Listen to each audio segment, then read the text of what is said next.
A crisis has arisen. Unity's undercover operatives are being killed off by an unknown assailant. It seems likely that there's a traitor within the agency. Report to the war room for a full briefing on the situation and a tactical overview of your upcoming mission.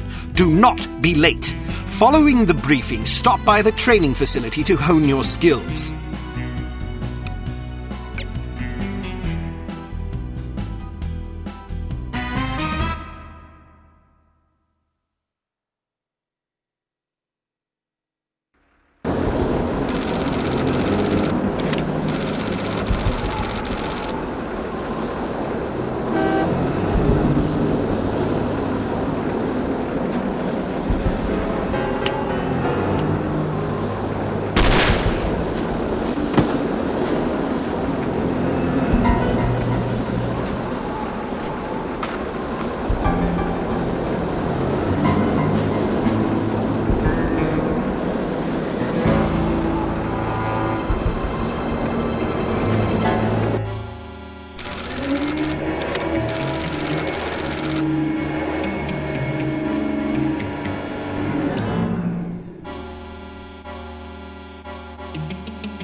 Hello.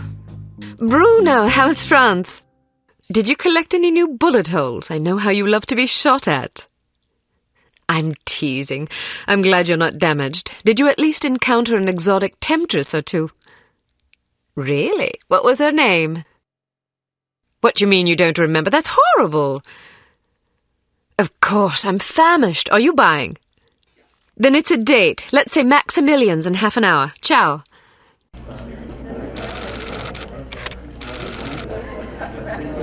I'm not very happy, you know. It's not like I thought it would be. I never promised it would be as exhilarating as your former trade, only that it would keep you out of jail and make it easier to sleep at night. More wine?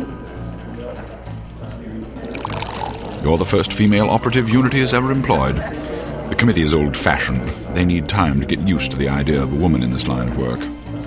I know all that, but at this rate I'll be a bloody grandmother before they give me a real assignment. You can always go back to burglary and pickpocketing if you can't live without excitement. Damn it, that's not what I'm saying. I just want to be challenged. I'm sick of wiretaps. I'm sick of eavesdropping on boring strangers who may or may not pose some trivial threat to international security because they forgot to declare a ham sandwich at Heathrow. I don't have the patience for it. It's not what I'm good at. It's never fun paying one's dues, but we all have to endure a bit of frustration and tedium now and then. Builds character. I think I've paid my bloody dues. Is that what you think? God knows I loathe sermons, but I'll tell you right now that you'll never stop paying your dues. Not ever. I'm sorry you're not happy, but you might as well get used to it. Nobody owes you a damn thing. You make it sound like I'm some spoiled child. I'm not asking to be coddled. I just want a chance to prove myself. You're right. I know it's been hard for you, but I'm confident you'll get your chance. All the petty politics in the world won't hold you back. They've done an outstanding job so far, haven't they? You see? What did I tell you? Probably just one of the committee members needing a babysitter on short notice. Ye of little faith. I'll see you there. Why don't we go together? I've an errand to attend to first. You go on ahead.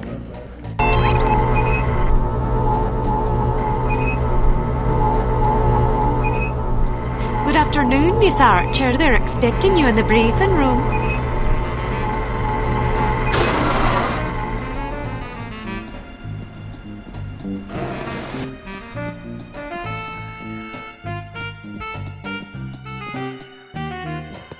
Agent Archer, how thoughtful of you to join us. I hope we aren't inconveniencing you too awfully with matters of international security.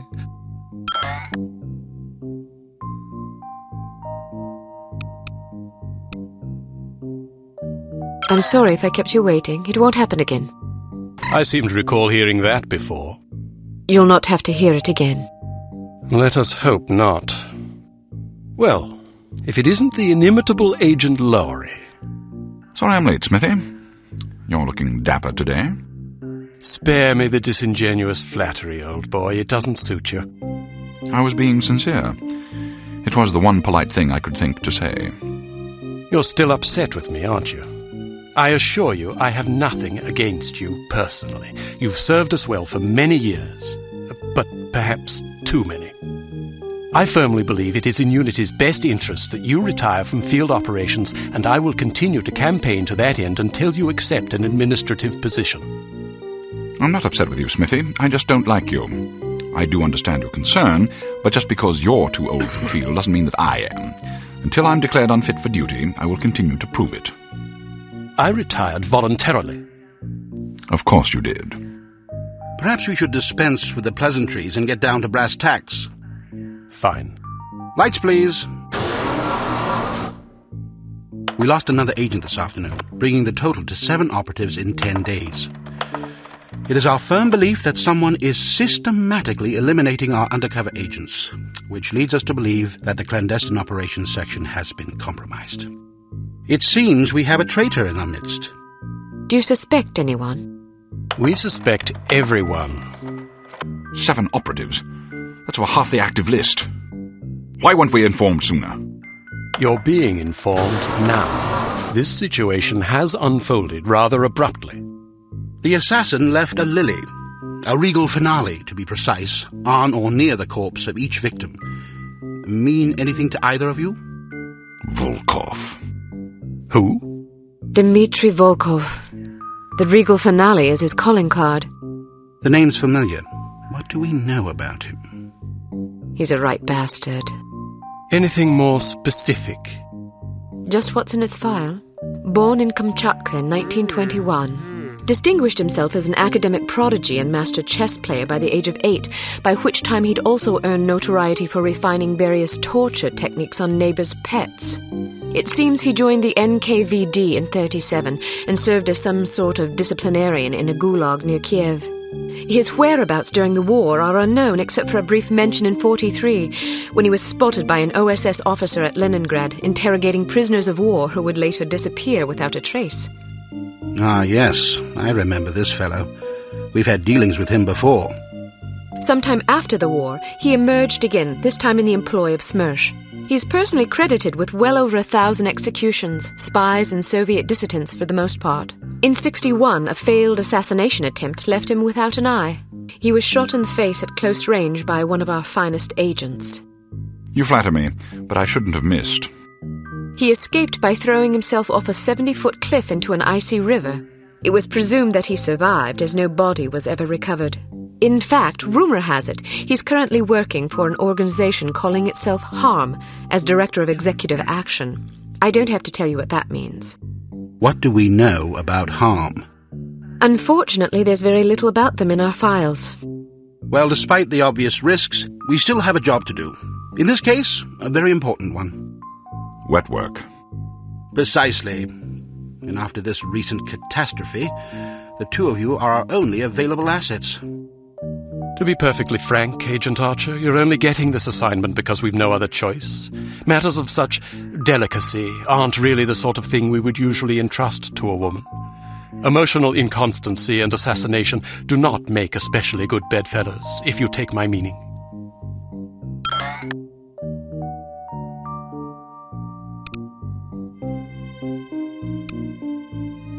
I'll try to surpass your expectations. Considering that I expect you to fail miserably, you shouldn't have to try very hard. Enough of this. Time is of the essence. Stop by the toy shop before you go. They've some new gizmos you might find useful. Don't dally too long, though. Your flight leaves at 6 p.m. Where are we going? Morocco.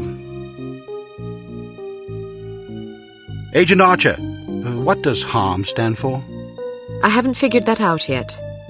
See if you can't find out. And be careful, both of you.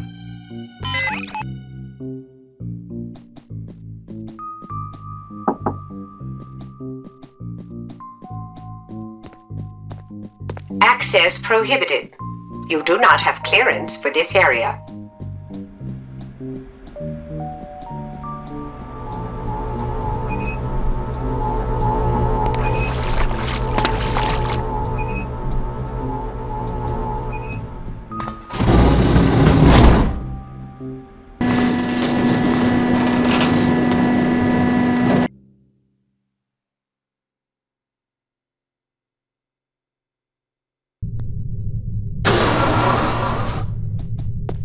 We strongly advise that you go through the training course before embarking on your first mission.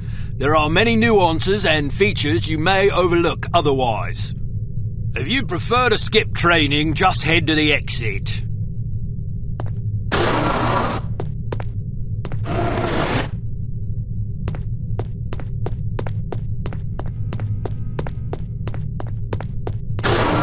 Welcome to Basic Field Tactics. This course comprises several areas, each with its own lesson. You must complete each lesson in order to proceed. Now step up to the active station designated by the flashing light. Your crosshair will change to indicate an item that can be activated. Alright, now open the door to the next area. Bystanders will often speak to you if you activate them. Sometimes they will share useful information. Sometimes they just want to chat. Be sure to conceal any obvious weapon or they'll be too distressed to talk. Try activating Leon. Well done. Alright, now open the door to the next area. If you want to skip a cutscene, simply press the space bar. Congratulations! You've completed the Basic Field Tactics course. You should now continue to the Advanced Field Tactics area, where you will receive specific instruction for your upcoming mission. Note that new simulations will be prepared for you before each mission.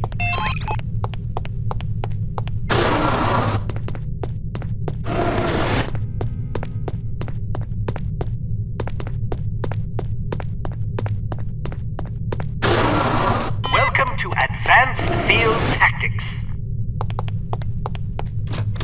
Keep an eye out for ammunition boxes. Each can contain various ammunition types. Once the box is empty, it will disappear. You won't have the opportunity to heal while on a mission, so you'll need to rely on body armor to protect yourself from damage. Be warned that certain types of damage will ignore armor completely, though, such as that sustained from falling or running out of oxygen. Alright, now open the door to the next area. While on a mission, always keep an eye out for miscellaneous intelligence items that might be of benefit to us. Here are some of the items you should look for. The more you recover, the better your mission rating will be. Pick up these intelligence items to proceed.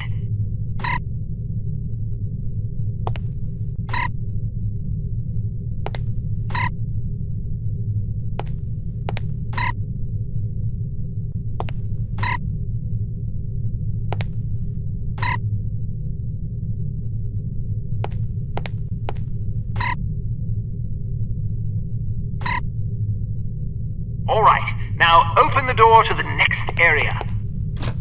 You may occasionally be called upon to arm or disarm explosive devices. Simply activate the device to enable or disable it as necessary. Disarm these mock explosives in order to proceed. Alright, now open the door to the next area. It's often advisable to move as quietly as possible to avoid detection. The faster you move, the louder your footsteps will be. It is therefore advisable to walk or move in a crouch when you're trying to be discreet.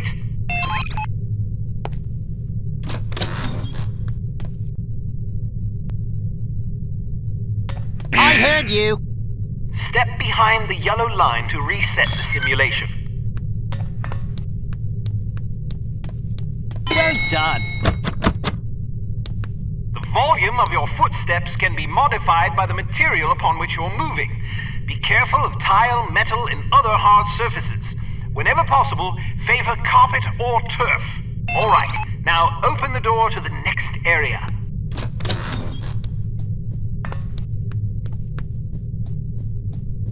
Wow, you're pretty light-footed. If you're not sure what to expect around a corner, it is generally safe to step out for a moment to see what's up ahead. As long as you duck back quickly, you probably won't be spotted. Of course, the closer you are to an enemy, the more likely it is that you'll be seen, so listen for footsteps or conversation before leaving cover.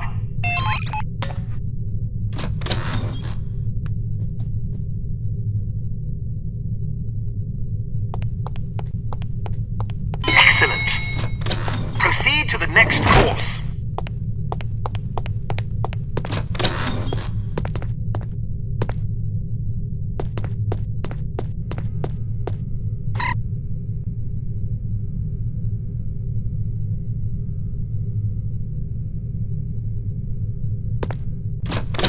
Use your flashlight to find your way to the door.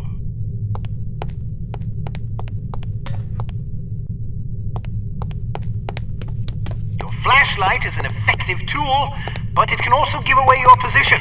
Try not to let enemies see the beam. Can't you do any better than that? Step behind the yellow line to reset the simulation.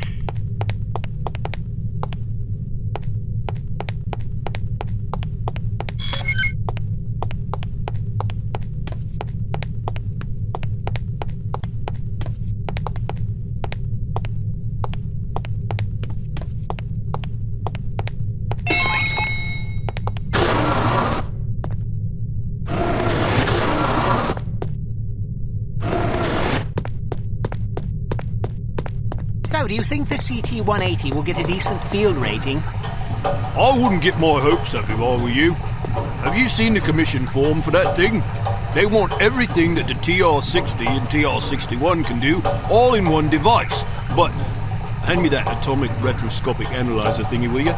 But they don't understand that Clancy's team was killing themselves just to get the TR-60 up to spec. And that was back when they had twice as many designers with 4 times the development time. Not only that, but the TR-60 was designed as an infiltration device, and the CT-180 is meant for emergency extractions. So have you heard what Carrington's team is working on? Yeah, an ultra-quiet vacuum cleaner. If that thing's really supposed to be some big secret, why the hell do they keep talking about it in the Unity newsletter?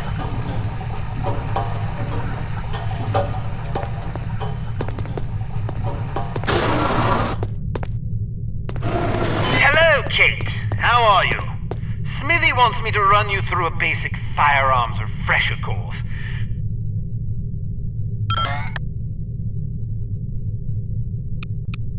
Because it's a revolver, it can't be adequately silenced, but its simple design accommodates a wider range of ammunition types than most automatic pistols can reliably handle.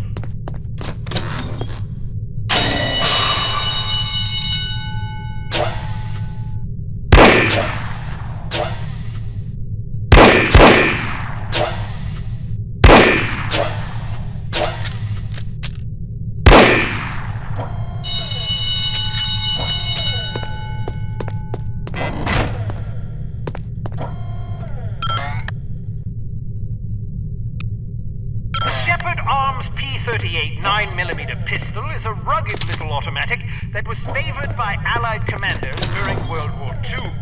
It features a 10-round magazine and can be fitted with a silencer.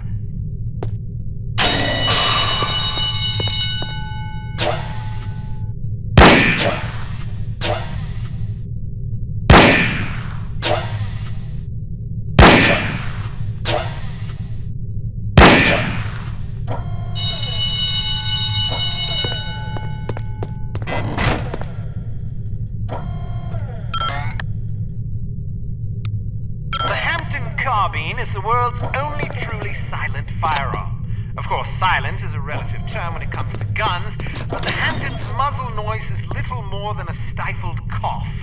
It fires a .45 caliber automatic Colt pistol cartridge, making it less lethal than most rifles, but it compensates in subtlety what it lacks in punch.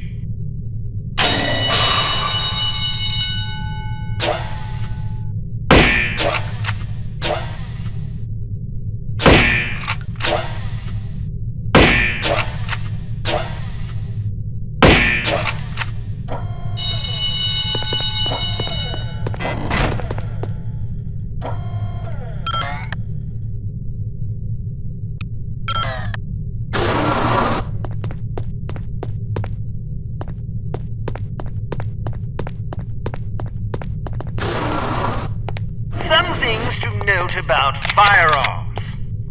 If the dynamic crosshair option is enabled in the menu, you can gauge your accuracy by the relative size of your crosshair. The larger it is, the worse your aim will be. The next function key is very important. With it, you can cycle through the available ammunition types for a given weapon. More importantly, it cycles through a gadget's various functions. For example, it allows you to toggle between the Berette's lockpick and weapon modes. Learn to monitor your ammunition. Reload your weapon between firefights to make sure you don't run empty at inopportune moments.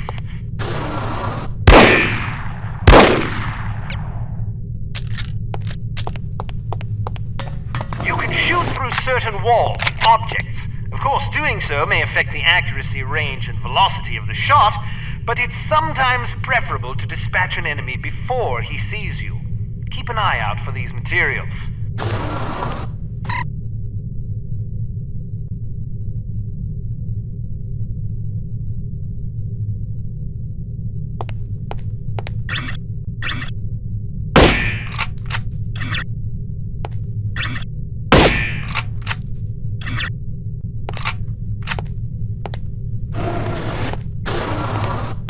Careful not to injure civilians. If you kill an innocent bystander, you will fail your mission. You will 3 or more bystanders are slain by enemy fire. If you're ever in doubt, look at your crosshair. It will change to indicate the person you're targeting is friendly. Use the holster weapon key to conceal your weapon rapidly. If your weapon is already holstered, hitting this key will draw the last weapon you had out.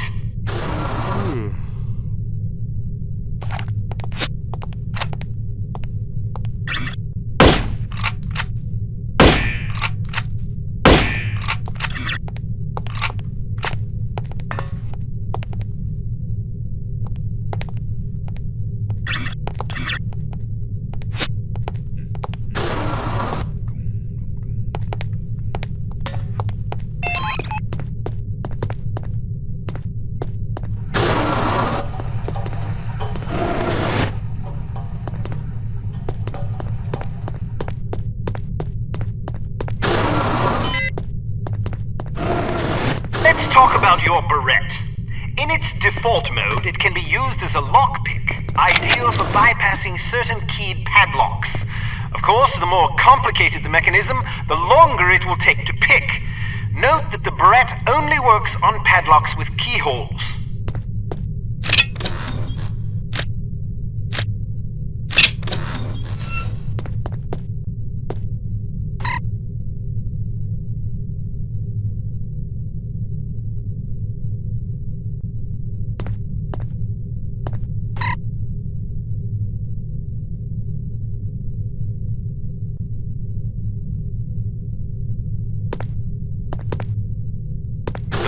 Can also be used as a weapon by hitting the next function key. When you slash an adversary, the pressure on the blade releases a small amount of toxin into his bloodstream. Quite deadly.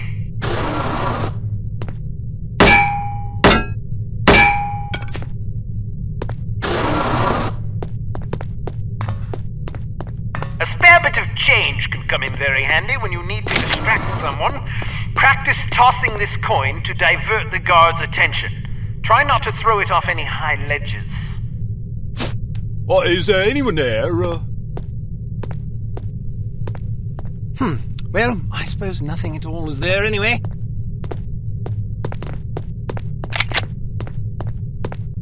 A judicious agent doesn't leave corpses lying about, as they tend to arouse suspicion. Judging by your slight frame, you won't have much luck hauling bodies away, so we've come up with this special body-removing powder just for you. Sprinkle a bit of it on dead tissue and voila! The cadaver will vaporize almost instantly.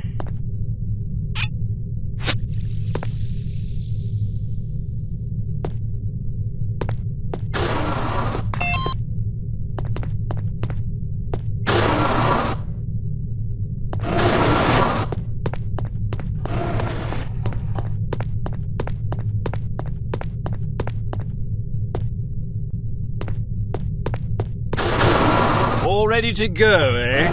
Well, have a safe mission and come back in one piece.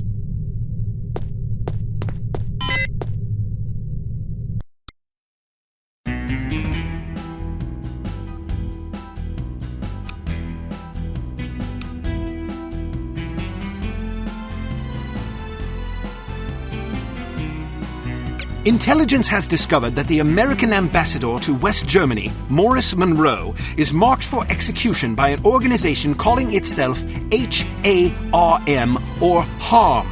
The assassination attempt is expected to come on the last day of Monroe's upcoming holiday in Morocco as he is leaving his hotel. There will likely be multiple assailants. It is imperative that Monroe survive the attack. Be warned, though, that the ambassador is extremely nearsighted and almost deaf, so you won't be able to rely on him to realize that he is in danger. You will be positioned in a residential building across the street from the hotel. Your job is to pick off the assassins before they liquidate Monroe.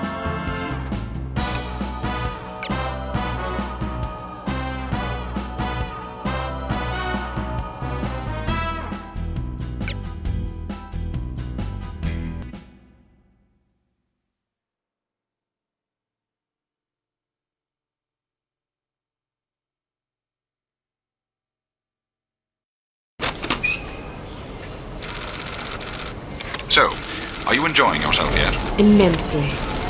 Sure you're not bored? I've waited nearly 4 years for this chance. I think I can endure another half hour. Good girl. You're growing up. What do you make of all that talk of a traitor? It wouldn't be the first time we've had leaky plumbing. Still, it's disquieting to say the least. It's happened before? Once.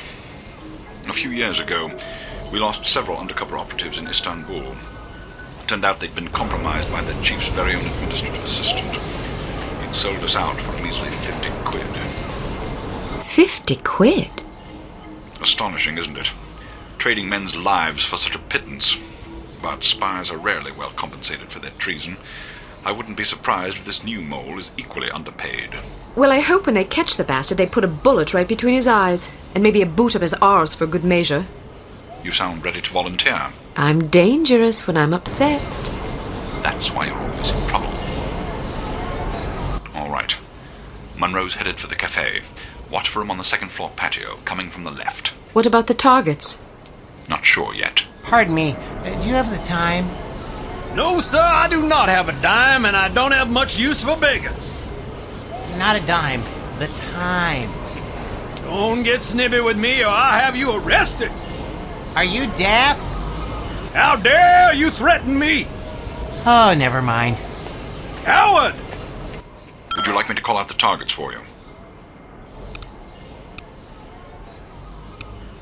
I can handle this on my own, thank you.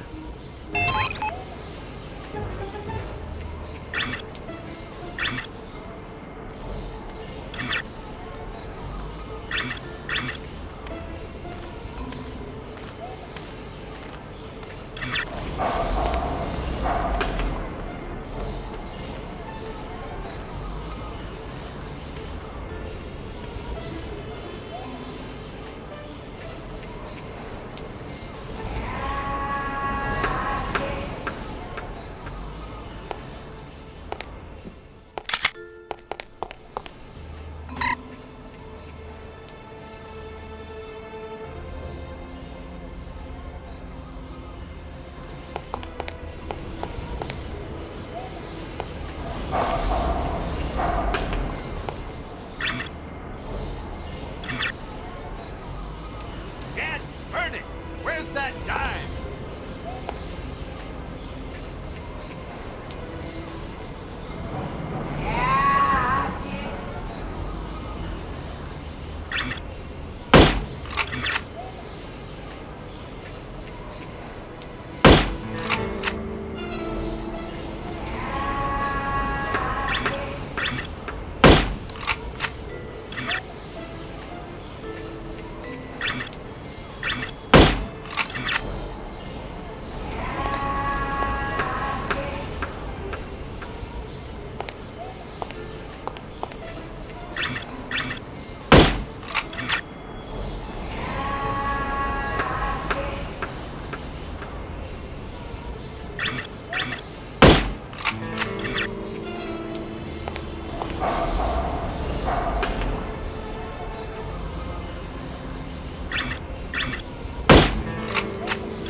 There must be a hole in my pocket.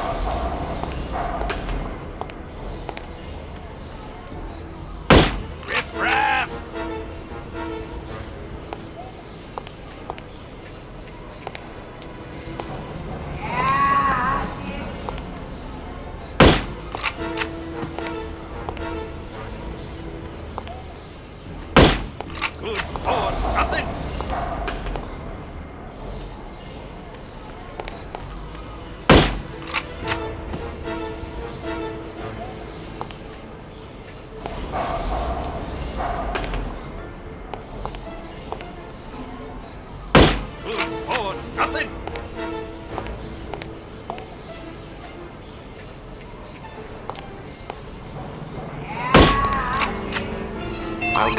next stretch.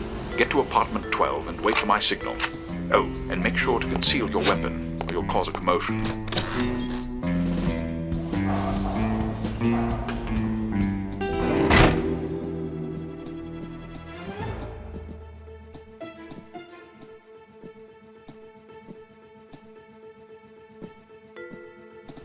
I locked myself out again. How irritating.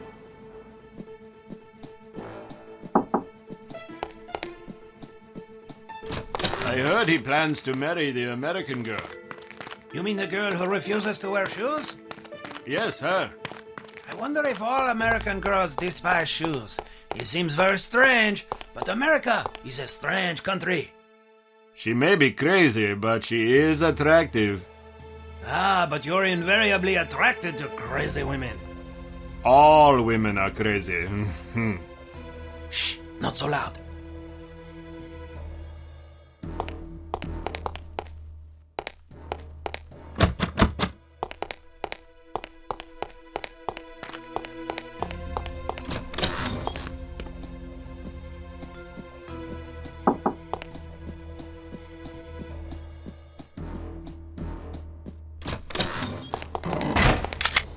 I'm in position. Good. He's almost there.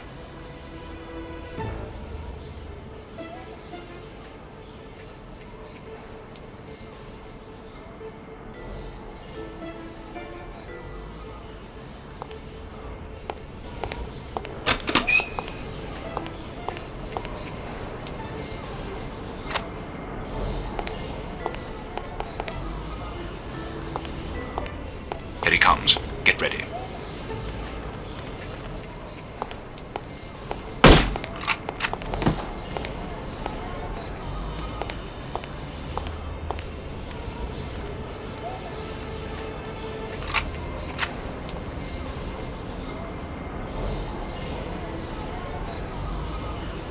You just lost yourself a customer!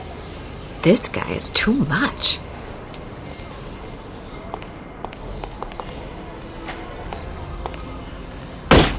Not again! Where are you, you pesky little dime?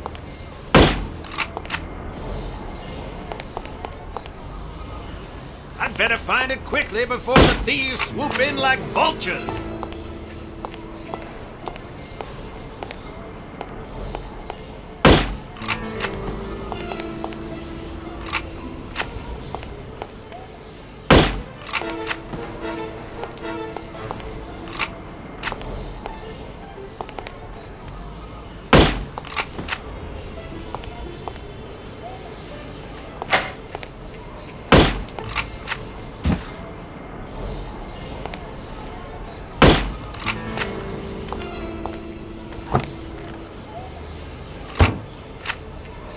Excellent shooting. You don't have to tell me that. I was standing right here. A little humility might suit you. I'm teasing. We make a pretty good team. Damn! They must have spotted you. There's a group of thugs heading your way. How many? Looks like 6 of them. Can you handle it? Of course I can. I'll meet you at the hotel in an hour. All right.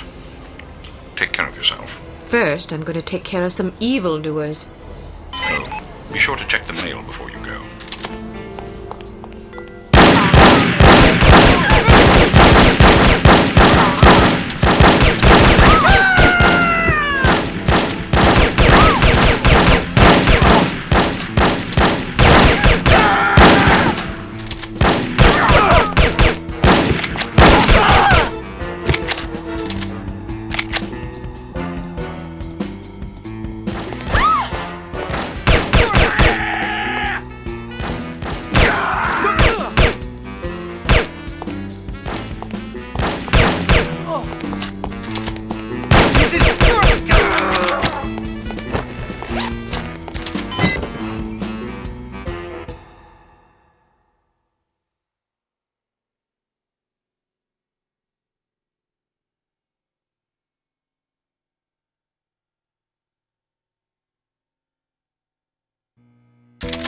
Keep your men out of sight.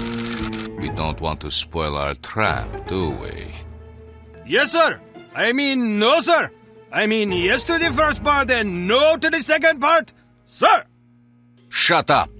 Just do as I say, you idiot. You look like you need a monkey. Excuse me. I have a very fine monkey for you. Only $20 American. Sorry, I don't want a monkey. What do you mean? I don't want a monkey. Why not? Because I don't like monkeys. Now get that filthy beast away from me. Are you insulting my monkey? I'm sure it's a perfectly excellent monkey, but I don't want it. Now please leave. I'm very busy. $10. No, I wouldn't want the dreadful thing even if it were free. Free? You want my children to starve? If they're hungry, I suggest you feed them the monkey. This is a valuable monkey. My wife would kill me if she knew I was offering it to you so cheap. You don't seem to understand. I don't want a monkey. Infidel.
Can't even get decent reception in this place.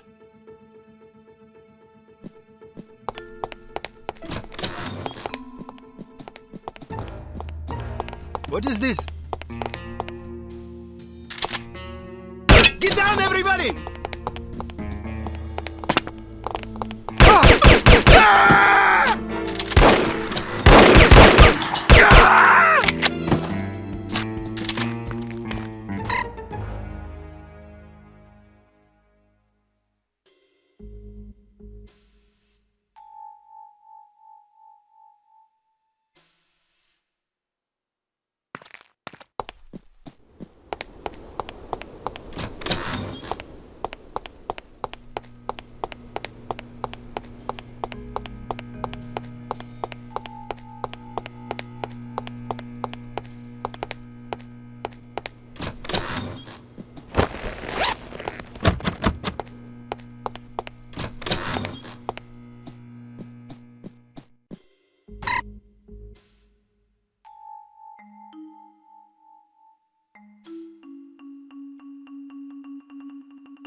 Would you care for a frosty beverage? No thanks. Perhaps later. Who is it? You know, I just...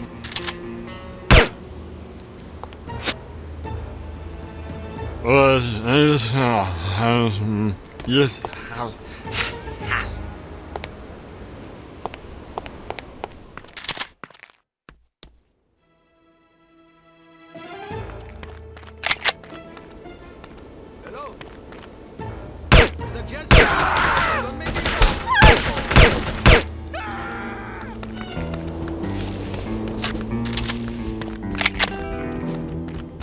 What sort of getaway did you have in mind?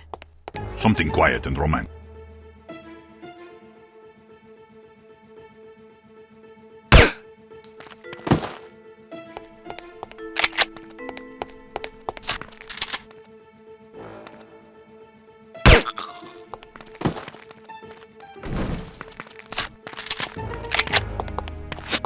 Hello?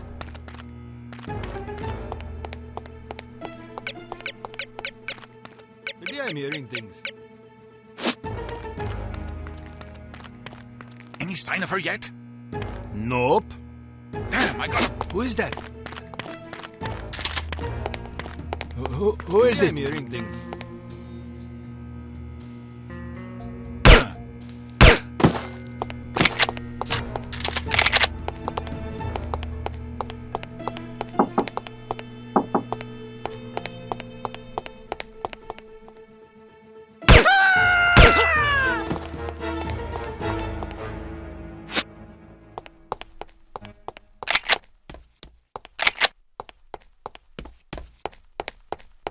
Let's...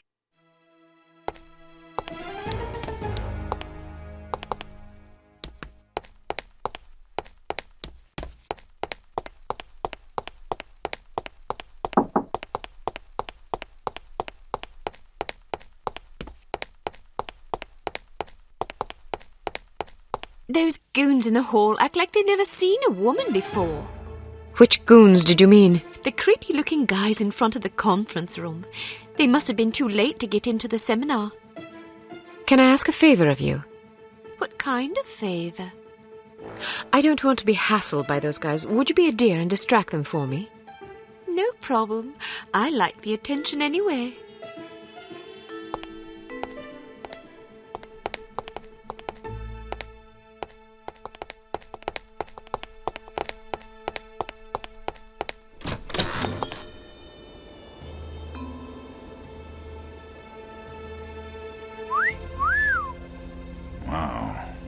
Legs go all the way up. Buzz off, boys. I don't waste my time with libertines. Really? Why not? Look at you. You're crass and immature. That's not true. I'm just honest. Any man who could look upon you without being moved to lust is only half a man. Or maybe only a third. It's hard to say. I agree. Well, there are socially acceptable ways of expressing desire. Wolf whistles and lascivious comments aren't among them.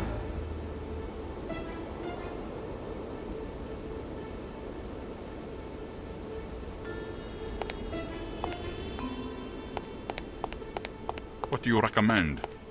You might try compliments.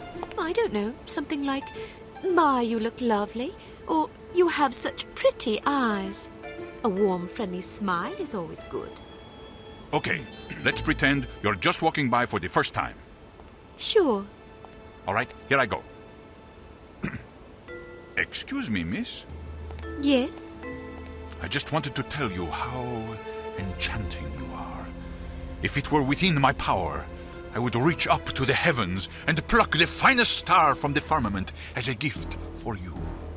Although I fear such a jewel would not sparkle brightly enough to equal your beauty. Wow, that's pretty good. Not bad.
Late, as usual. I was beginning to worry. You always worry. Can you blame me? You're like an errant child. And you're like a fussy aunt. You could at least leave my gender intact. A fussy uncle, then. Thank you. I'm having fun. I can see that. But don't get reckless. We're not out of danger yet. I know. This place is crawling with thugs. Damn! How did they find us? We've been betrayed. It's the only explanation. Are you sure you weren't followed? Yes, positive. If they know about the hotel, they'll probably be waiting for us at the coast. We'll have to risk it. If we aren't aboard the Abigail when she sails, we'll have to get out of Morocco on our own. Or you could stay here. Permanently. Volkov! Get down, foolish girl! I have dreamed about this day for 6 years. Bruno! I only regret I do not have time to make your demise more eventful.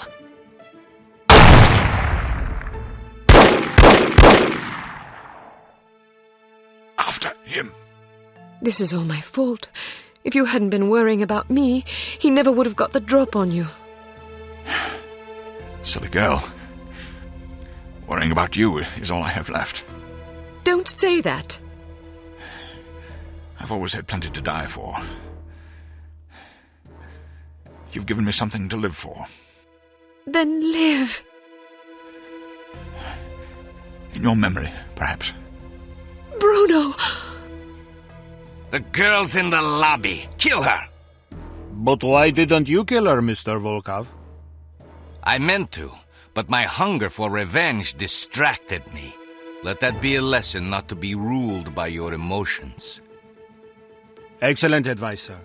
Well, I'll go shoot her now. Make sure there are no witnesses. You mean we should kill everybody?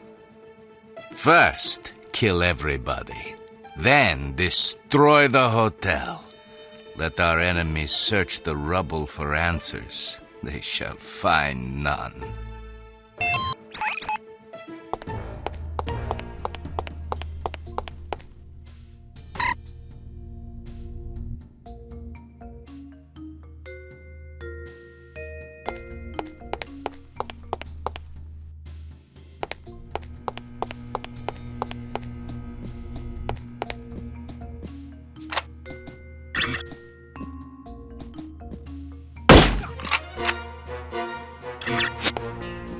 Are you okay?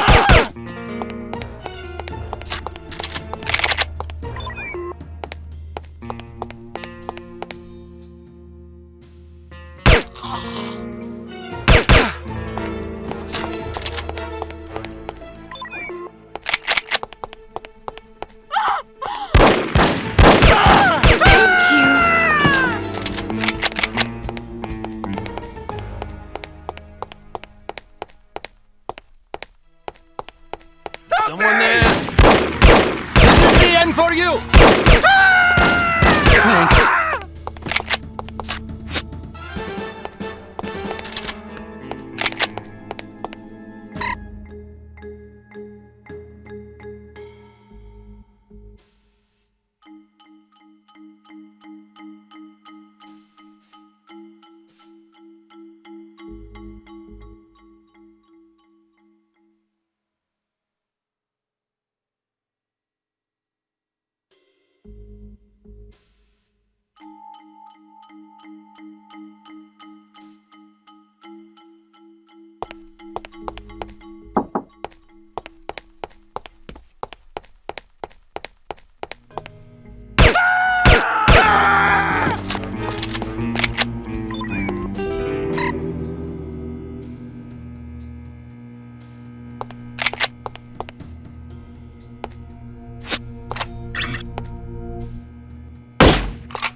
Are you alright?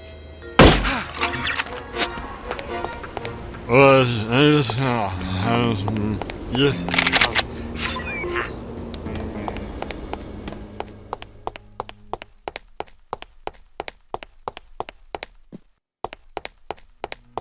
Hello? Help me!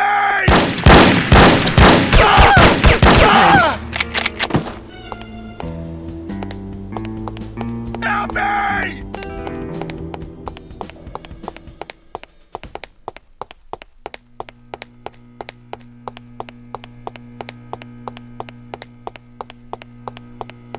Who is there?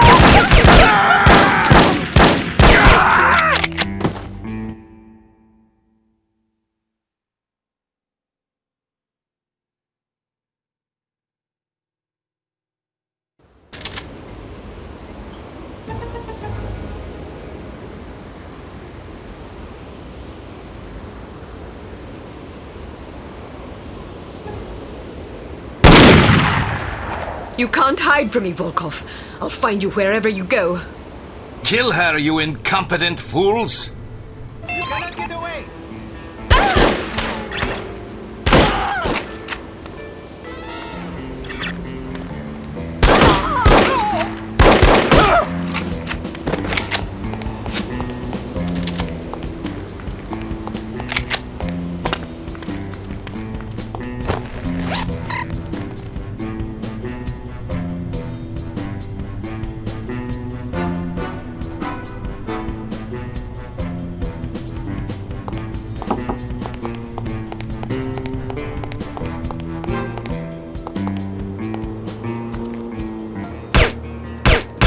Hard rain is falling! Everyone down!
You're going to meet your maker!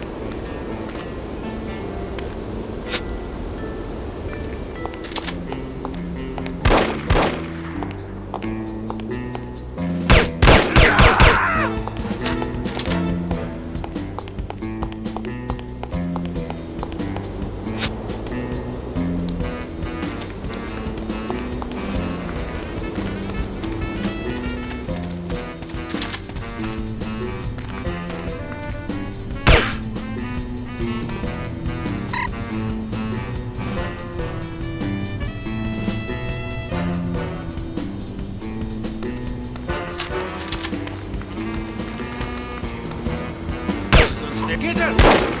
She's over here!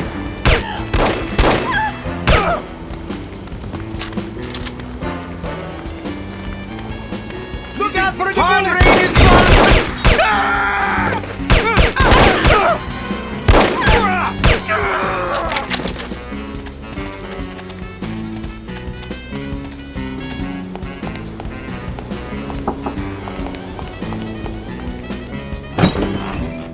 someone... We have to get...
Huh? Who are you? Good afternoon. You're wasting your time. I won't talk. I have been trained to resist all forms of torture. We'll see about that. Do your worst. I'm going to ask you nicely. Where can I find Volkov? Nice try, but I'll tell you nothing. I'll ask again. Where can I find Volkov? And I'll say again, nice try, but I'll tell you nothing. I'll ask you one last time. Where can I find Volkov? What kind of two-dimensional halfwit do you take me for? You think I'll tell you something just because you asked me 3 times? I have a master's degree in economics from Princeton University. I'm not some idiot, you know. You don't even know where he is, do you? Yes, I do. What was I thinking? Why would Dmitry Volkov tell a lackey like you where he was going? Dmitry and I are very close. Very close. Mm-hmm. And I don't appreciate being called a lackey. I work very hard. It's not easy being a criminal, you know. There's a great deal of pressure. Goodbye. Wait, don't go. I don't know where Volkov is, but I do have something you may be interested in. It should only take about 15 minutes to get to the airport. You'd like that, wouldn't you? Excuse me? Not on your life, you scoundrel! I'm an American citizen! We have morals in America! I don't understand what you're talking about. This is unbearable! Pull over this instant! I'd rather walk to the airport than listen to this filth! I thought this was supposed to be a civilized country!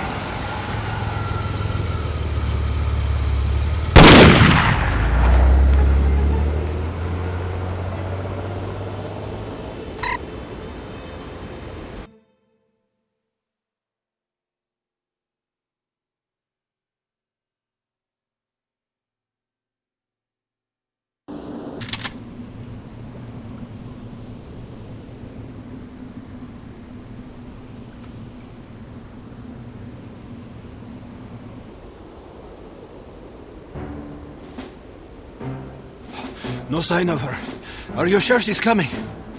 She'll be here. If she gets away, I will kill any man she leaves alive. Am I understood?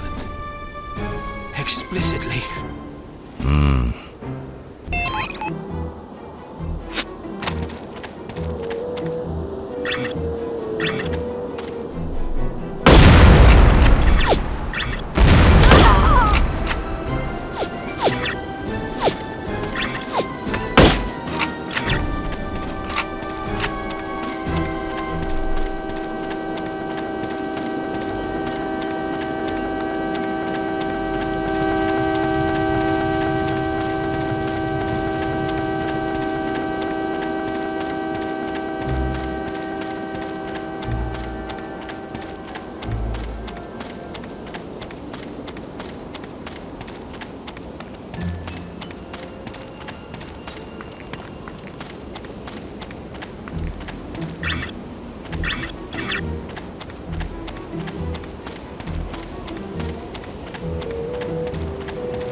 Who is there?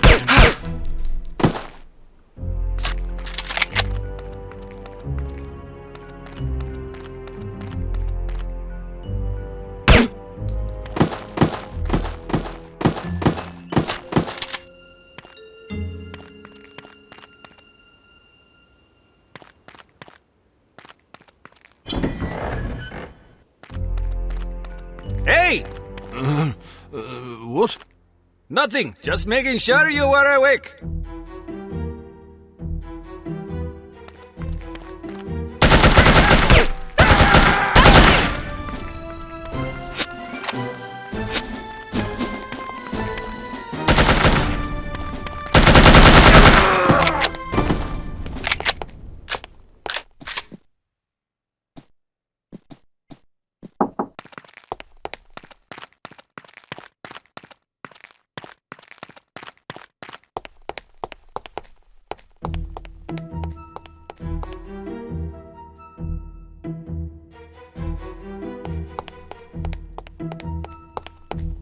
Who's there?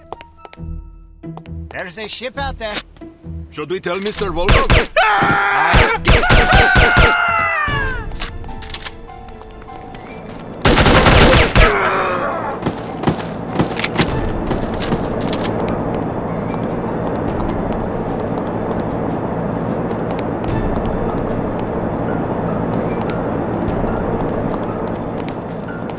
Are you okay?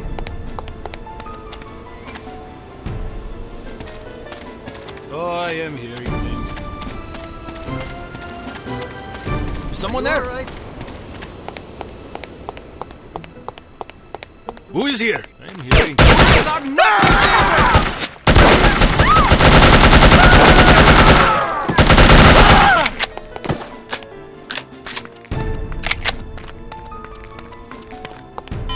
No, please!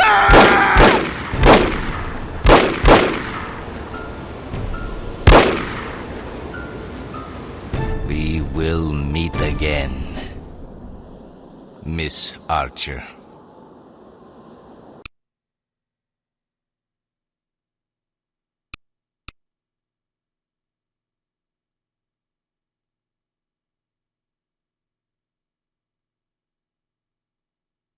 Needless to say, the Morocco assignment was an unmitigated disaster. Report to the war room for debriefing, and try to control your temper.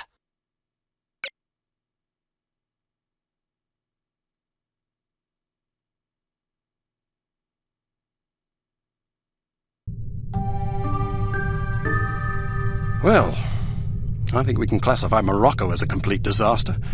I knew we were asking for trouble, sending a woman and a fossil like Lowry on an assignment like this. Let's not rush to judgment, shall we? Rush to judgment? I think the facts speak plainly enough. Ambassador Monroe is dead, and we lost another operative, albeit one who should have been put out to pasture long ago. And all we have to show for it are a belligerent, overeducated captive who knows nothing of use, and Ms. Archer here, who has demonstrated an alarming lack of competence in the field.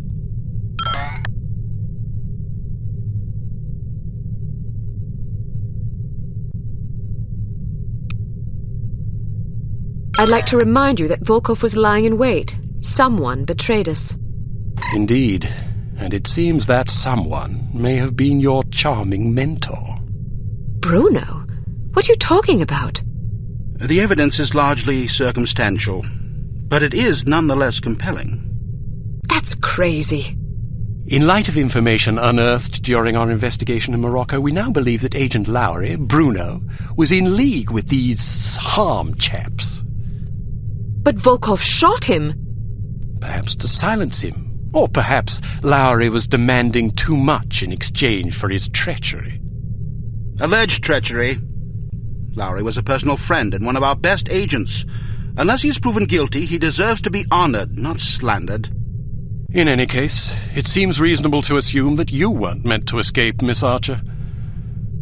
Bruno was not a traitor. Can you be sure? Every man has his price, every woman too, I expect. When a man reaches the end of his career, it's only natural that he begins to worry about the future. I suppose some men of adaptable moral constitution even find it in themselves to resort to treason. What's your price, Mr. Smith? What are you insinuating? Merely that if Bruno were capable of treason, then so are we all. Enough! It is neither our prerogative nor our intent to judge Agent Lowry at this juncture.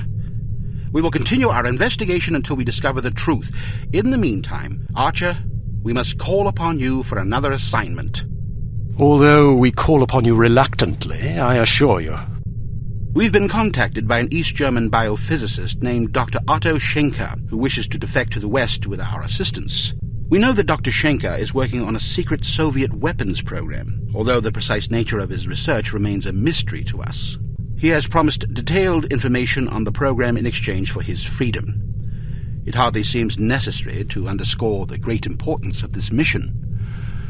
We've had a devil of a time recruiting reliable spies in Berlin. It seems the Stasi have ears to every keyhole in East Germany. Which is why we're taking extra precautions. What sort of extra precautions?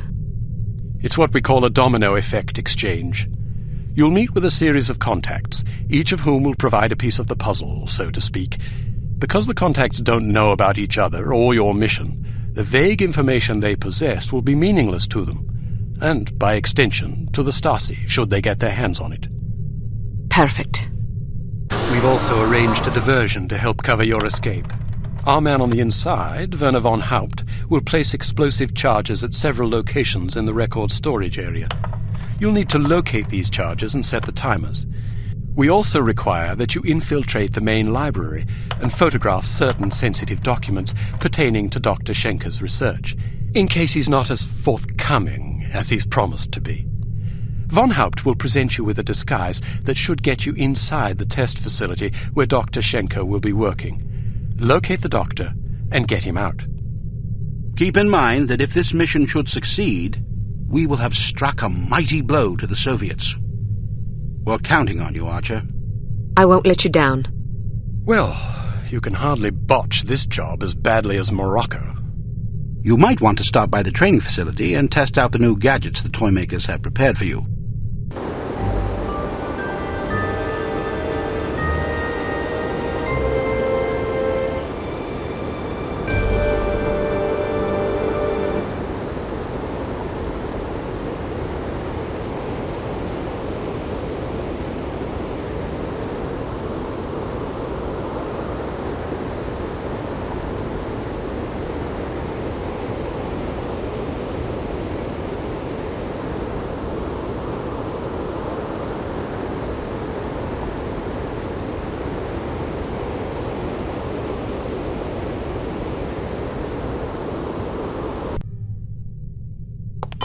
To advanced field tactics.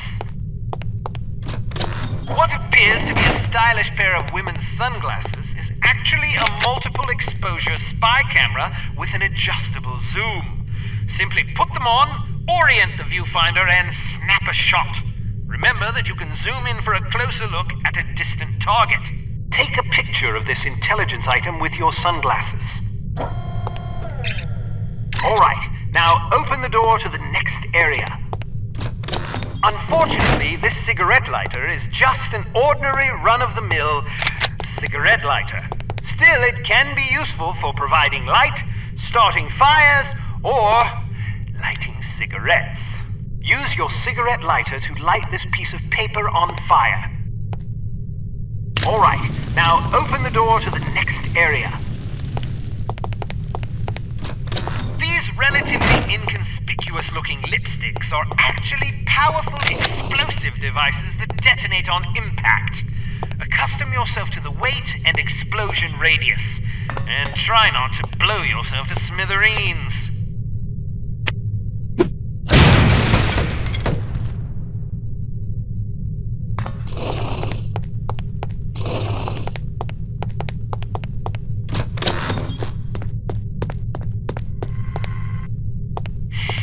There are several important things to know about security cameras. First, as tempting as it may be, don't destroy them if you can help it. Whoever is monitoring the security system is likely to send someone to investigate or even sound an alarm if any of the cameras goes out. Instead, try to avoid them altogether. If the light on a camera starts flashing, it means you've been detected and the camera is attempting to focus on you. Duck out of sight before you're identified as a threat. If you're close enough to the camera, you'll actually hear it focusing. Listen for it to resume scanning before stepping back into view. Finally, make sure not to leave any bodies lying in view of a camera. That's just as bad as being spotted. All right, now open the door to the next area.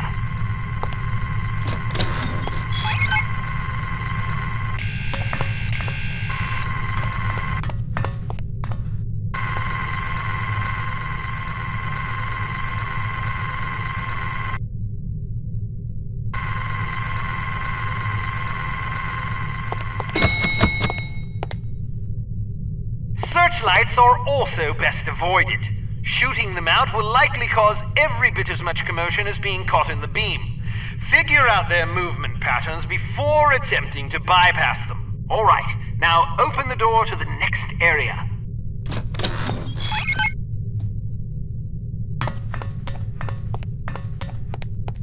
Excellent. Excellent.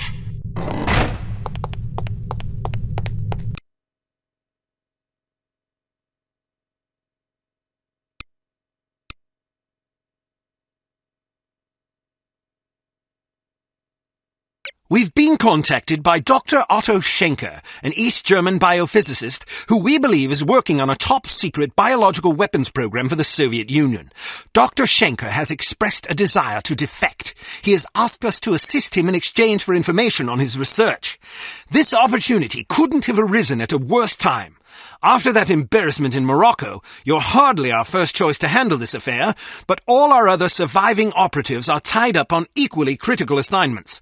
If we want a chance at Schenker, it has to be now, and it has to be you, on your own.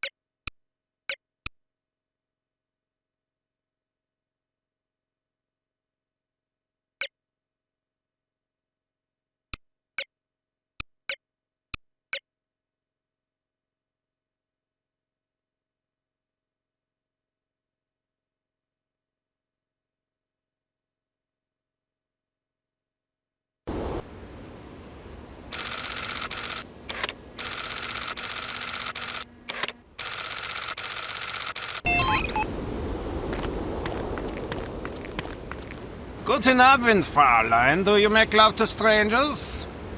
Certainly not. Then allow me to introduce myself. Why not just introduce yourself to a police officer and spare me the trouble? Who makes up these ghastly code phrases anyway? Someone in the cryptography department. Someone in need of a girlfriend, apparently. What do you have for me? Just this. The entrance is hidden. Thank you. Good luck. Leave me alone.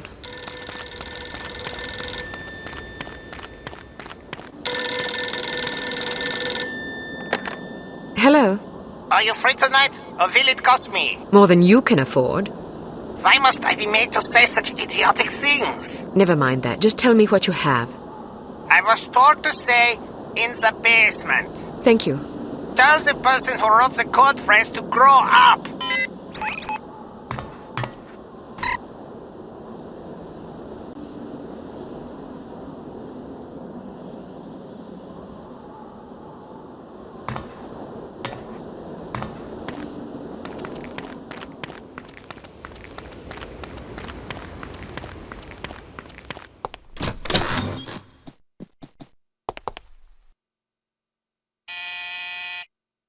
Want to come in for a game of Twister? I'd rather run over you with my car.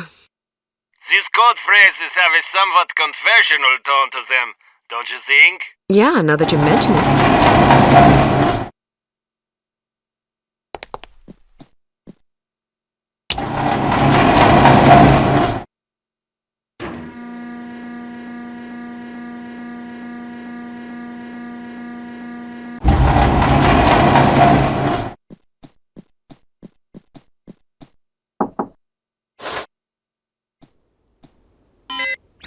It says, of the library.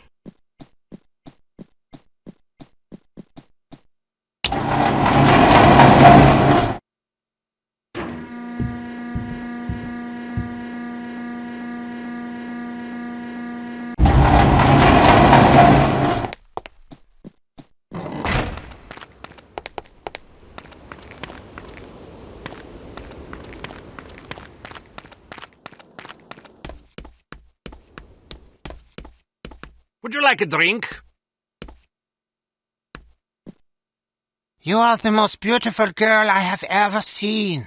Can you cook and clean too? No, but I can put you in the hospital if you want. Maybe you can find someone to take care of you there. Maybe. What sort of imbecile says things like this? I'm afraid to find out. By the way, I am supposed to tell you this. Behind the shelf.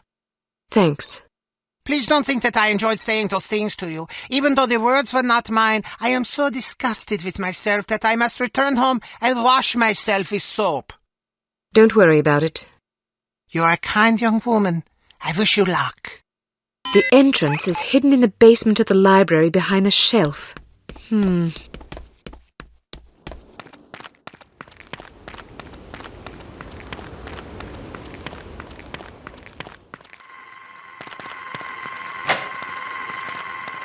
What are you doing here? I found this money on the ground outside. I thought it might be yours. Ausgezeichnet. Go quickly. Do not get caught.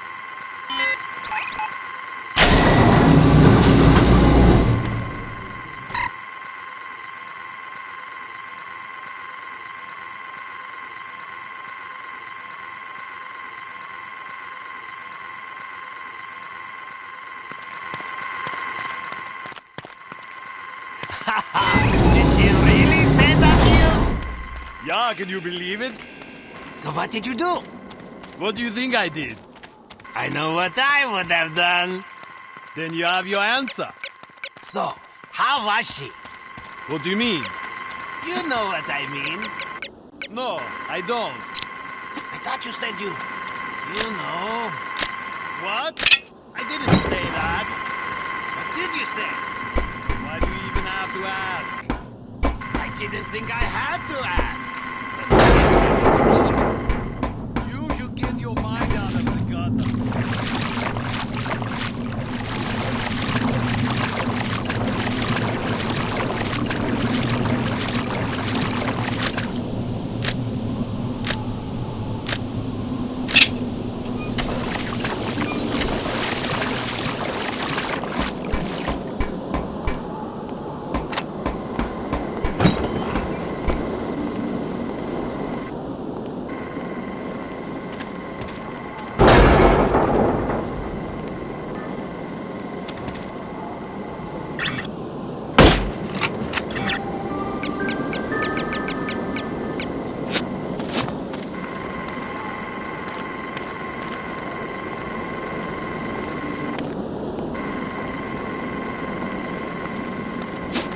Yeah, what was that?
Did you hear that?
Are you all right?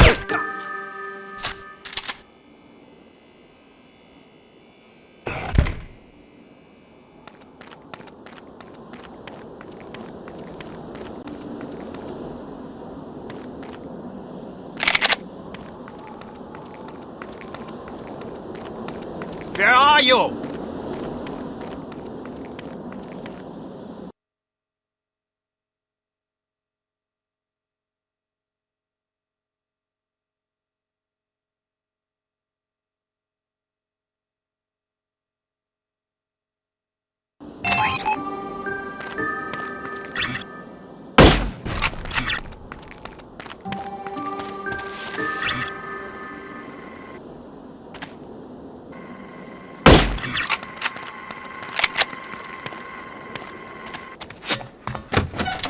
Did you hear what happened to Dieter? No, what? He took his mistress out to dinner the other night and his wife's sister walked in. Mein Gott in Himmel. That's not the worst part. Of course there was a scene. Of course. So he takes his girlfriend home and they have a horrible argument about it. She wants him to leave his wife. Predictable. Anyway, they split up. Poor Dieter. It gets worse. I'm not sure I want to hear. So he comes home expecting another fight. But the house is dark, so he thinks nobody's home. His wife already left? That's what he thought. But when he gets inside, he hears something. Oh, no. Exactly. His wife is in the bedroom with her lover. So what happened? Lots of shouting, mostly. In the end, his wife left with her lover. She hasn't been back since. What about his girlfriend? She's still not speaking to him. Poor bastard. He should have been more discreet.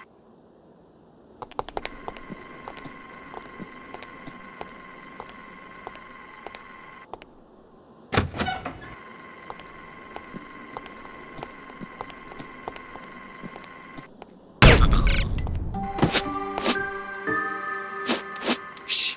I thought I heard something.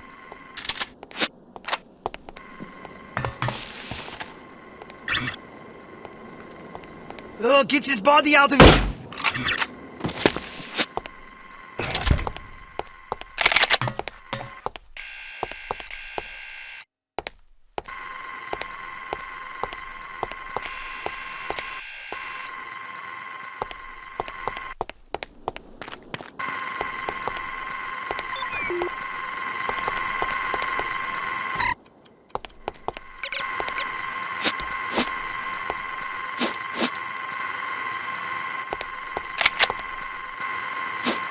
Yeah, what was that?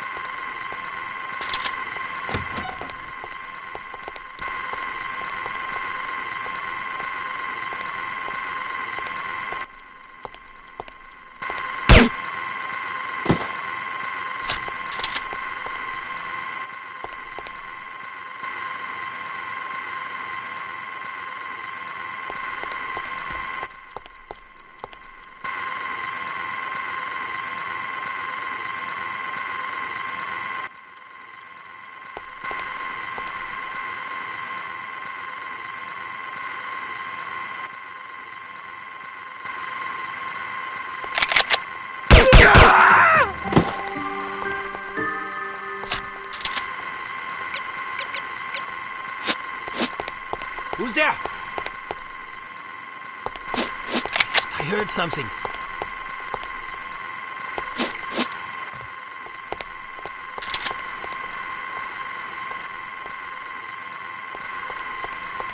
Are you okay? Wake up over there!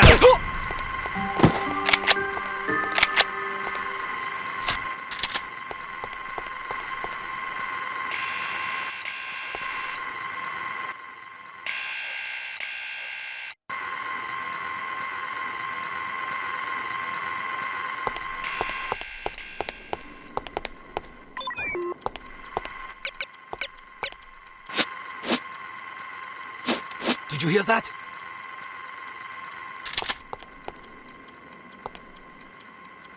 I thought I heard it over there. Over there.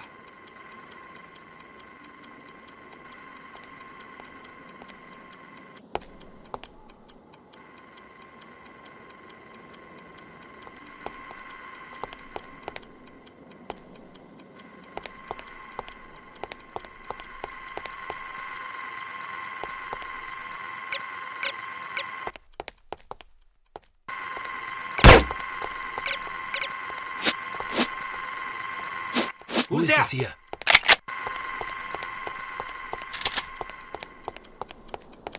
I thought I heard it over there. Something over there.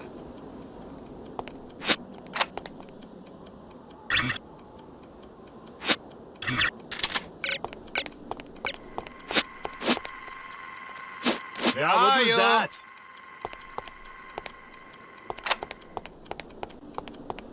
Maybe I just think I'm hearing things. Who is it?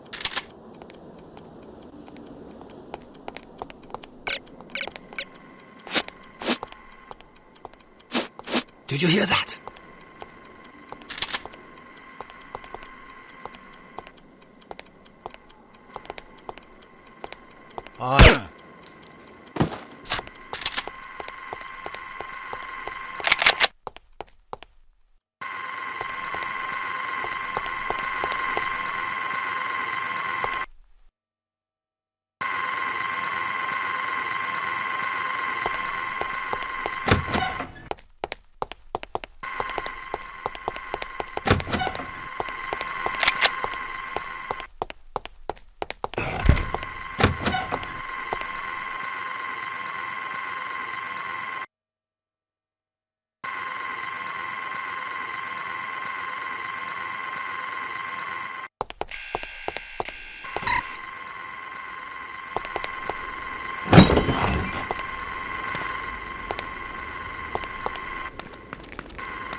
Wake up!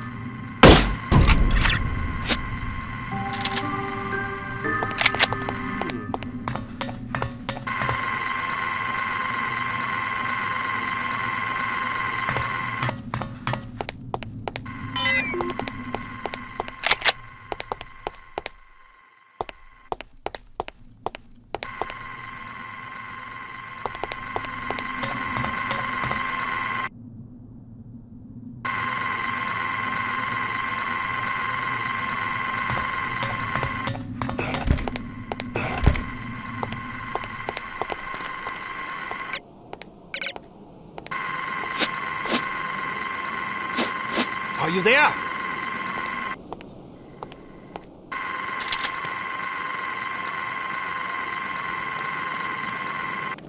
Oh, get his body out of here!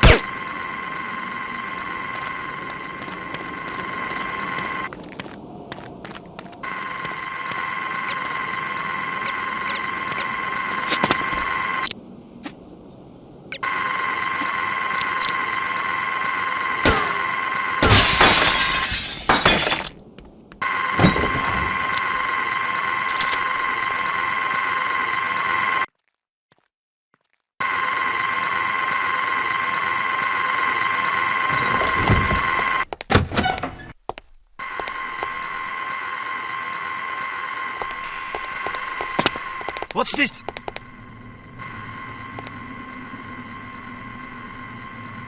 Oh, maybe I'm just hearing things.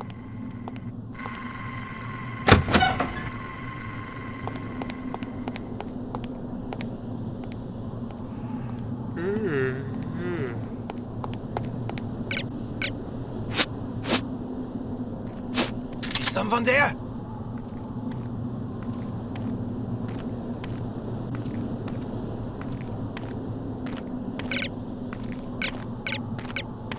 Yeah, I heard it!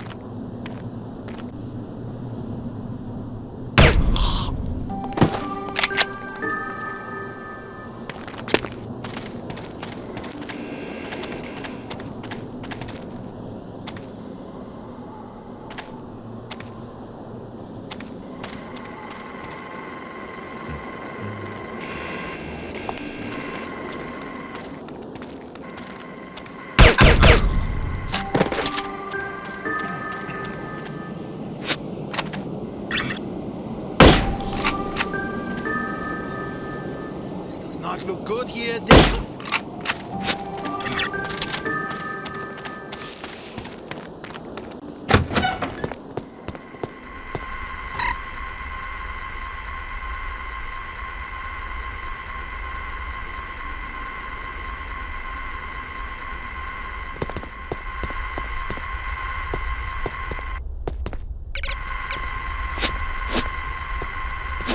Are you there?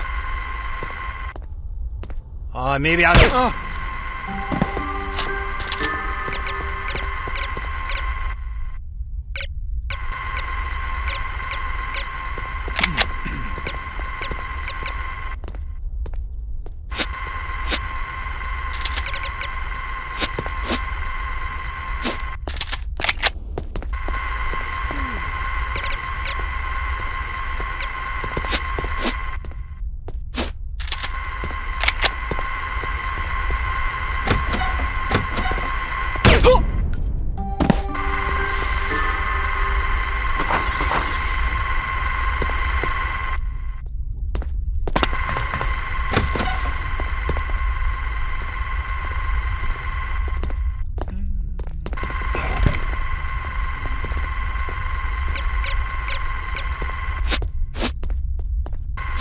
What was that noise?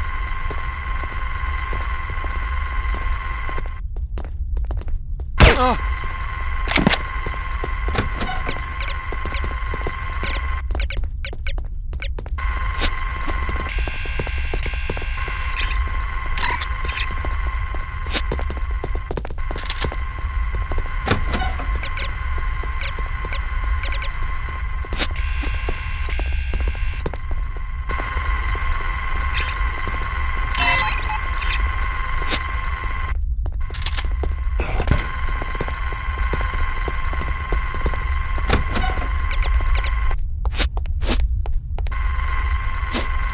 Where are you?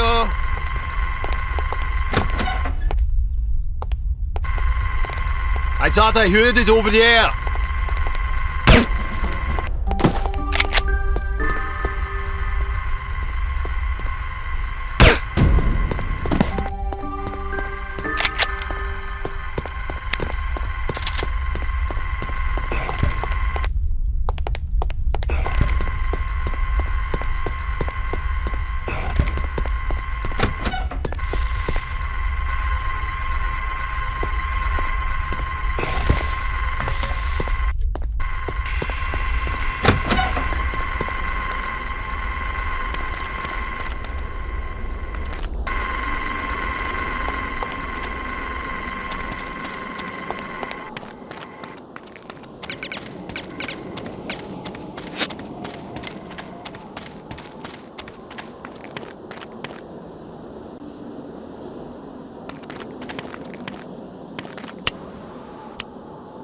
Care for a light?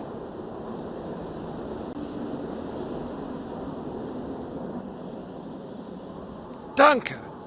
I seem to have lost my phone number. Can I have yours? I'm in the book. Just look under Police Department. You're late.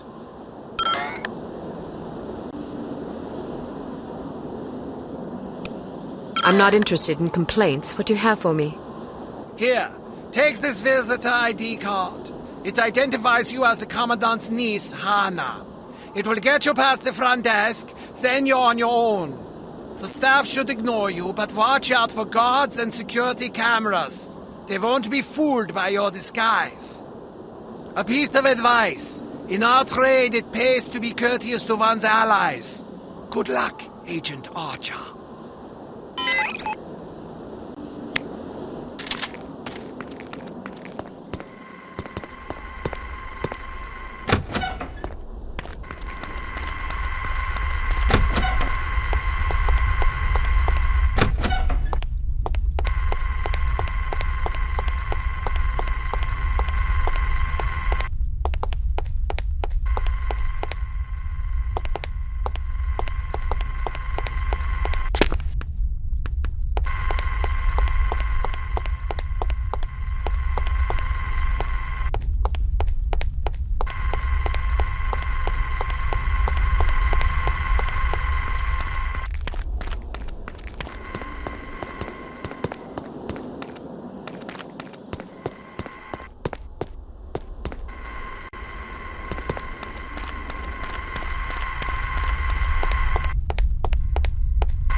This isn't going to be easy.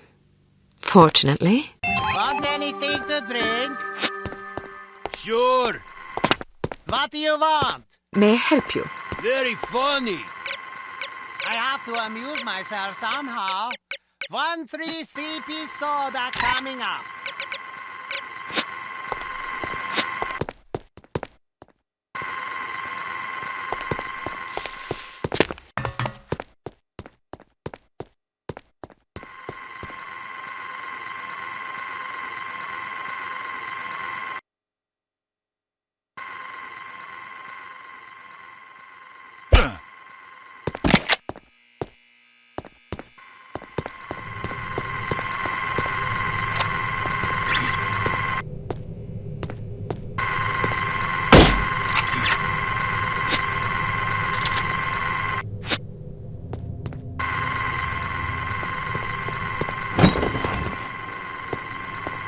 I don't understand it.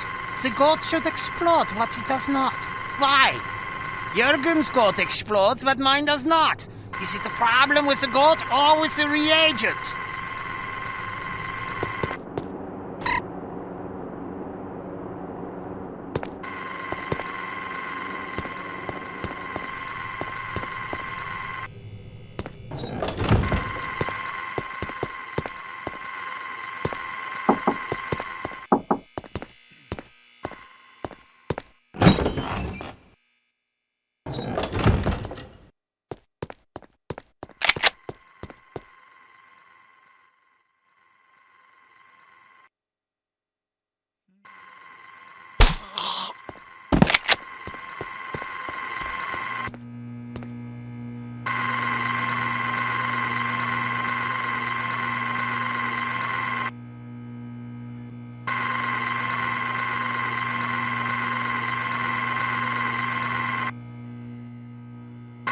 I don't know why we even have this machine. Did you know there is only one beverage in the whole Soviet Union? 3 CP soda. And you know what? It's just tap water. It's not even cold.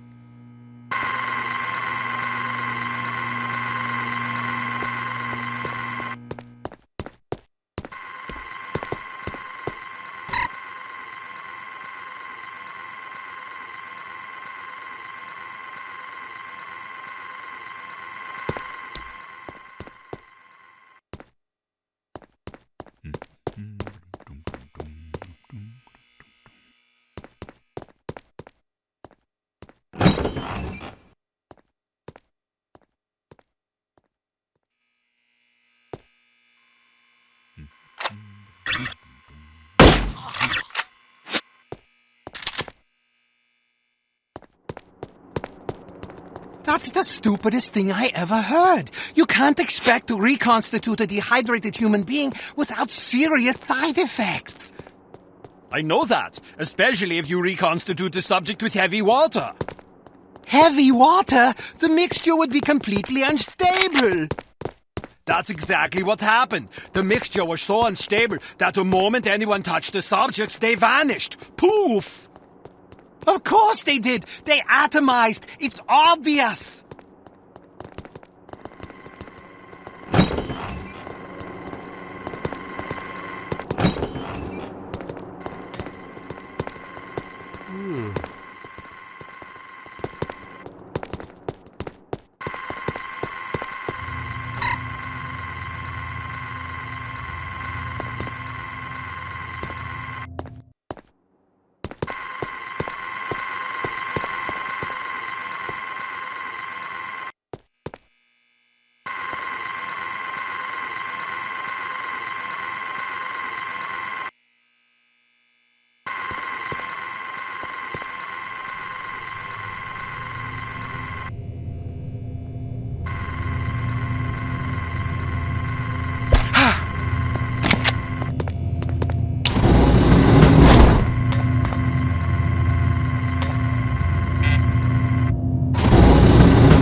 Manny? I think he's in the canteen. He's supposed to relieve me. I'll watch your post if you want to go look for him. You don't mind? No, but I have to report for duty in 15 minutes. It won't take me that long.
What are you doing?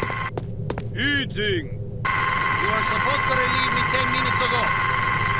Was I? Sorry I lost track of time.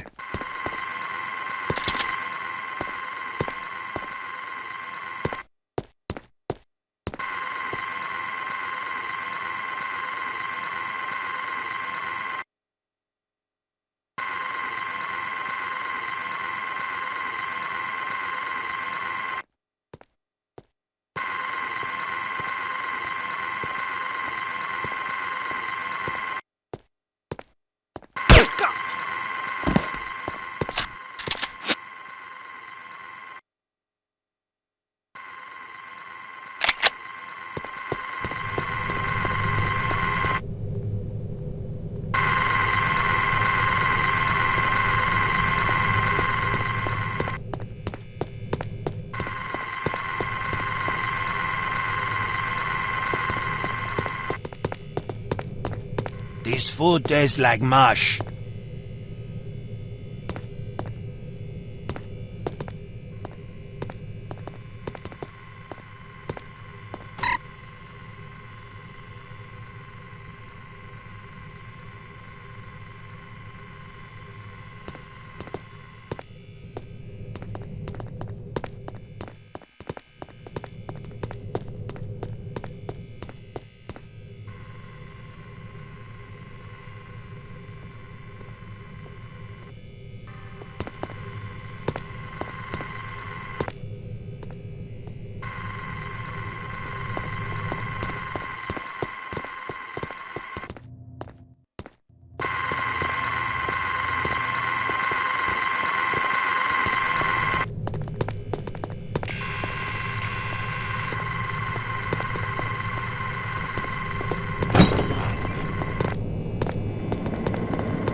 My job is to watch this machine, but I don't even know what it does.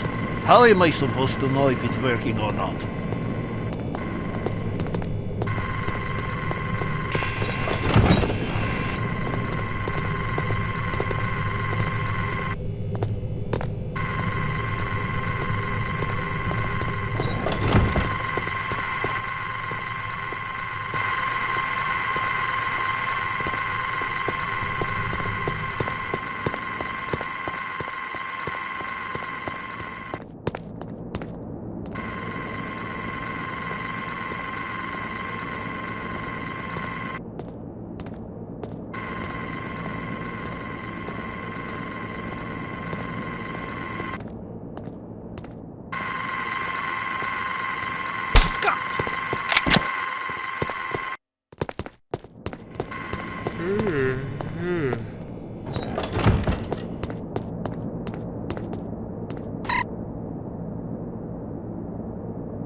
You must be Dr. Schenker.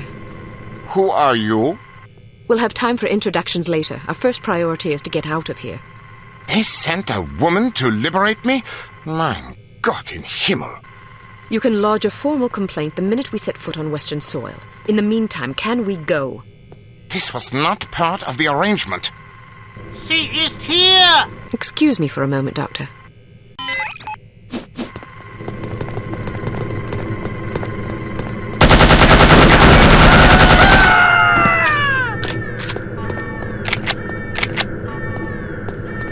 As I was saying, perhaps we should go. It seems I have no choice. Ein Moment, bitte, my wife.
Alarm!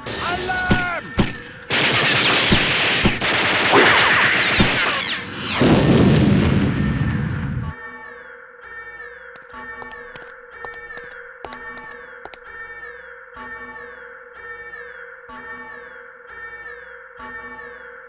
Good girl.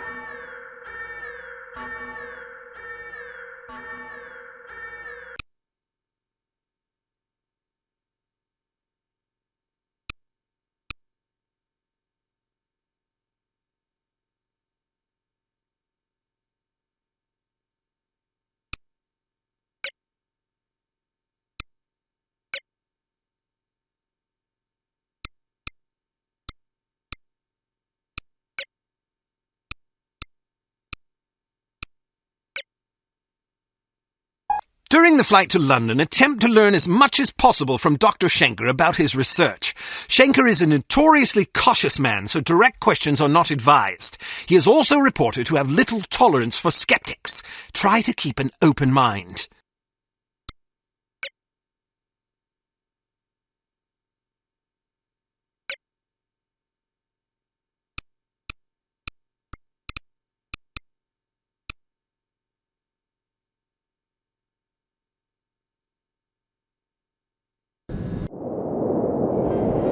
This is your captain speaking. We have reached a cruising altitude of 24,000 feet and will soon be leaving German airspace.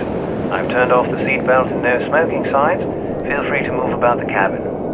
We'll be arriving in London at approximately 6:15 p.m. local time. The temperature is currently 25 degrees centigrade with clear skies. I think we can expect a lovely, relaxing flight.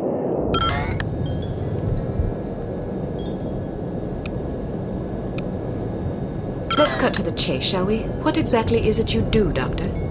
Research. Not the sort of thing a layman would be likely to understand. And especially not a lay woman. Perhaps you could distill the basic concepts for me. Perhaps. However, I'm rather tired, so I would prefer to discuss these matters at a later time.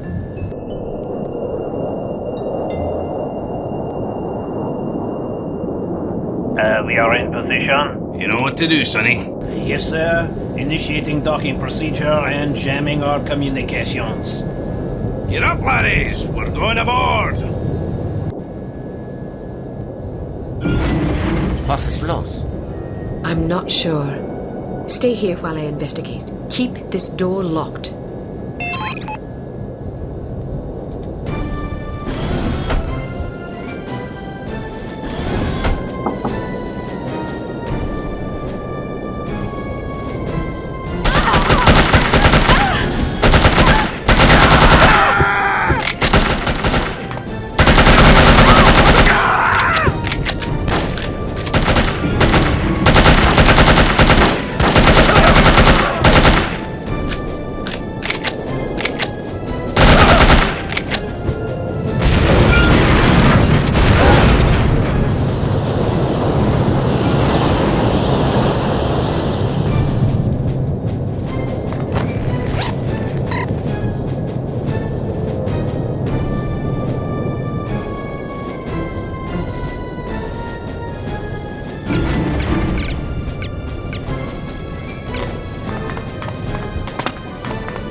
So much for a lovely, relaxing flight. Sleep tight, lassie. You're not going to kill her? What if she wakes up? Now look here, you. I'm not going to butcher a fellow countryman without a specific grudge. If she wakes up, she can fend for herself. If she dies, then she ain't really a Scot, so I won't feel bad. Now, go get that doctor fella and do a final sweep. Take anything that looks important. Papers, files, whiskey, whatever. Yes, sir?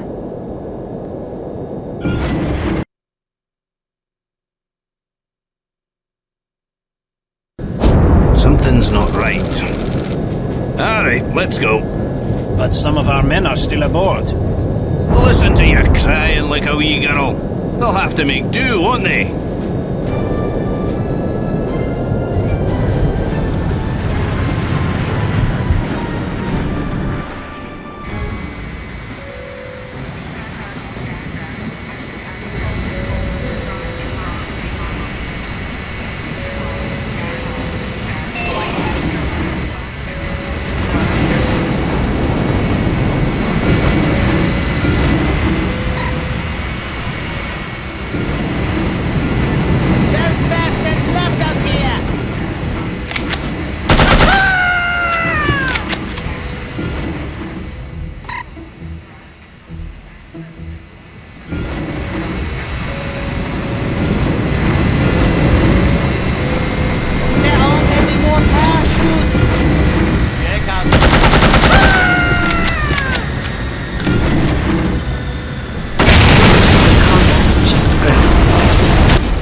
Make sure she doesn't land on her feet.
Please be full of hay!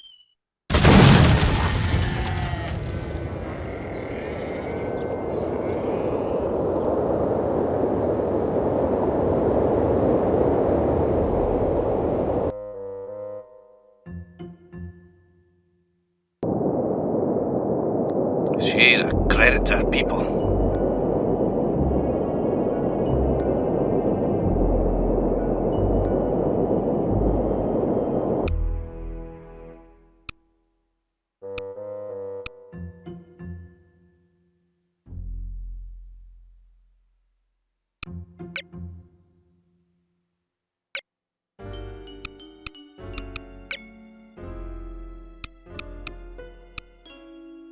Congratulations! You have failed again.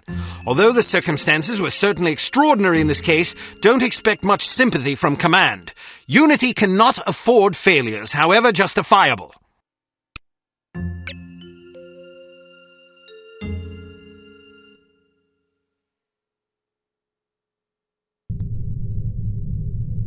I'm impressed, Agent Archer. I expected that promoting you to field operations would be disastrous, but I never imagined a catastrophe of these proportions. You've now managed to botch 2 high-profile, high-stakes missions. Care to explain?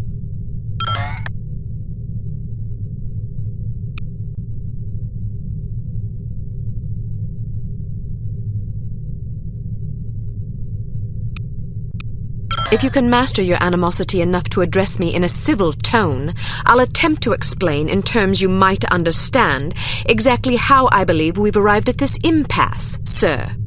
Your inadequacy is matched only by your impertinence. If you find my manners offensive, I suggest you find a line of work more suited to your delicate nature. Gardening, for example, or perhaps motherhood. This is getting us nowhere. Neither is she. I plan to submit a formal request to review her record for dismissal. You'll do nothing of the sort. Even if we had the luxury of discharging one of our last remaining operatives, which we don't, there are proper channels to consider. No agent of U.N.I.T.Y has ever been relieved of duties without a formal, thorough inquest.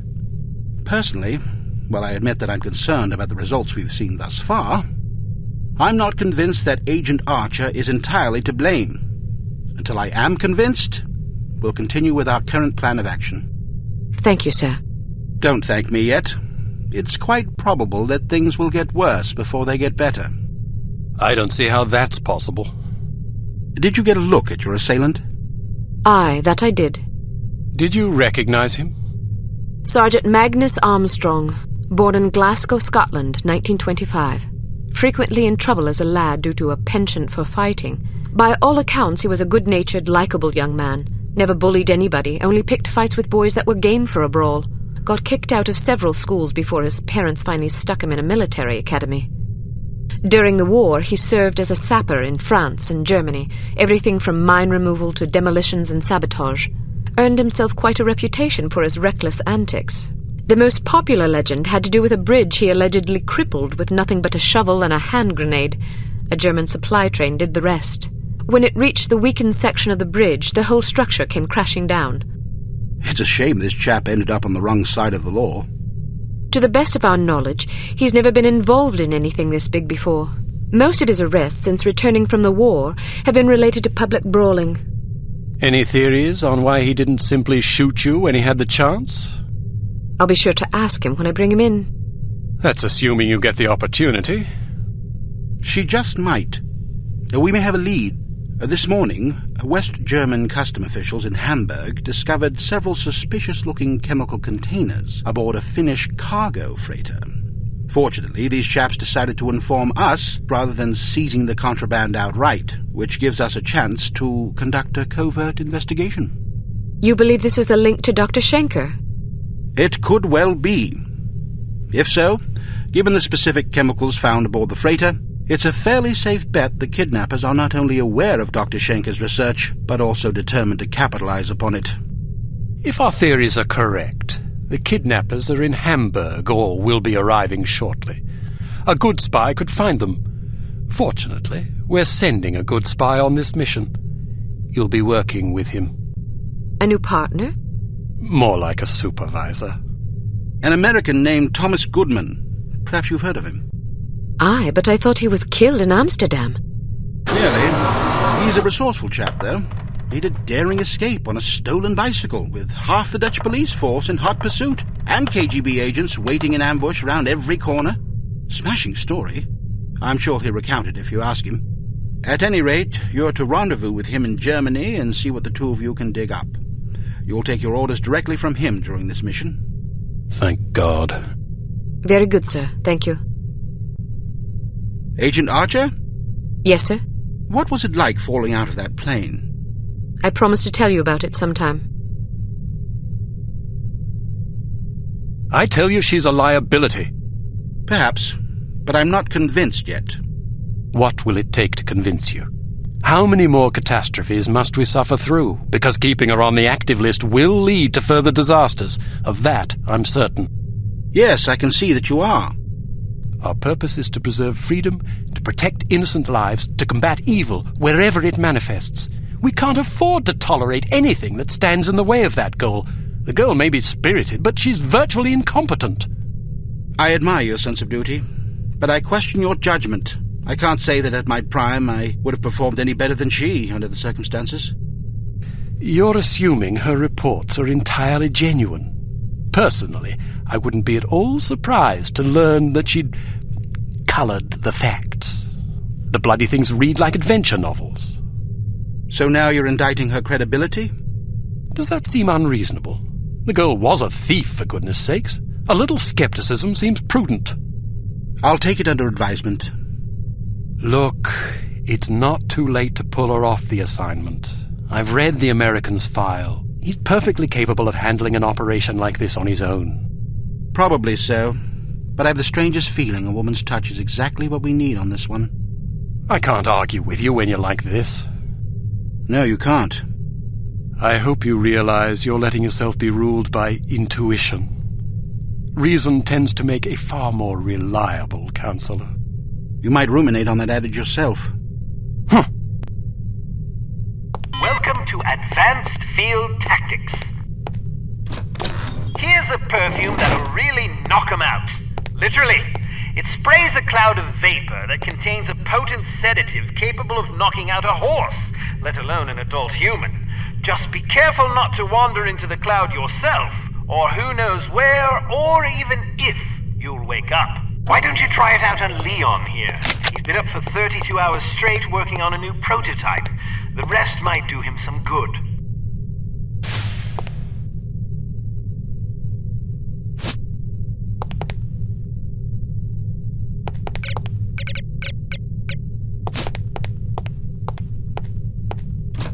Excellent.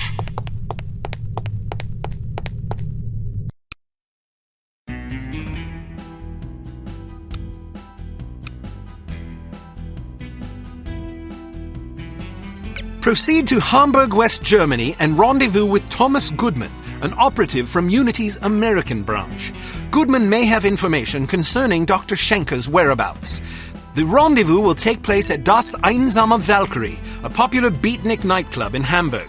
You will recognize Agent Goodman by his rugged good looks and the unlit cigarette he is holding in his left hand. Offer him a light. He will answer with, "Sorry, but I don't smoke." Once you have made contact, you will be under Agent Goodman's command. Follow his orders implicitly.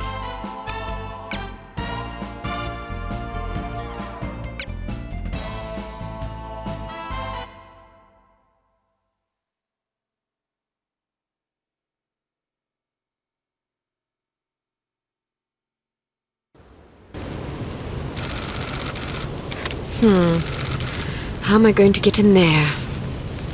I demand to be let in. I'm sorry. That's impossible. But my girlfriend is inside.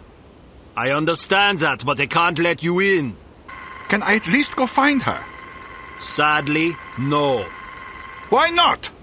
Because the club is full. Nobody else is allowed. Well, can you go find her for me?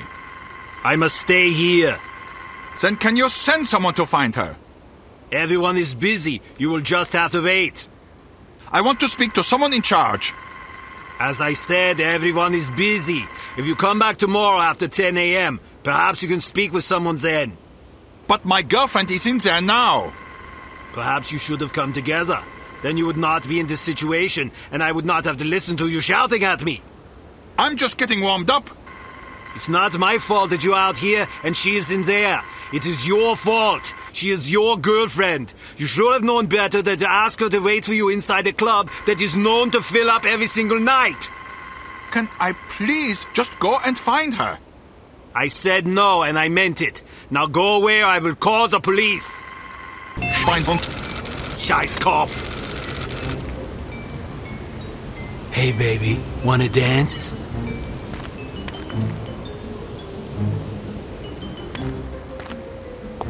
I'm always too late to get in. I've been waiting out here for 20 minutes. I hope the performance is good.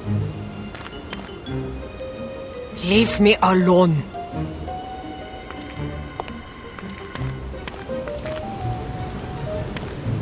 Is it always as crowded? Yeah, the place fills up every night. People come for the music. Do you think they'll let us in? I doubt it. I have to get in there. Really? Well, let me help you. I'll distract the bouncer so you can climb in through that window. Watch out for the camera, though. Thanks. My pleasure. Have fun.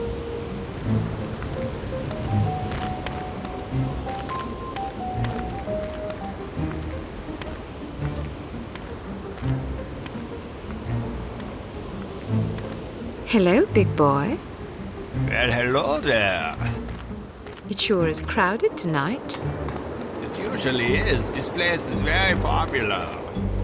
You must meet a lot of pretty girls. Yes, but rarely do I meet enchanting ones. You're teasing. I do not tease. Promises, promises. I get off in an hour. Then so do I. Your place or mine? Let's start at your place and see where we end up. I like your style. See you soon. I'll count every minute.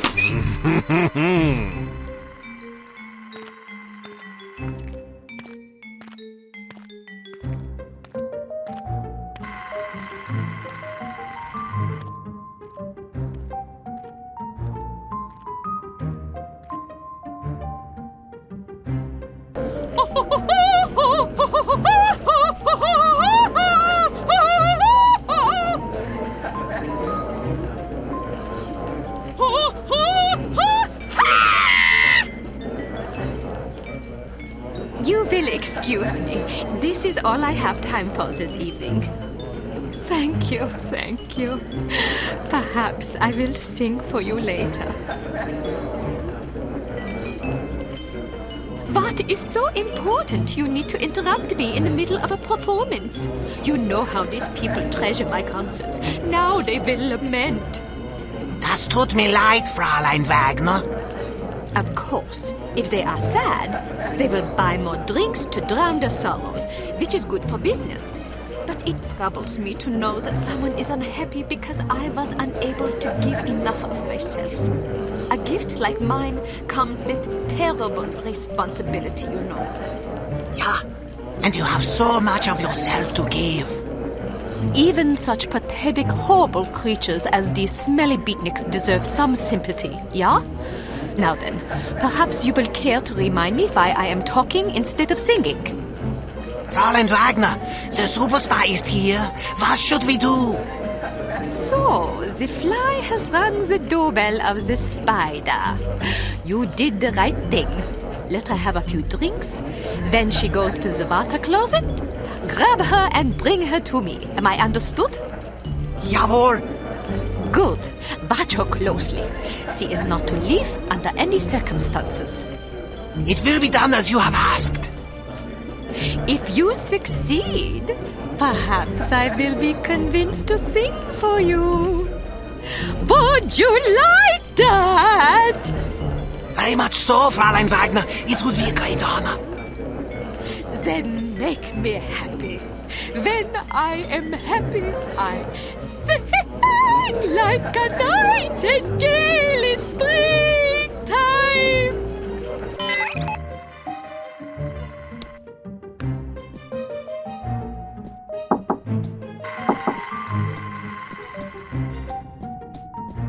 love your outfit.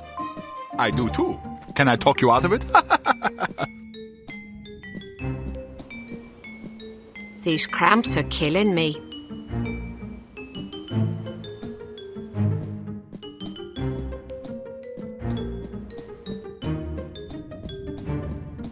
Leave me alone!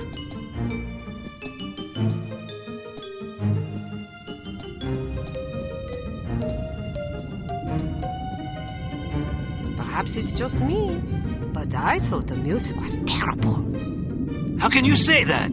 It's unconventional, certainly, but that's what makes it so compelling. It's not compelling, it's just bad.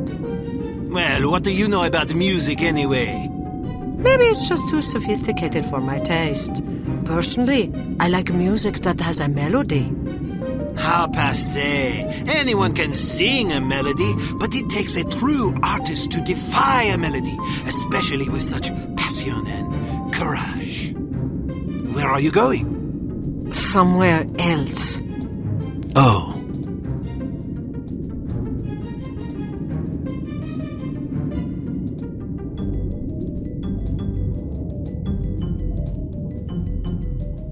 This club is super groovy, don't you think so?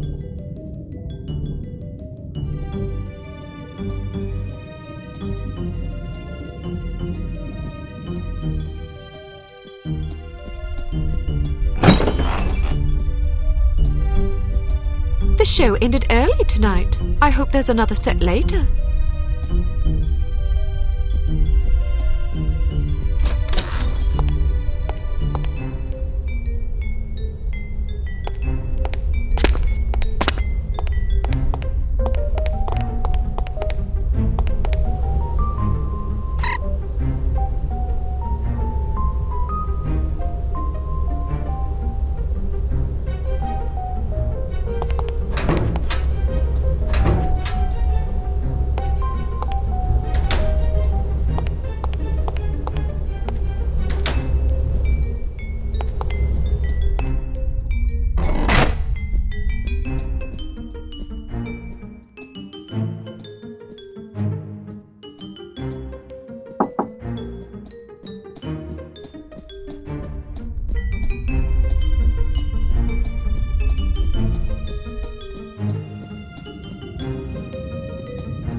I wonder where my boyfriend is. He asked me to meet him here.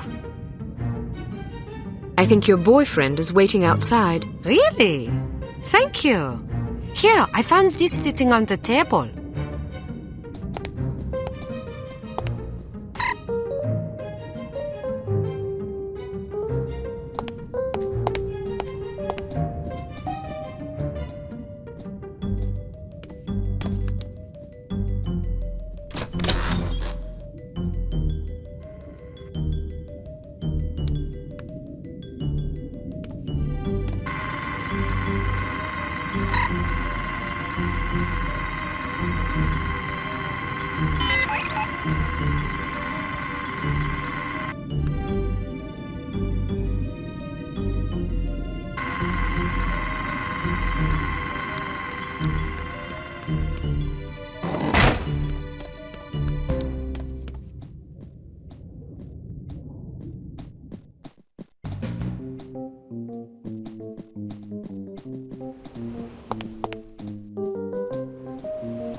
Would you care for a light? Thanks, but I don't smoke. You're holding a cigarette. Am I? Well, what do you know? I guess old habits die hard. Say, can I borrow a dime? I want to call my mom and tell her I just met the girl of my dreams. I gave my last dime to a worthwhile charity. Ouch.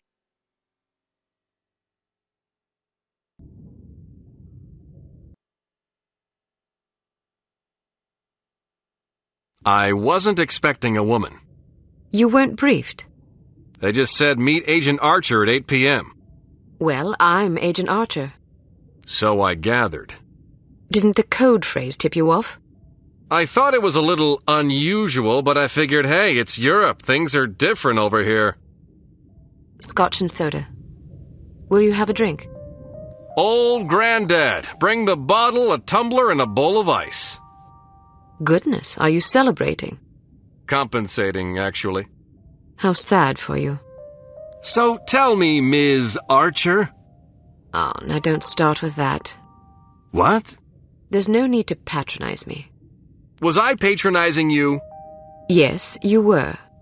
Well, I'm sorry, but I didn't realize I was going to have to babysit on this assignment. I may be a woman, but that doesn't mean I can't take care of myself. Oh, I get it. You're one of those women's libbers. Dress up in men's clothing, ride motorcycles, smoke cigars, that kind of thing. Just because I can take care of myself doesn't mean I'm not a woman. They're not mutually exclusive, you know. But isn't the point of women's liberation to allow young ladies like yourself to become men? The point is to allow young ladies to become whatever they please. Ouch. Well, if you're as deadly with a pistol as you are with your tongue, you can watch both our backs.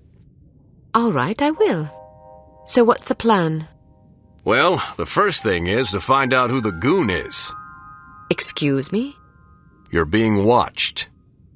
If you can lure him someplace quiet, I'll jump him and find out what he's after. That's very noble of you, but I think I can handle that little fella. Suit yourself. Where should I ambush him? Try the ladies' room. What? You think he'll follow me into the loo? Heck yeah, look at him. He's concentrating so hard on not being noticed, he'd probably follow you into heavy traffic without a second thought. Anyway, you'll certainly be justified interrogating him, won't you? I'd be justified in doing worse than that. Just make sure you question him first. I'll be waiting by the stage. Be wary of the operetta. It's a bit enthusiastic. I can take it. Ow!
Looking for someone?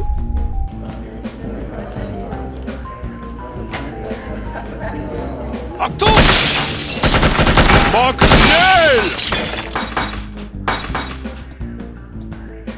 What now? About time things livened up.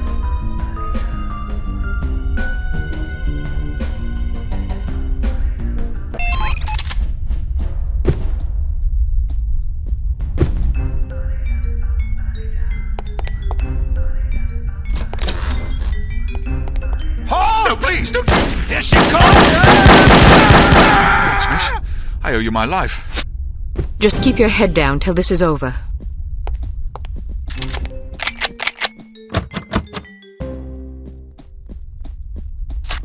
What's going on?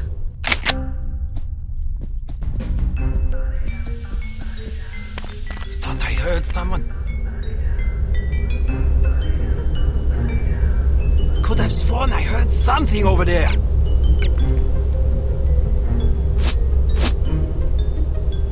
Thought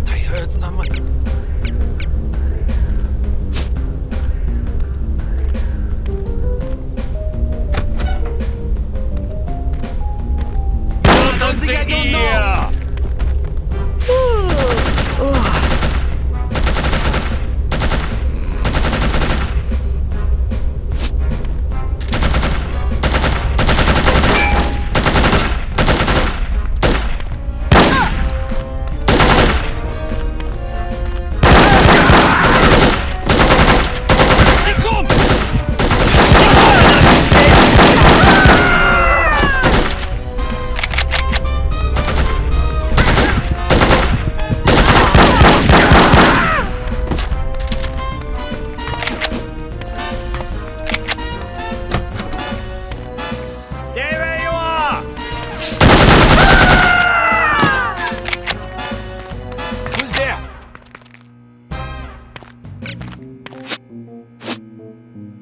Maybe I'm just hearing things.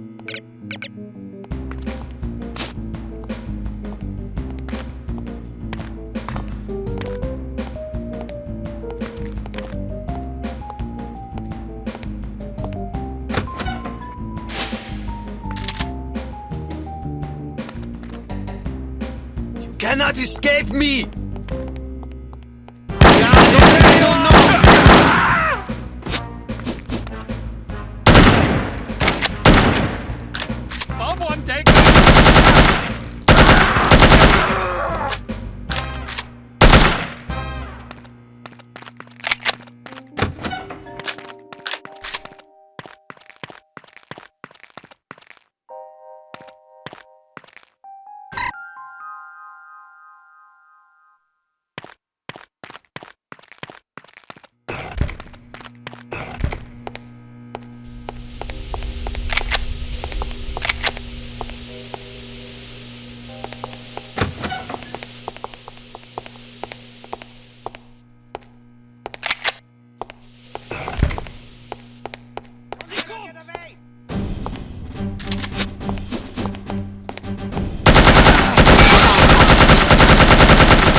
Did you find out anything? I was ambushed before I could question the bastard. You okay? I suppose, although I think someone might have tried to drug me. Something stung the back of my neck as I was heading for the ladies' room. Might have been a dart. How do you feel now? Not bad. Meet me at this address in 1 hour. Why not go together? I want to poke around and see who these people are. They may be linked to H.A.R.M. Are you sure it's safe? Hell no, it's reckless and dumb, but that's not going to stop me. Well, good luck then. What should I do if you don't make it? Don't worry, doll. I'll make it. If you say so. Head backstage. A friend of mine's waiting in the alley. He'll get you out of here. Just tell him you're with me. You think he'll believe me? He will if you tell him my code name. I don't know your code name. Bold Eagle. Good God. What's so funny? Nothing. See you later, Bold Eagle. Not if I see you first. Okay.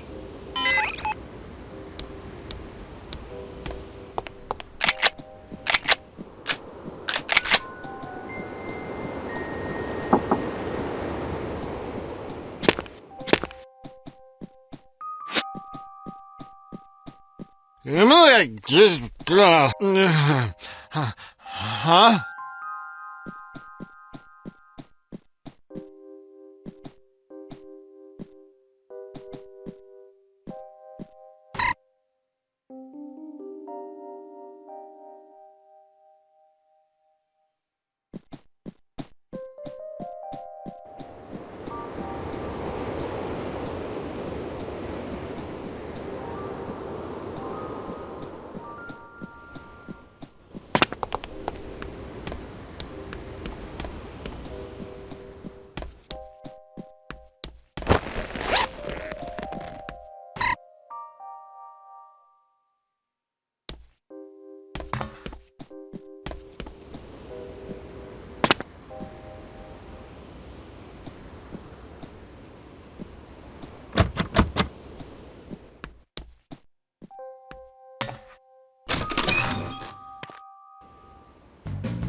I guess I'll have to...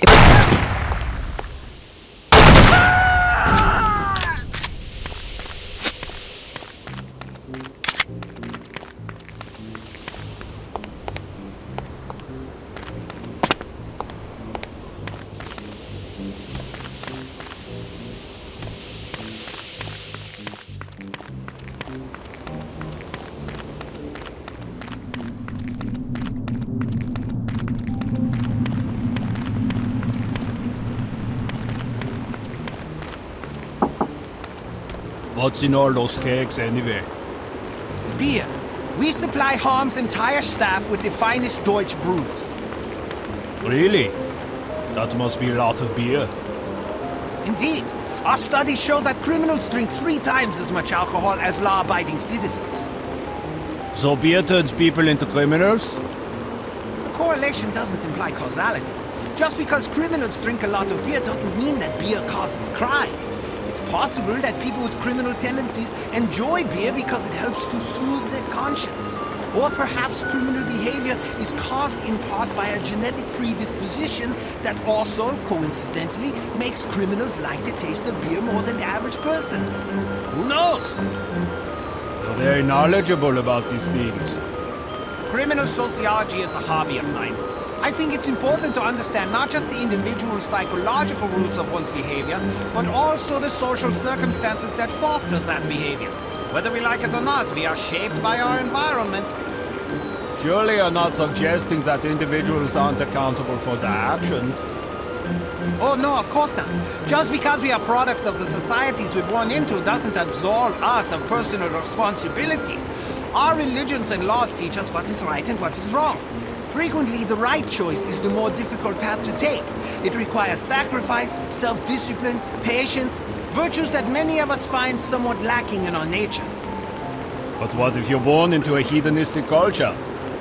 Look across history. The reason hedonism is discouraged by most religions and governments is that it weakens our civilization.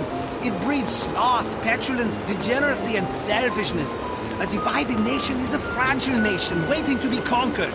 Unity is strength. Humans instinctively fashion order out of chaos. It is a natural, probably genetic impulse.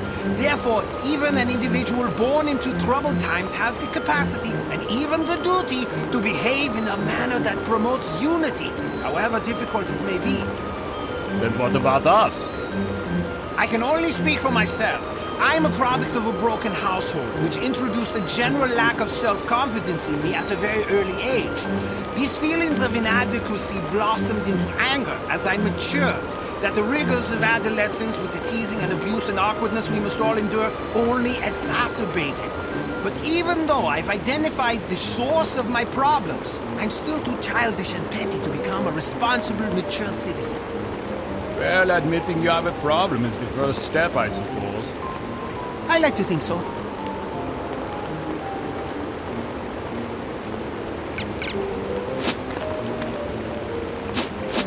Did you hear that?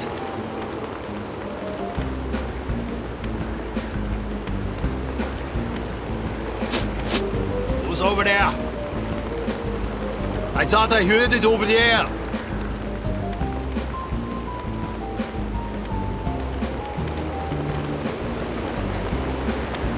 Yeah, maybe I just heard things.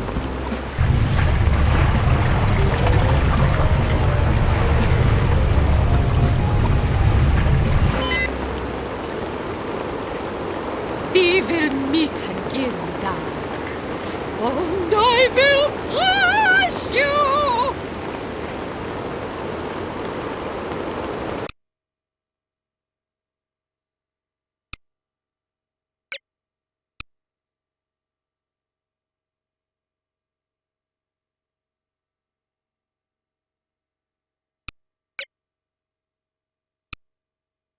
There is a U.N.I.T.Y safe house in Bremen, near the docks where you are to rendezvous with Agent Goodman.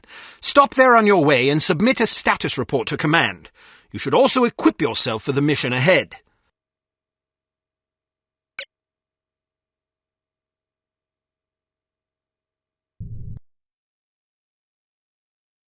What was the name of that nightclub again?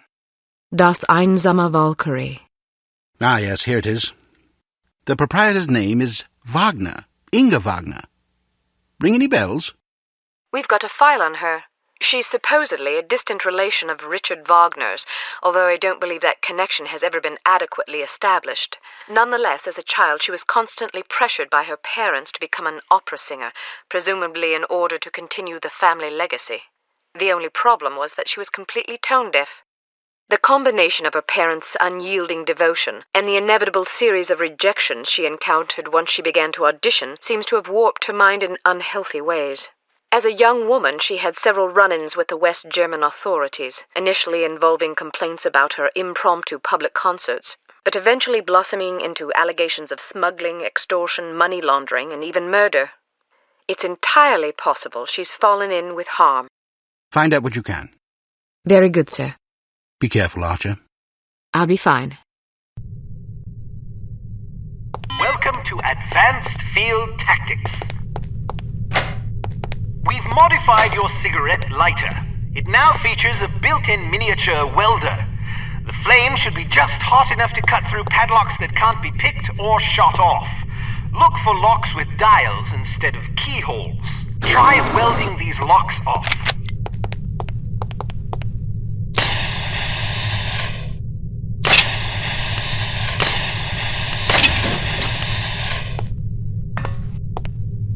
We've developed a new lipstick explosive for you.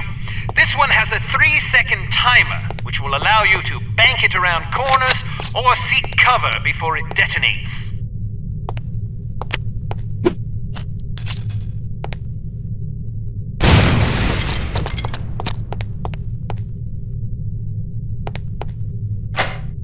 Excellent.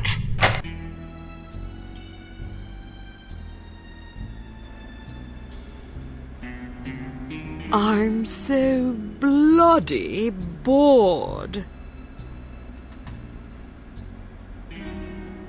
I never have any fun. Me neither.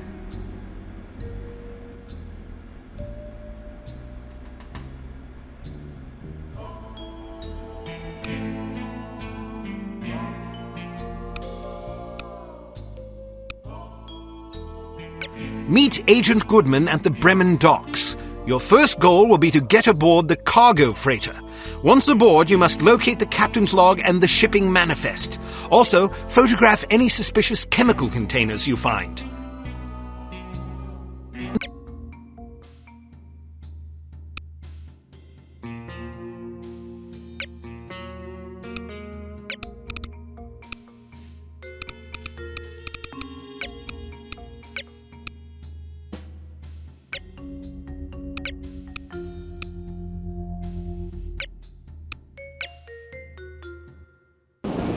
This looks like the place.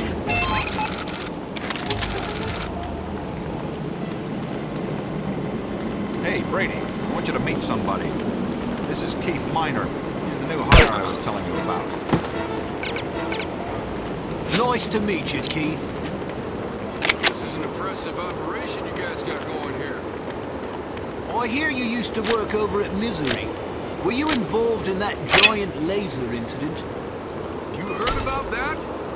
Heck yeah. We had a betting pool. I was so sure you guys were going to vaporize the Empire State Building. Oops, I guess I owe you some money then. What happened anyway? We hired some non-union technicians to put in the cooling system. You're kidding. It was a nightmare. Tell me about it. It's amazing the whole secret base didn't blow up. It pays to hire professionals. Anyway, welcome aboard, Keith. Good to have you on the team. I appreciate it. I got a good feeling about this organization.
Can you shut off this steam?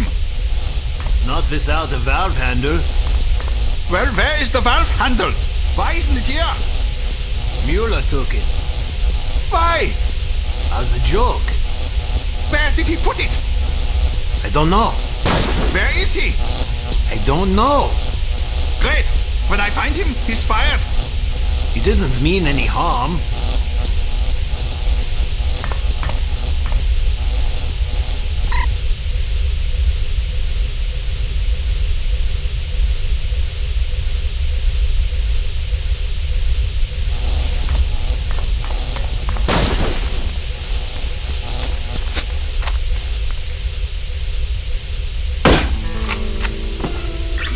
Oh dear, yes. Oh.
It's about damn time I said 1 hour, not at your convenience. Things got complicated. Your friend was killed, the one I was supposed to meet behind the club. What? Damn it! Poor bastard. It was a trap. Well, I hope you don't mind walking into another one. Looks like someone's expecting us. There's bad guys all over the place. I met a few on the way here. They were very unfriendly. Well, don't worry, I've got a plan. We just need a diversion. Easier said than done. I'm a professional, sister. I took the liberty of planting some time bombs. That ought to get their attention. After what happened at the club, I didn't want to take any chances. Excellent. When do the fireworks begin? Well, there's just one problem. When you didn't show up after an hour, I got nervous and deactivated the timers. We'll have to reset them. There are 4 in that warehouse over there. If you can take care of those, I'll tend to the others. How will I find them? I stuck them to fuel barrels. You just have to keep your eyes open. Once you find them, set them to go off at 11:15. That'll give us half an hour. Meet me back here when you're done. And don't be late this time. I'll do my best.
Got a cigarette? Huh? Cigarette? Nah, I'm trying to quit. No, do you have one? Oh, no, sorry. Why are you trying to quit? I don't know. Makes me feel yucky. Cathy doesn't smoke, does she? No, why? Oh, nothing. Just seems ironic is all. What are you trying to say? Forget it.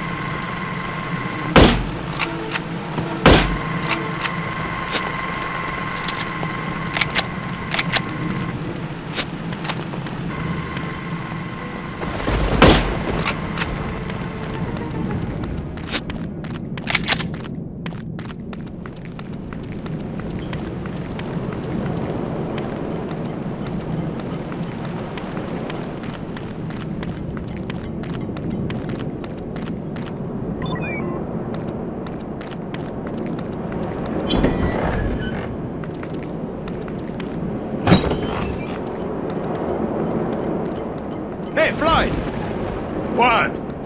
Bring me a soda. What do you want? Orange Crush. Okay.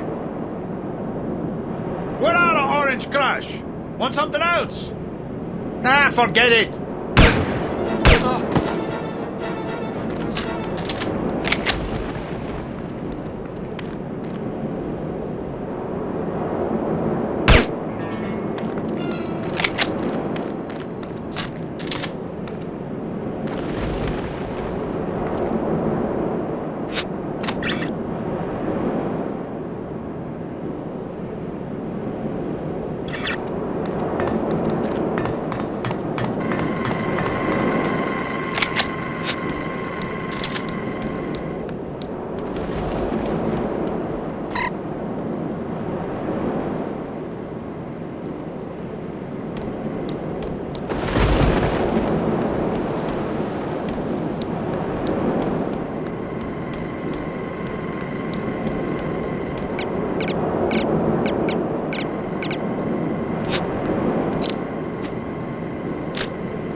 What's going on out there? I don't know. Maybe you aren't getting enough sleep. I guess that's it. How come? You're homesick or something? Lying awake thinking about your high school sweetheart, writing her love letters? I don't know, maybe it's just the stress. What are you talking about? Stress? All you have to do is stand there and look mean. How stressful is that? What if I have to shoot somebody? Then you shoot them. You got that? Yes, sir. What's that? I can't hear you.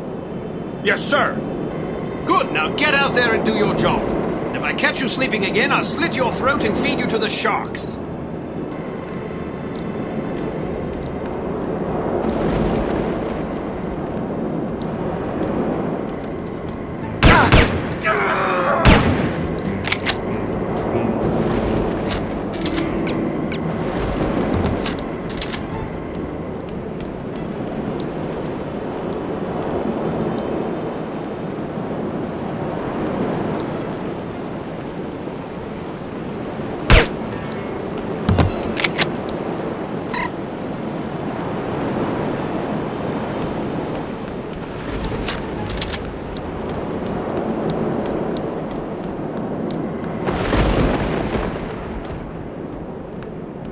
I don't want to be here all day. Would you come out? We've almost got you anyways. I think the heart has actually stopped beating.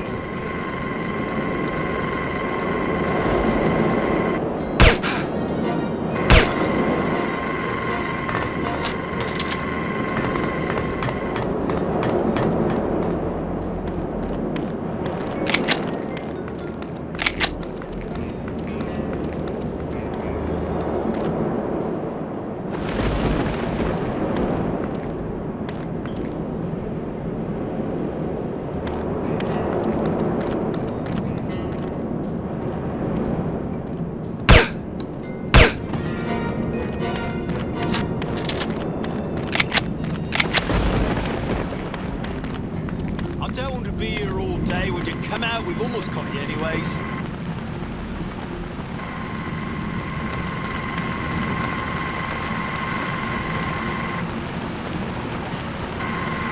Look, really, please, we've almost got the track down. Let's put an end to this, shall we?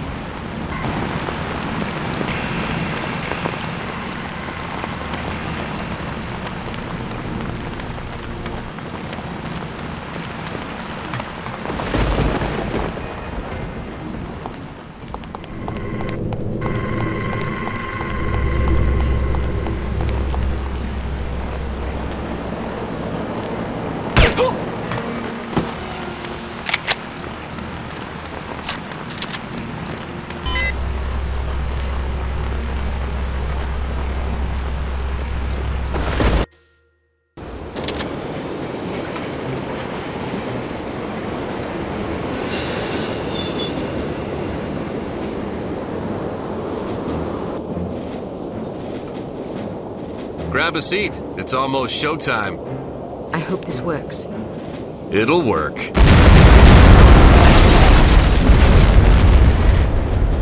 Damn, looks like they're leaving some guards behind.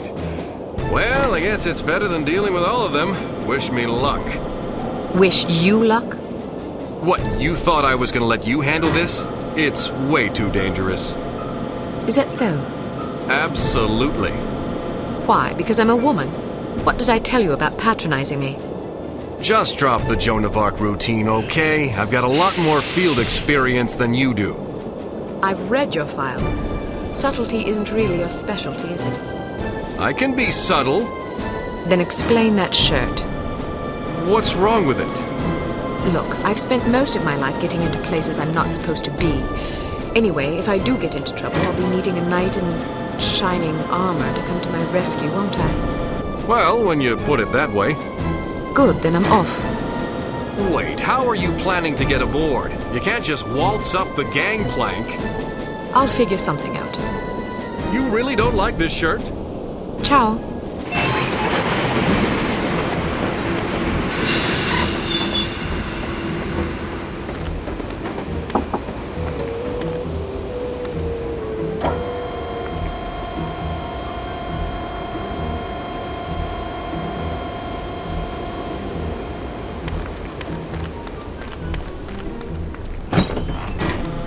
play drums, right? Yeah. What kind of music do you like? Exotica mostly. Les Baxter, Sonny Sanasi, people like that. Playing with anybody? Not right now. I haven't had a lot of free time since we started this operative. Yeah, no kidding. Why, you starting something up? Well, me and a couple of guys from security have been playing once a week at this little club downtown. Real informal. Improvisation mostly. Sounds fun. Wanna sit in this coming week? Yeah, sure. Why not? Groovy. You know where Cab Cabaret is? Down on Hofenstrasse? Sure. Cool. Just show up around. Is the trap set okay? I don't want to haul all my gear. Perfect. Right. I'm looking forward to it.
I'd better not go that way.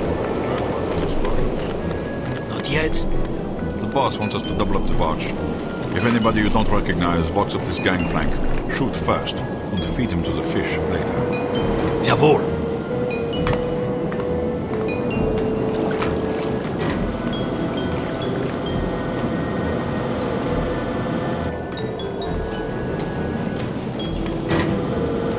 Hans! Your dog went doo-doo over here! It stinks! I'm supposed to patrol this area!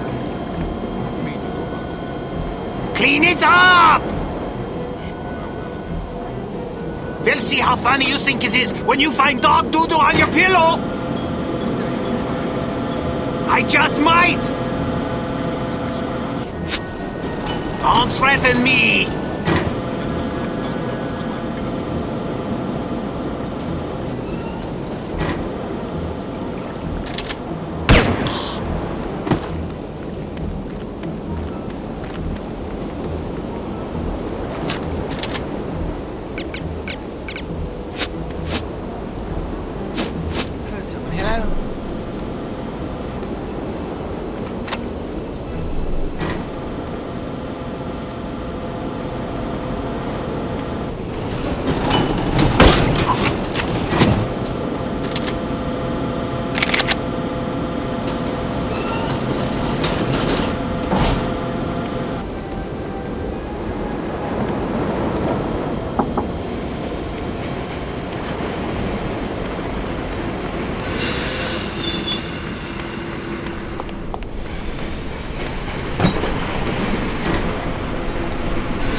What is it?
here! Nicole!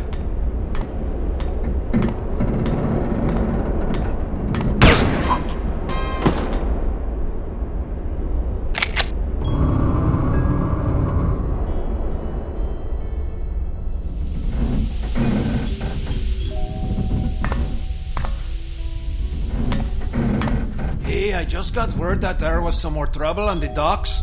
Boss says to keep an eye out for anything suspicious. Alright, I'll put Stern and Goodmanson on watch. Yeah? This is Horvik. Send Stern and Goodmanson down here, will you? Yeah.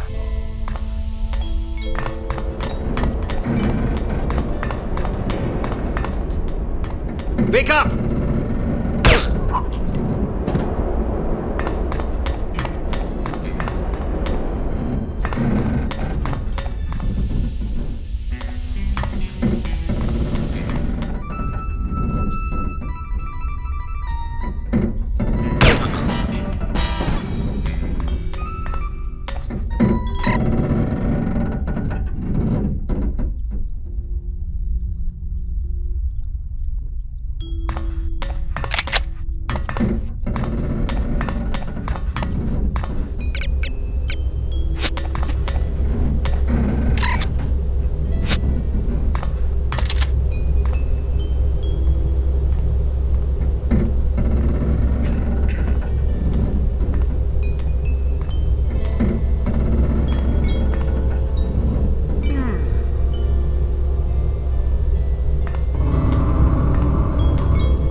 Come on! First of all, it was Operative, which is bad enough. Oh! What made it truly painful wasn't that it was completely out of key, although that was certainly unpleasant. It was that it was so vicious, like she was trying to kill the audience with her voice. Maybe she was. No, if you had seen her, you'd know. She didn't realize how bad she was. What'd she look like anyway? Very large with bright rosy cheeks, dressed kind of like a milkmaid. You're kidding? No, I'm not kidding. What's her name? Inge Wagner. How did you know? She came aboard an hour ago. What? It's true. Didn't you read the memo in the galley? I never read those. We're supposed to assemble on deck after breakfast tomorrow for a motivational concert. I get it. Very funny. You really had me going for a moment there. I'm not joking. Please tell me that you are. I have to get off the ship. Maybe I can hide somewhere? Do you think they'll notice if I'm not there? I doubt it. Hell, I'll join ya.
Why not just kill her?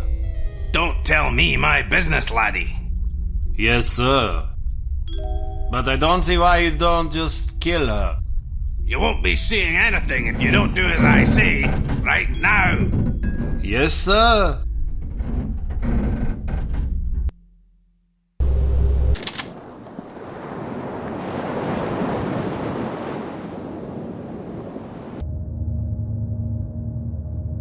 Armstrong! Where are you? I demand an explanation. Explanation for what? Heinrich tells me the girl is still alive. Perhaps you did not understand my orders. Your orders? Ha! You don't give me orders. She was to be liquidated. Why did you spare her? I'll not slay a countryman without a fair fight. The girl's just doing her job. She's a threat to our operation. I'm sure the director would agree with me. Then, you kill her. Coward. Fatty. Drunk. Fatty. You disgust me. What was that? That's an explosion. Find out what's going on. Jawohl, Frau Wagner. Abandon ship! Abandon ship! Did he say ship or sheep? Ship, I think. Why? Oh, no reason.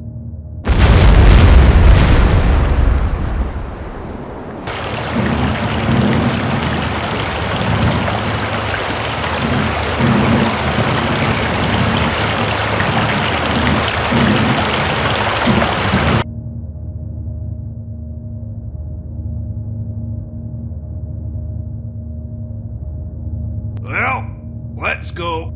What about the cargo? You're welcome to fetch it, fatty. As for me, I'm getting off this boat before she sinks. But the operation? We can replace the cargo, but I'm one of a kind, if you take my meaning. The director will not be pleased. Then stay here and show your devotion.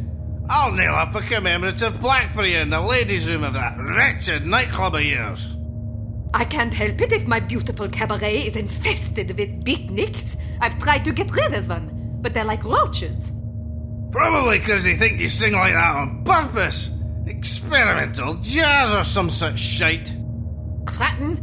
Enough of this jabbering. You're out of my way. Your hideous mass is blocking the bulkhead.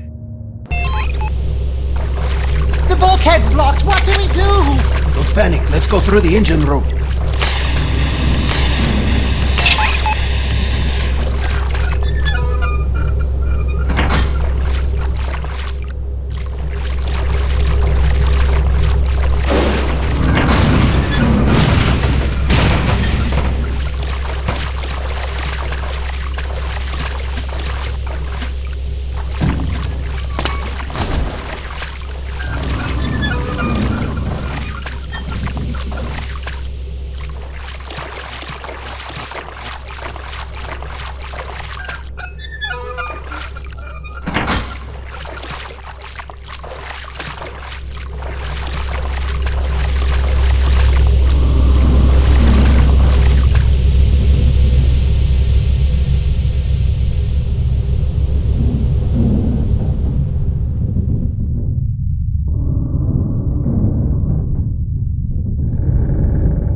dead!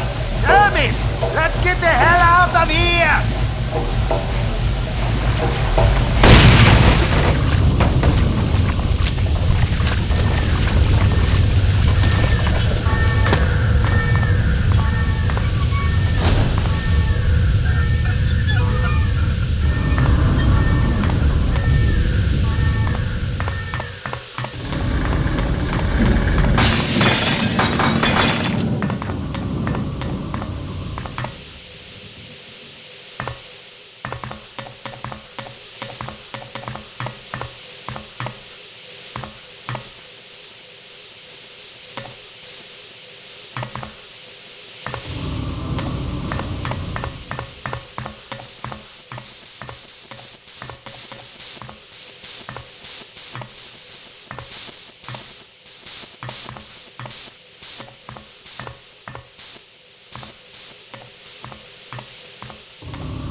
You are proving to be an inadequate operative, Agent Archer. You have yet to carry off a successful mission. Well, perhaps all is not lost. At least you placed a beacon in the radio room, which will allow you to locate the sunken freighter.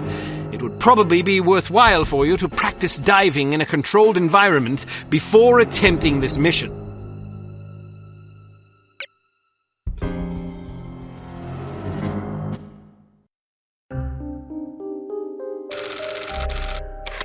Fabulous cigars, Carlyle. Absolutely fabulous. Aren't they? A close personal acquaintance of mine is in the import-export business. Gets them direct from Havana. Care for another? Don't mind if I do. After you smoke that one, you really ought to try one of these. Not Cuban, but I challenge you to tell the difference. Shall we turn it into a wager? Jolly good. Smashing. I only wish the Commissioner were here to fatten the pot. Here I am. Commissioner, good of you to join us. We're just about to embark on a little bet. Gordon here contends that his non-Cuban cigars will dupe seasoned connoisseurs like us. Rubbish. Hear, hear. You'll feast upon those words soon enough, old chaps. Frankly, I'd rather smoke them and wash them down with some more of this fine cognac. Isn't it divine? No, smashing. What's the matter, Commissioner? You look a mite worn. Pale as cheese. Are you quite all right? I'm not sure. On my way here, a big bald chap with an eye patch poked me in the leg with his umbrella. I've been a bit gassy ever since. I say! What a rude fellow. No wonder you're upset. I hope he apologized. Actually, he said au revoir and handed me a lily.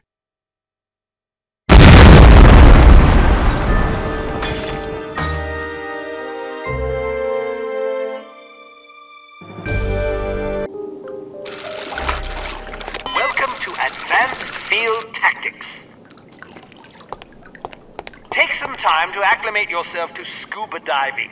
When you're done, return here. You might also want to familiarize yourself with the Morris Model 14 spear gun. It could come in handy.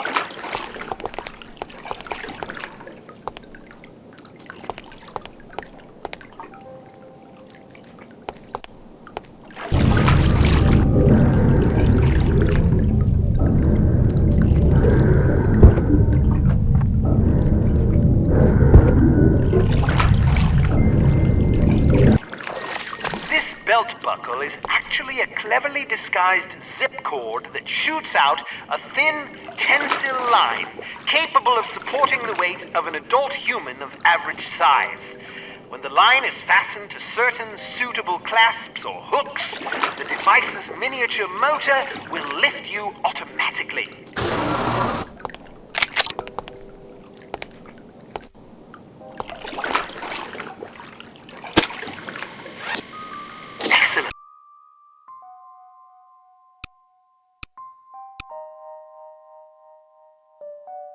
Return to your hotel to see if Agent Goodman has left a message for you.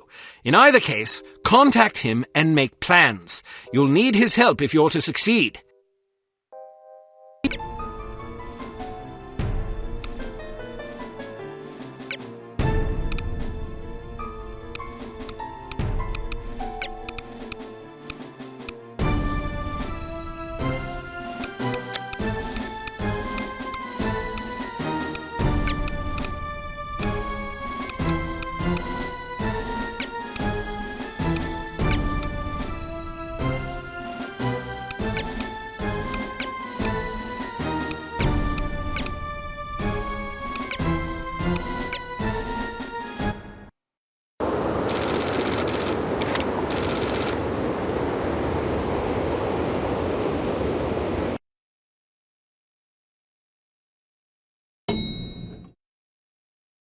Room 201. Any messages for me? No, ma'am.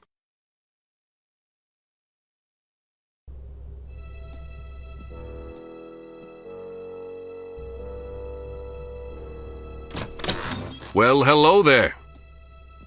I let myself in. I hope you don't mind. I could have shot you. But then you would have felt guilty. Don't be so sure. Aw, come on, be nice. You might have warned me you were planning to blow up the bloody ship. I wasn't expecting you to be aboard long enough for it to matter. After all that talk about how sneaky you are, I figured you'd get aboard, grab the stuff, and get back off. Things got complicated. I've heard that before. Probably from your mother. What the hell were you thinking anyway? Well, between the shipping manifest, the captain's log, and your photos, I figured we'd have what we came for. So why not inconvenience the bad guys a little? There's only one problem. I don't have the manifest or the captain's log. Oh, that's just perfect. Never send a woman to do a man's work. Hey, it was your surprise demolition work that got us into this mess. If you'd done your job, it wouldn't have been an issue. How could I do my job when the whole bloody ship was going down? You nearly got me killed. All right, I'm sorry I didn't warn you. Are you happy now? Not much of an apology, but I guess it'll have to do. Did you at least manage to place a beacon in the radio room? I did. Well, I hope you're up for a swim. Room service! You ordered room service? Get down! You must have been followed. Listen, head for the safe house and grab some scuba gear. I'll arrange for a boat. Right. Any recommendations on how we get out of here? It's you I'm worried about. They know your face. All right, in that case, any recommendations on how I get out of here? Are you afraid of heights? I'm comfortable with anything under cruising altitude. All right then, head for the roof. They won't expect that. I saw a fire escape in the back. You should be able to get down that way. Try to slip out of here without being seen. I'll do my best. Are you all right?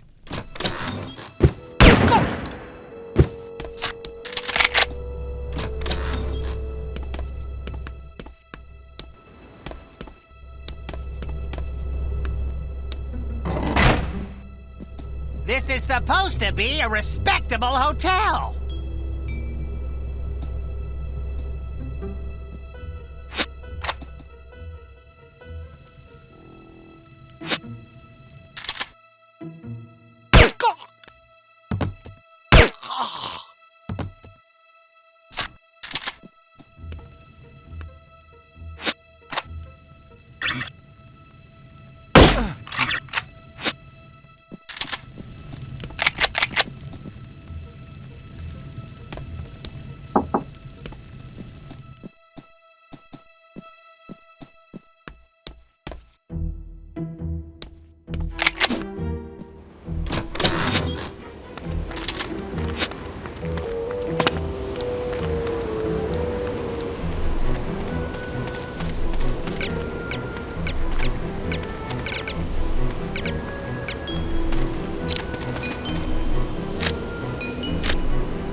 thought I heard something.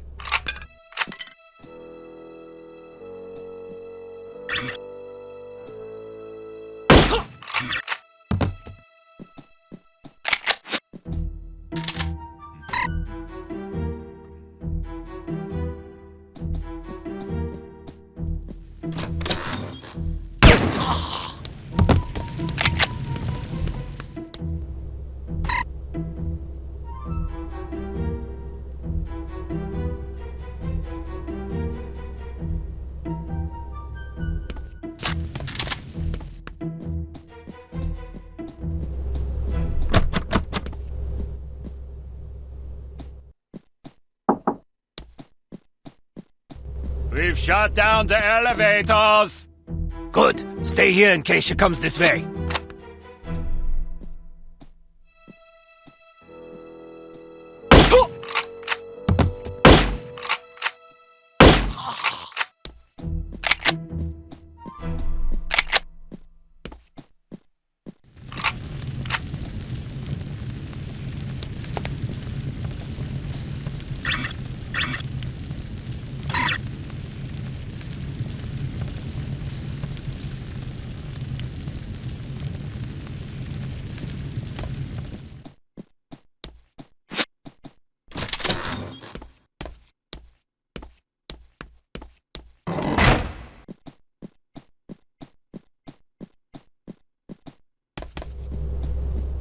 This way! Be careful! She's dangerous! Alarm!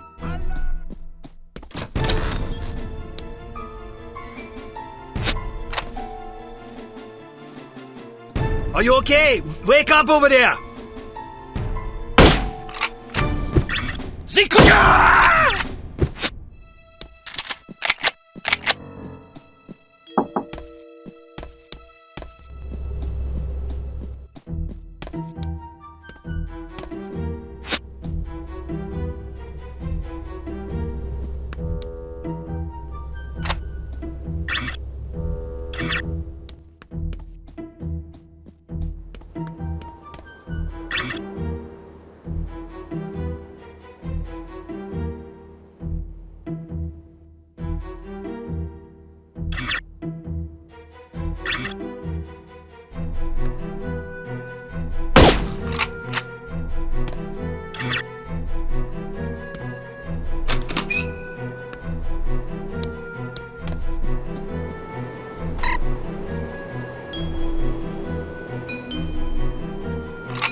Head for the roof. They won't expect that.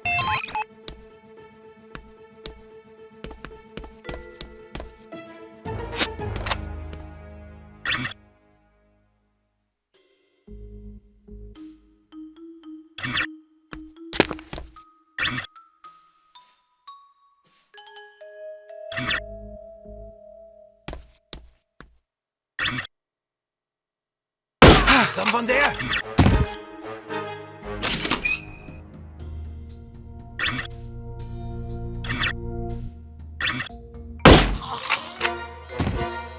Did you hear that?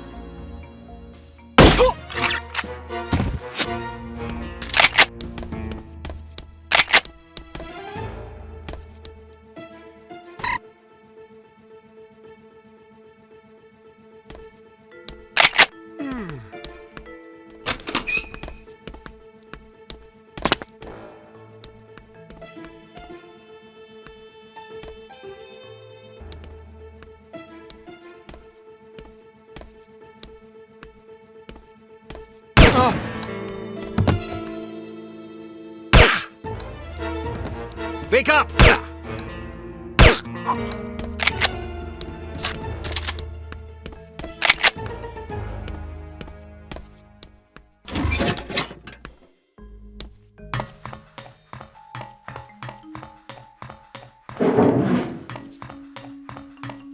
She's in the air duct!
Who is it?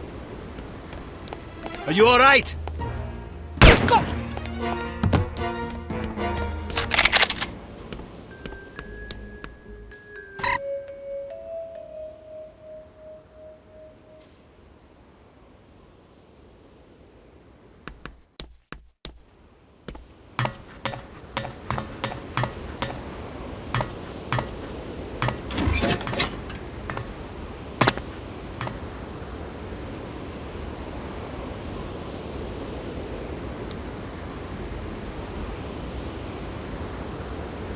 Cannot escape me!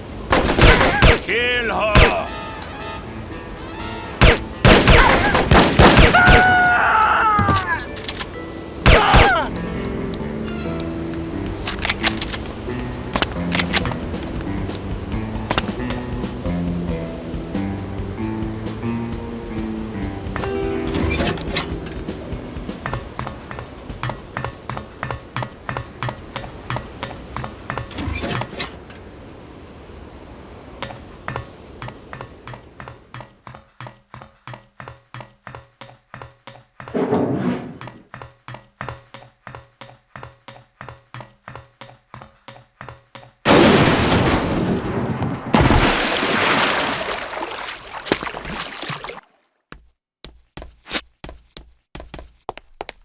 Goodness, are you all right?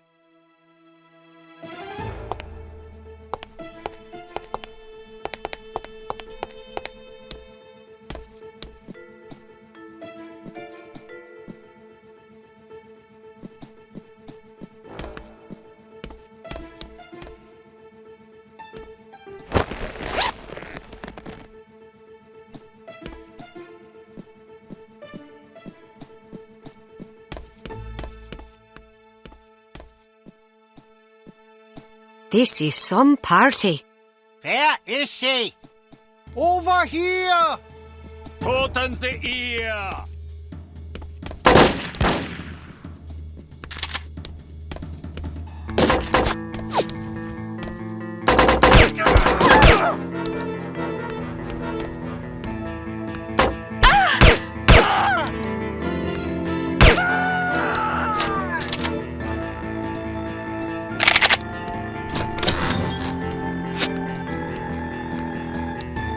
I need more beer!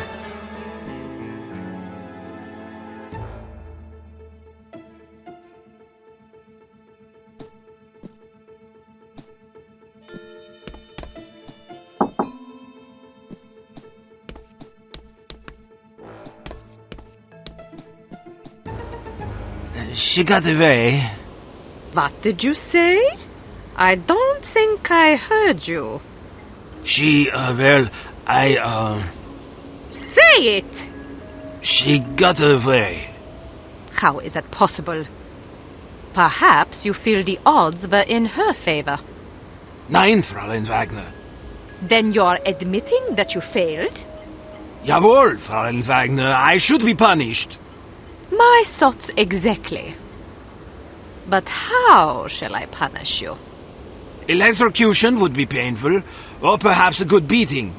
But I beg of you, please do not deprive me of the chance to hear you sing. I do not think I could take the pain. Is that so? Then you have just decided your punishment. You will be prohibited from attending my motivational concerts for 1 week. For 2 weeks. Please, be merciful.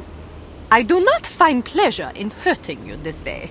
But without proper discipline, this organization would fall to ruin. Kaput. I understand. No singing for 2 weeks! Waha! On second thought, perhaps that punishment is too inhumane. Let's go with electrocution instead, Jawohl, Fräulein Wagner.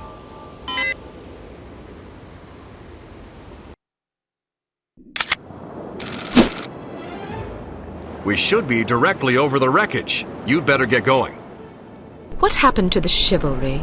You're not going to tell me it's too dangerous for a wee little lass to go down there by herself. I'm not the one that left the manifest and the captain's log aboard the ship. Well, I'm not the one that scuttled the damn thing. You want me to go? No, I just wanted to argue about it. Wish me luck.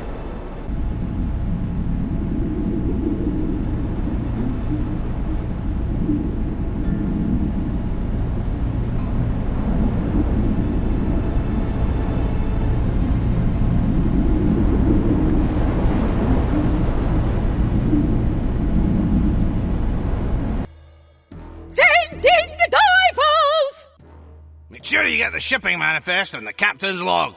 Oh, and if you see a half-empty bottle of Lafroig floating about in my quarters, I'd be much obliged if you'd retrieve it for me. Yes, sir! You disgust me. So? You are a drunk and a coward. You can say what you please about my hobbies and my hygiene, but I swear if you ever cast aspersions on my manhood again, I'll pound you. I'm not a coward. Your threats don't frighten me. A good beating might knock some of that ugly out of you. Care to find out? I will be in my quarters rehearsing. I am not to be disturbed. That's right. It's the rest of us who'll be disturbed, you bloody great banshee. I heard cats in heat that sing prettier than you. Criticism is the refuge of those without the talent or discipline for the pursuit of art. I pity you. And well you should. You call that belling of yours art. Fart is more like it. Imbecile. Fatty, fatty, fatty. Fatty, fat. Fatty, fatty.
Any luck?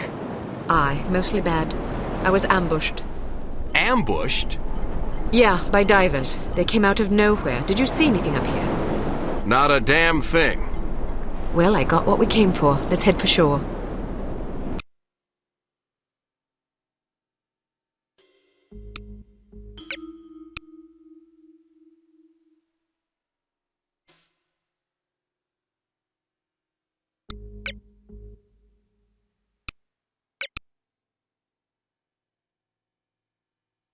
Success at last, albeit overdue and underwhelming. Head to the war room for an update on the situation. Perhaps there is a shred of hope, after all.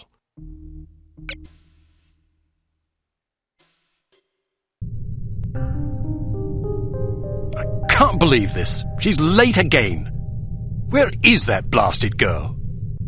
Give her a break, Smithy. About damn time.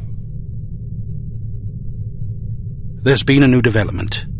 I heard about the Monte Carlo incident. Was it H.A.R.M?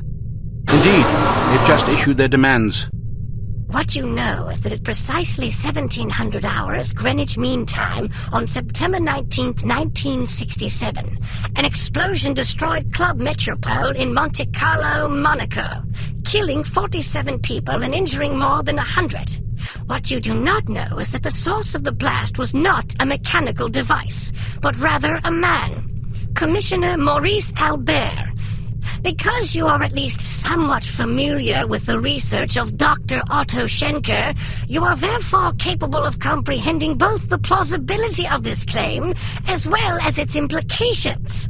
As we have demonstrated, our organization, H.A.R.M, possesses the recipe for a biological weapon of such insidious potential and singular destructive power that no one on the planet is safe. Unless our demands are met. This is outlandish. By now, I'm sure you have received the itemized list of our requirements. You have exactly 1 week to fulfill these requirements. If our demands are not met, we will be forced to discipline you. Already we have infected prominent individuals in 36 major metropolitan areas around the world. The first of our unsuspecting victims will detonate at exactly 0600 hours on September 26th. The estimated death toll is 1 million people! They're mad! The remaining victims will detonate at 6-hour intervals thereafter. Once our terms have been met, we will deliver a list of infected persons as well as a quantity of antidote sufficient to curtail this catastrophe. However, because the deadline we have imposed is dictated by the chemical fuse inherent in the reagent itself, the sooner you comply with our wishes, the more time you will have available in which to administer the antidote. I assure you that you do not possess the medical means necessary to diagnose the infection, nor the technical means necessary to diffuse it. Therefore, it would be in your best interest not to squander valuable time on such useless endeavors. Furthermore, any attempts by your secret service organizations to interfere with H.A.R.M shall be severely punished. That is all. A puppet? Don't be fooled by the messenger. This situation is extremely grave. They certainly expect us to swallow a lot of maybes. Maybe they're telling the truth about Monte Carlo. Maybe the consequences would be as dire as they predict. Maybe there's an antidote. Maybe they'll fulfill their end of the bargain. I tend to agree with you, Agent Archer. But for the time being, I suggest we take them at their word. The word of a puppet? What are their demands? Mr. Smith? £50 million sterling, the continent of Australia, and an internationally recognized holiday to be known as Praise Be to H.A.R.M Day. I don't see the point. Presumably it is to praise H.A.R.M. Not in the holiday. In their demands. It's obvious we aren't capable of fulfilling them. H.A.R.M must want us to forfeit. Nonsense. They may be madmen, but we have to presume they aren't completely irrational. Why even issue demands if their sole purpose were to cause destruction and chaos? Perhaps they expect a partial capitulation. That way they can get what they really want, the £50 million sterling. But they can also justify punishing us when we come up short on their other demands. It's obvious from the way they go on about their secret weapon that they're just itching to use it again. You hardly have the experience necessary to support such speculations. Archer may be onto something. In any case, H.A.R.M's motives are irrelevant.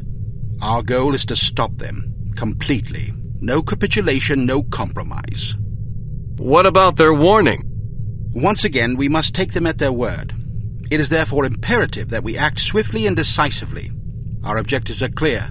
We must obtain the list of infected individuals. We must get our hands on the antidote, and we must recover Dr. Schenker. And Volkov? He's only a threat if he knows what we're up to. If our theories are correct about Agent Lowry, Volkov shouldn't be much of a concern. What if your theories aren't correct? Then may God help us all. I hope we can come up with a better plan than that. What about the information we got off the ship? Well, the containers you photographed weren't accounted for on the shipping manifest, which comes as little surprise. However, much of the cargo aboard the freighter was on its way to a chemical plant in southern England. Not much to go on. Be that as it may, it's better than sitting on our hands waiting to find out if Archer's correct about H.A.R.M's intentions. And the captain's log? Useless. Shite. Tell us about this chemical plant. It's owned by Dumas Industrial Enterprises. Dumas? As in Baron Archibald Dumas? What do you know about him?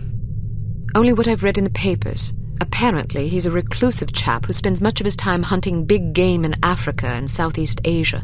No one knows much about him except that he inherited the company from his father about 10 years ago. We're counting on you to discover whether or not he's connected to H.A.R.M. And if he is? First things first. For now, try to get an audience with the man. Size him up. We need to know what sort of fellow we're dealing with. Your best bet is to see if you can catch him at the chemical plant. There's also a corporate office up north, but apparently he doesn't spend much time there. Whatever you do, don't jeopardize your cover. It's imperative that we take H.A.R.M. by surprise. Understood. I have a hunch we're getting close. If this lead pays off, we'll be one important step closer to victory. Welcome to Advanced Field Tactics. We've cooked up a stunning new perfume for you. It temporarily blinds and dazes anyone caught in its influence. Do be careful not to spray it upwind.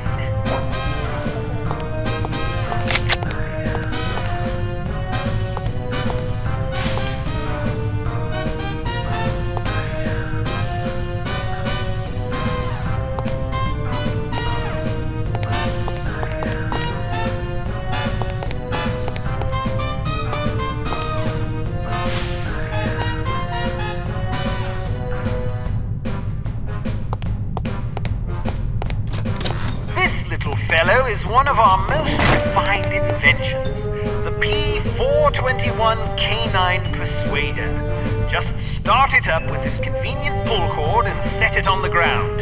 Using sophisticated olfactory sensors, the P421 will seek out the nearest dog within its range and release a cloud of pheromone gas designed to enamor canines of either sex.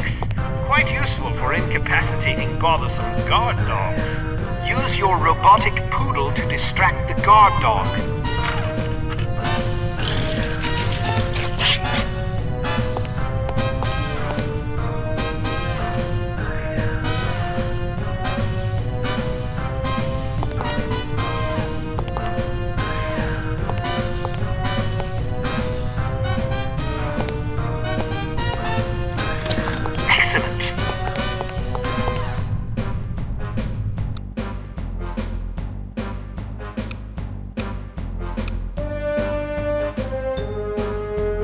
It is possible that the reclusive Baron Archibald Dumas is somehow connected to the disappearance of Dr. Schenker.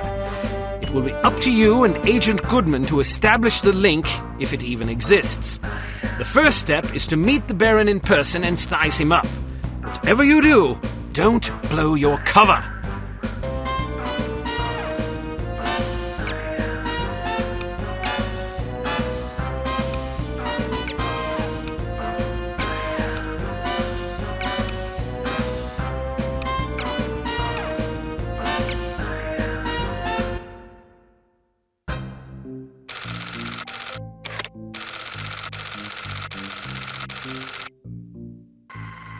Good morning. How may I help you?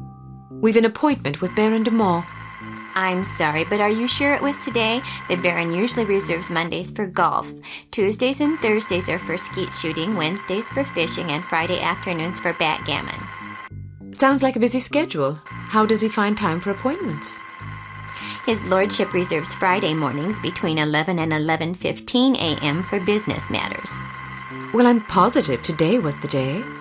Could you take another look at the appointment book? I suppose, but I can't see that it will do any good. The Baron's routine is quite established.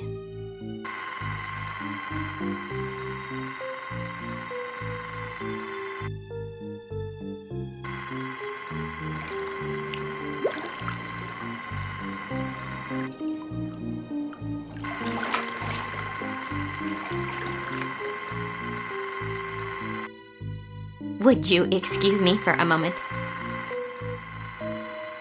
That should keep her busy for about 10 minutes, poor lass. All right, wait here just in case. I'll find the Baron's office and see if I can dig up some incriminating evidence. I've got a better idea. You wait here and I'll snoop around. No way, Sugar Pie. Remember what happened last time? Heads or tails? Tails. Heads. You lose. Sugar Pie. 2 out of 3? Don't be a sore loser. Fine, but stay sharp. If you're seen, the mission's blown. If the Baron figures out you were in his office, the mission's blown. If you hurt anybody... The mission's blown, I know. Just remember what I said.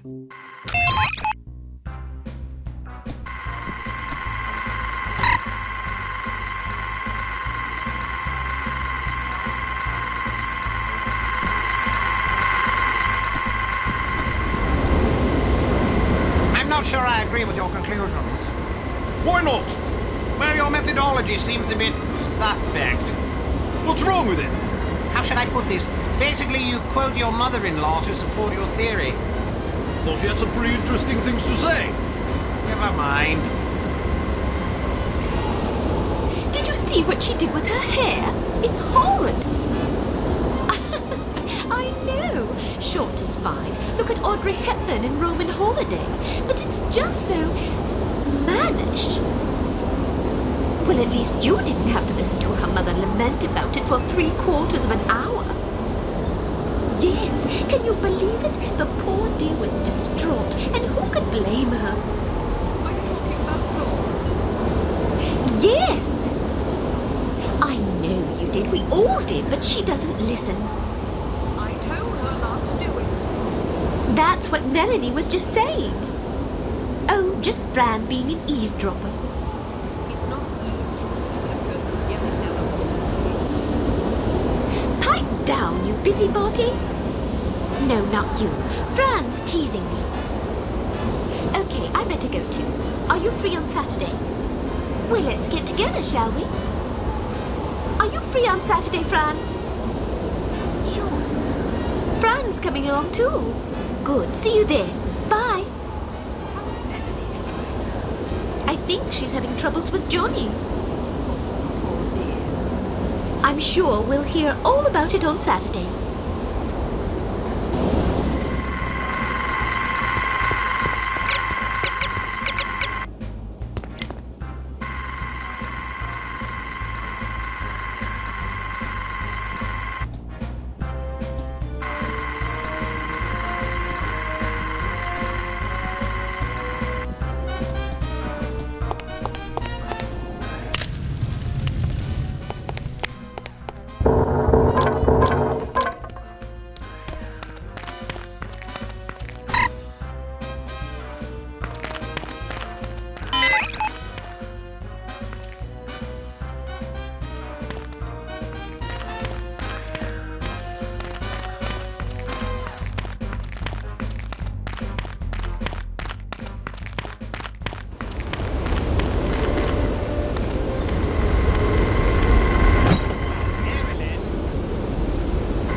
of implementing safety regulations if no one abides by them. After 3 safety training courses in the past 2 months, you'd expect to see some decline in serious on-site accidents, don't you think? I suppose so, sir. So would I. But according to this report, the accident rate's actually gone up. I'm sorry to hear that, sir. Somebody's certainly going to be sorry. Get hold of Mr. Manning for me, would you, dear? Yes, sir. Mr. Manning is on the line, sir. Thank you, Evelyn. Manning, this is Hilltop. Listen, I'm just looking over the latest accident report and... Hello? Manning? Oh, God, he hung up on me.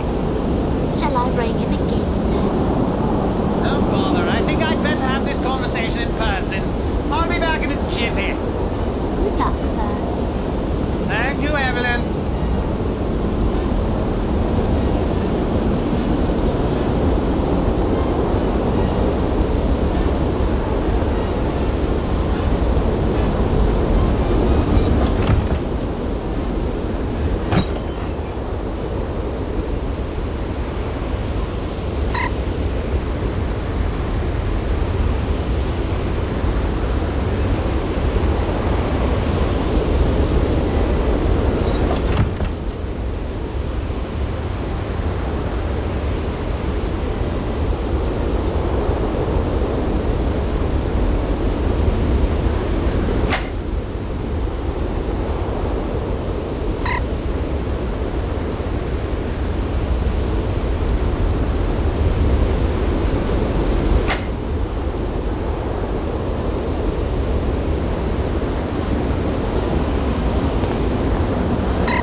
You like the Beatles?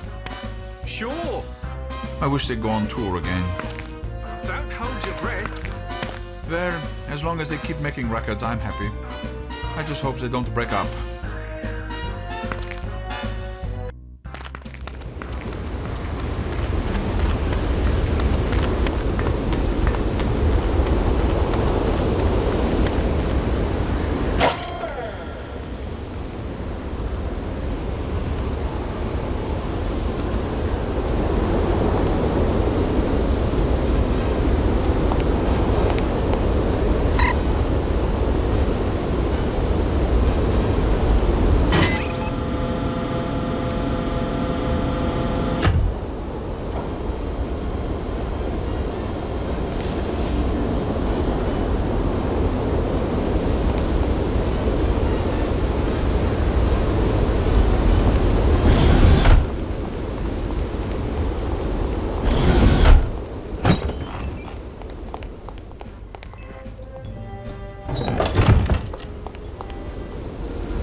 Any luck?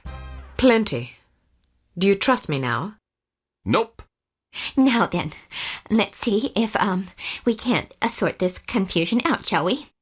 That's all right. Perhaps we can reschedule at a more convenient time. Certainly. How about Friday at 11 a.m.? Perfect. See you then.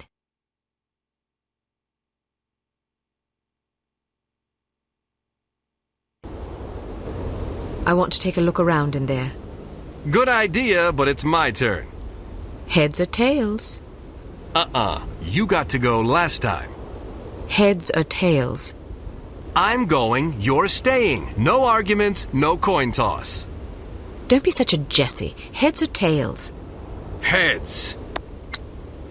Tails. You lose. Again. I'm in charge here. I give the orders, you take the orders. Well, now that we've decided who's going in, what are your orders, sir? All right. I'll help you get inside, but you'd better be careful. If anyone sees you, liquidate him before we can set off an alarm, and stay clear of security cameras. Don't worry. Photograph anything that looks suspicious and collect as much intelligence as you can. Files, correspondence, dossiers, anything. Aye, aye, sir. Excellent orders, sir. I look forward to following them. Give me a few seconds head start.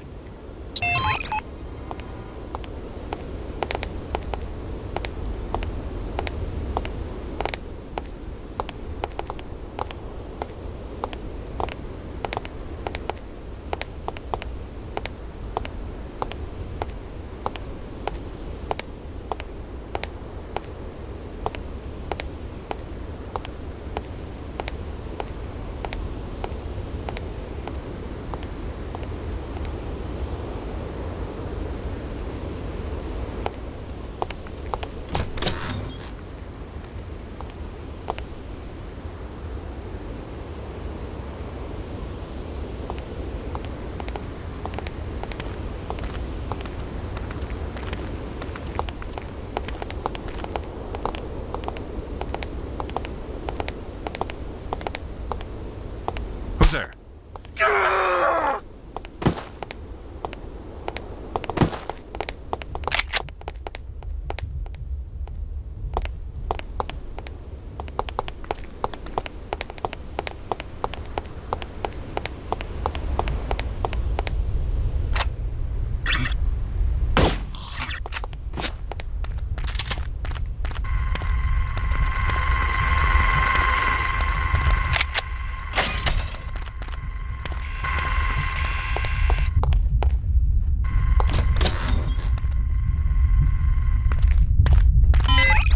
Was it any good?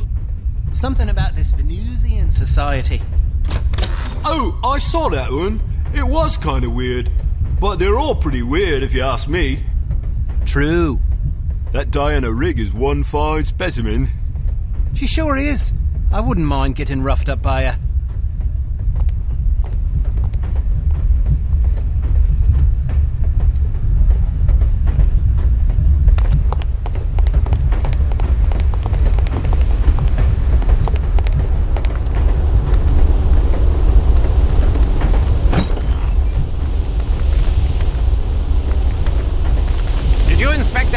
Pump like I asked you to? Yeah. Then perhaps you know why it's not working. You, didn't see my report? No, I did not. I put it on your desk yesterday. Did you? And what exactly did your report say? That the pump needed to be replaced. Why didn't you replace it? You asked me to inspect it and file a report.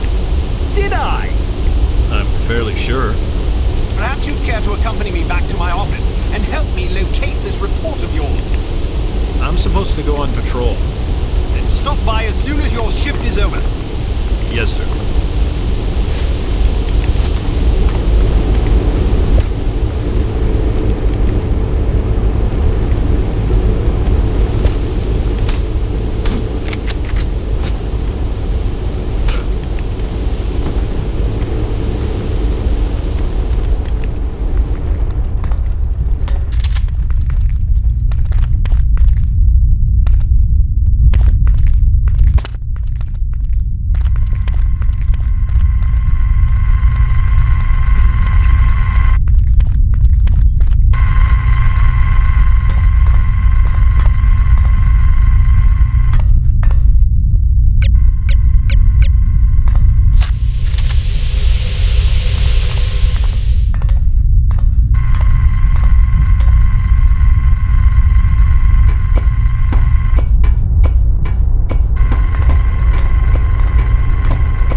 head goes up in flames, will you?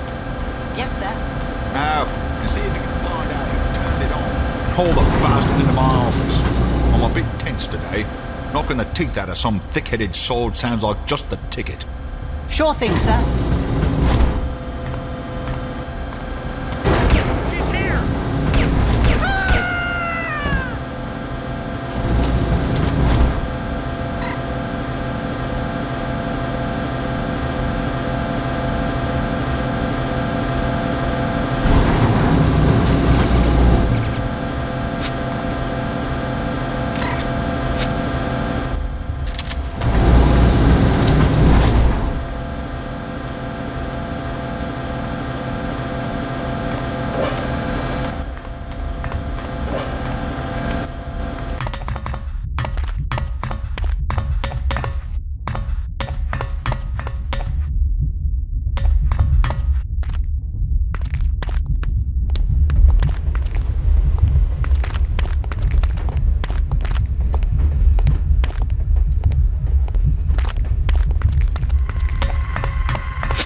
Philosophical of you.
Hello, what have we here? Sergeant Magnus Armstrong. Well, well. It was Armstrong, all right. I'm sure of it. Excellent work, Archer. What do you want us to do now? Try to interview the Baron at his estate. We need to know if he's involved. You think it might be someone within the organization? I'm hoping that you and Goodman can answer that question. Aye, sir. We'll do our best. Let's go.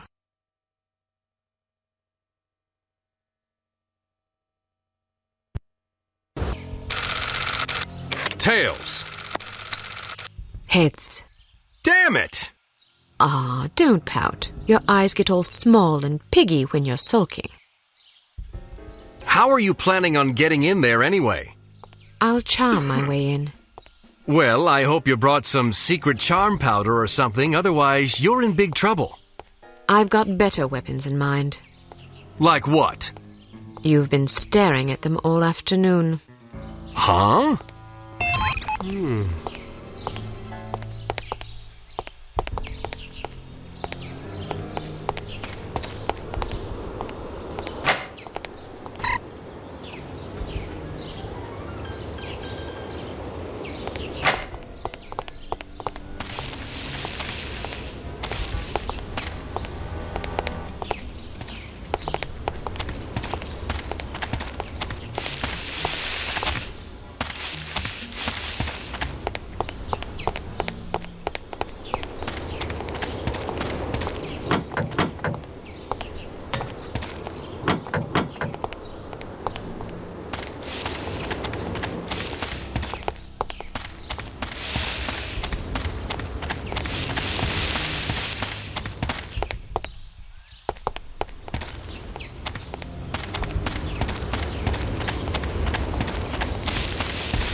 How'd you like to be swept off your feet?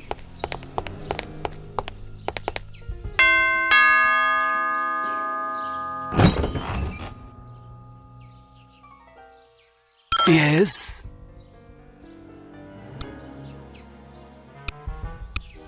Good afternoon. My name is Mia Haig. I'm from Men of Influence magazine. Men of Influence? What on earth are you doing here? This is the residence of Baron Archibald Dumas, is it not? Yes. Baron Dumas certainly seems to qualify as a man of influence, wouldn't you say? I suppose it would depend on how you choose to define influence. He is the president of Dumas Industrial Enterprises. Ah. He's wealthy. True. He's well respected. He's dashing. He's debonair. Listen, this is all very educational, but what exactly do you want?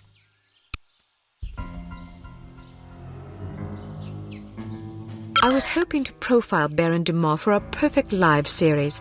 Each month we cover a different person whose lifestyle and disposition exemplify perfect living. And you wish to include his lordship in this series? Yes, the idea is to penetrate the myth and get to know the man, his pastimes, his ambitions, his accomplishments, the things that make him tick. I see. He's a model aristocrat. Ah. Someone our readers can look up to. Of course. Will you excuse me for a moment, Miss Haig? I don't think I could forgive myself if I were to let this sublime opportunity pass by. I will discuss your request with his lordship and return presently with his answer. Thank you. Please, wait here. I shan't be a moment.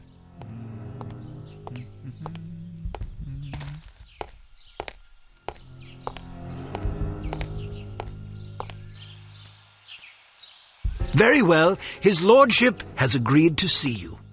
Excellent. This should be amusing. What do you mean? Nothing. Follow me, please. Miss Haig, sir.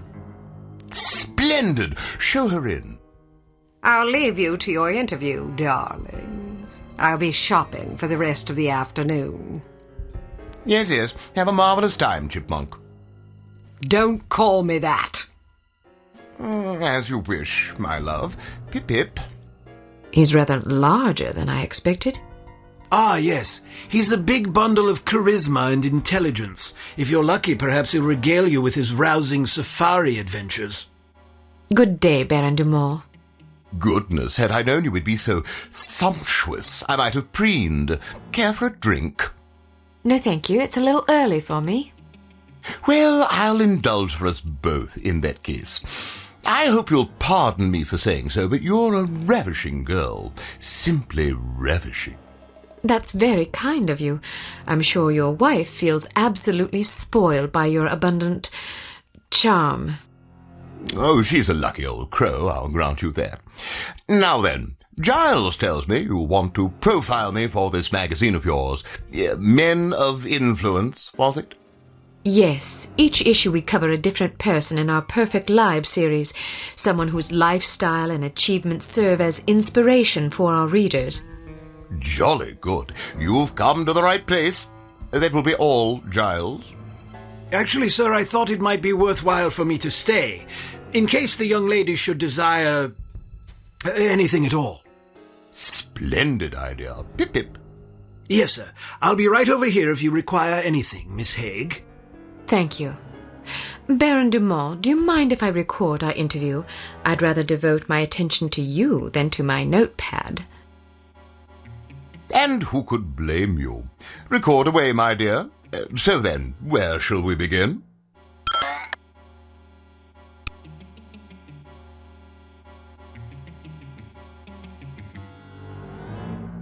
Clearly, it takes a savvy, intelligent individual to succeed in business the way you have. What's your secret? Well, I suppose it takes a solid appreciation of the fundamentals of business success. Once you have that, the rest is easy.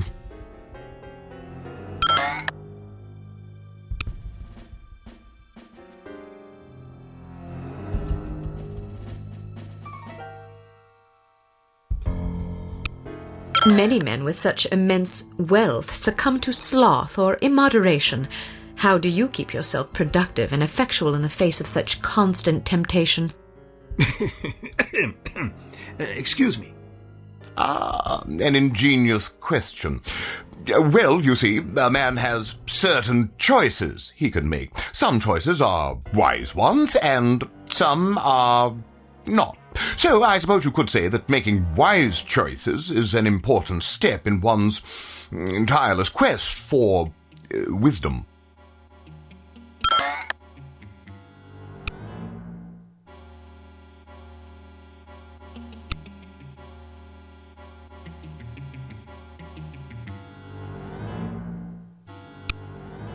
I'm sure our loyal readers would love to know what hunting rifle such a magnificent sportsman favors on safari. Ah, yes, indeed. Well, it depends to some degree on the beast I'm tracking.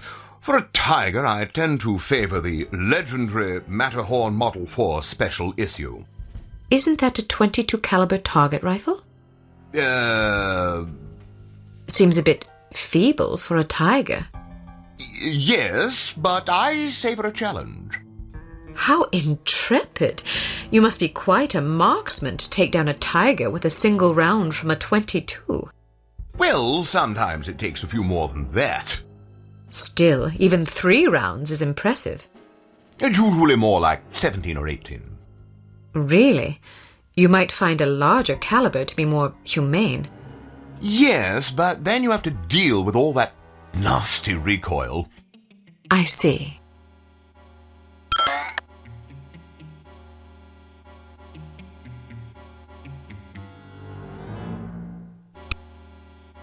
I noticed you have quite a collection of fine art about the place. Who are some of your favorite painters? Oh, I like them all.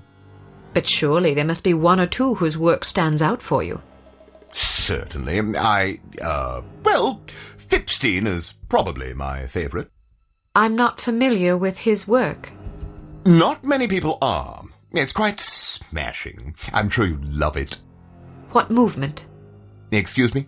Is he an impressionist, surrealist, constructivist, pointillist? Yeah, a little of everything, actually. He's quite versatile. Really? Do you have any of his work about? Normally, yes, but it's out being cleaned. Cleaned? Yes, those old paintings get so dusty. Ah.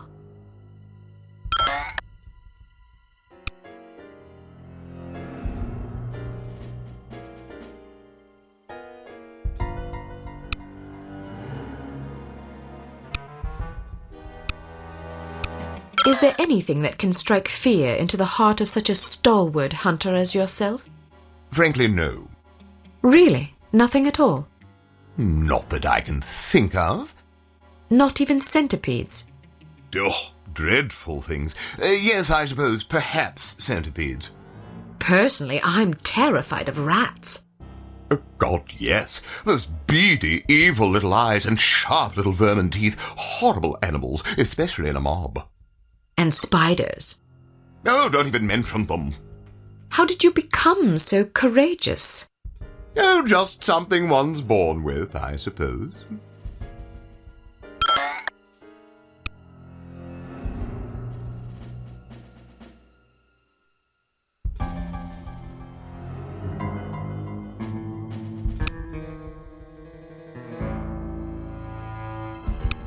I imagine you've traveled to many exotic locales across the globe in your many daring adventures. Is there any place you favor above all others for hunting? Ah, most certainly. Let me guess. Kenya.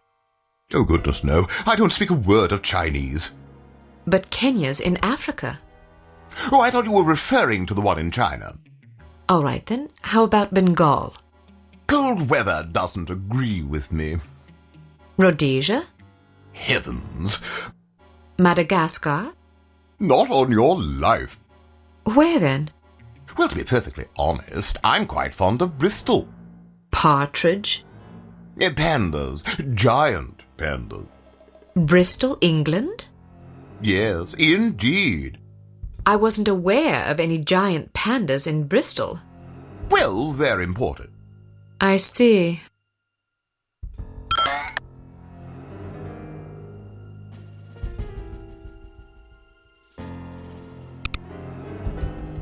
Was that a gazelle trophy in the foyer? Ah, yes. Beautiful creature, isn't it? I'm sure it was lovely when it was alive.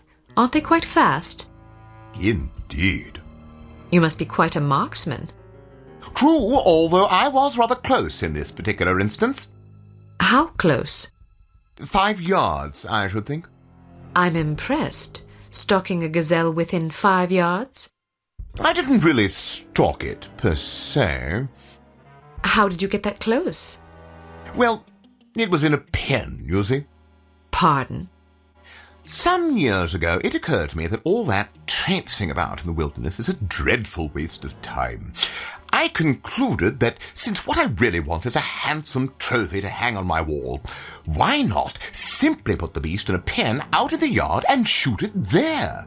Save myself the bother of tracking it all over creation. Why not just buy trophies, then? Some men might be satisfied with that sort of compromise, but I only display animals I've collected myself. There's no honor in buying a trophy now, is there? How efficient.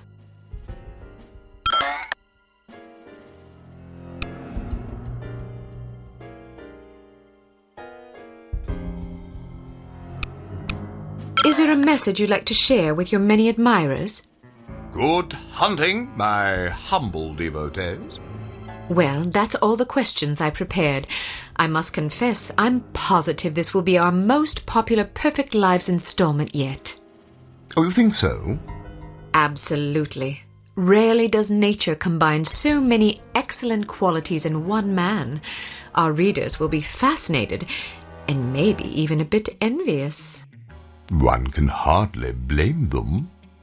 What I don't understand is where such a busy man finds the time to be a successful business tycoon, loving husband, daring hunter, astute philosopher, cultivated humorist, etc. Aren't you overwhelmed? Well, one learns to delegate. For example, although you wouldn't guess it, I'm only peripherally involved with U.N.I.T.Y enterprises these days. Strictly in an advisory capacity, you see, to keep the company on track. How ingenious. Oh, well, I have my moments. But isn't it an awful risk to hand over operations to someone less accomplished in the subtleties of enterprise than yourself? Actually, it's safer that way. Really?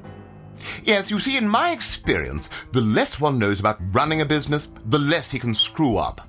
I make all the important decisions. The rest is just, paperwork. Still, you wouldn't want your competitors getting their hands on that paperwork. Oh, quite true. But we have a very large safe in which to store it. Safes can be cracked. No, not this one. Even if someone could get inside, he'd still have to get past the security system. Sounds daunting. Oh, it is. There are invisible beams. Infrared? Exactly. If you touch one of them, the doors lock and poison gas is released into the safe. How terrible. Oh, I'd like to meet the burglar who could get in there. It would take a lunatic even to attempt it. Or a fool. Thank you for your time, Baron de Moore. It's been an eye-opening experience. I'm happy to oblige. Never turn your back on a worthy cause, I always say. A worthy meal is more like it.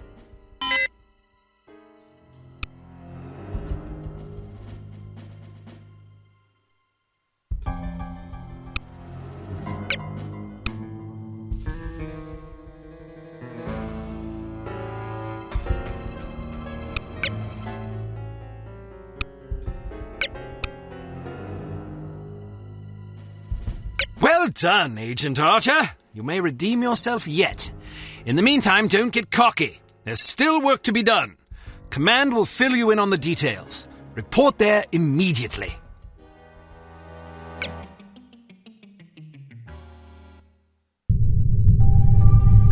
Is it possible he was putting on an act? I don't think so, sir. I'm fairly confident the man is an imbecile. I heard the tape and I got to agree. Still, it's clear that U.N.I.T.Y Industrial Enterprises is somehow linked to H.A.R.M. Well, didn't the Baron say that he wasn't really running the show anyway? Who's the vice president of the company? According to our research, his name is Damascus Valentine. D.V. What? His initials, Damascus Valentine, Dmitry Volkov. Coincidence? Seems rather tenuous. But nonetheless intriguing. In any case, we need to know what's in the safe the Baron mentioned to you. It won't be easy, naturally, but it could be the key to this investigation. I'm looking forward to the challenge, sir. That's the spirit. Mr. Smith, what did intelligence find out about the building? It's a veritable fortress. Not only is there a suspiciously large and well-trained security staff, but they've also invested heavily in high-tech surveillance equipment, cameras, infrared alarm systems, the works. They must really have something to hide. Our thoughts exactly. So what's the plan? Who is going inside? You are. What? Why her? It's way too dangerous for a woman. Oh, don't start with that again. Before joining U.N.I.T.Y, Agent Archer was something of an expert in, covert infiltration, one might say. Breaking and entering, others might say.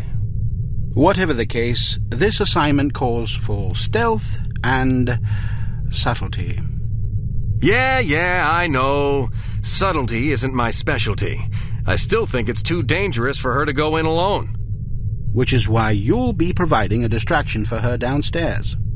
I like the sound of that. How do I get inside? Attempting entry on the ground floor would be suicide, even for an expert like Miss Archer. The only way in is through the roof access. What did you have in mind? Am I going to have to parachute in? Too imprecise. Fortunately, there's an alternative. U.N.I.T. Enterprises is erecting a second skyscraper right next to its corporate headquarters. Our surveillance photos suggest that if you can get to the top of the new building, you can use a crane to cross over to the roof of the old one. The surveillance photos suggest that this is possible? It will be close. You'll have a zip cord to cut the difference. I see.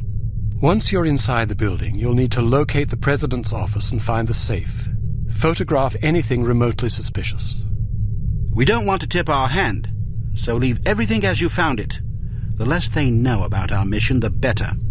Now then, time is of the essence. Yes, sir. Welcome to Advanced Field Tactics. Here we have the Sphinx Series M Code Breaker. Simply attach it to a standard 10-key security pad, and it will run through a series of combinations until it breaks the code.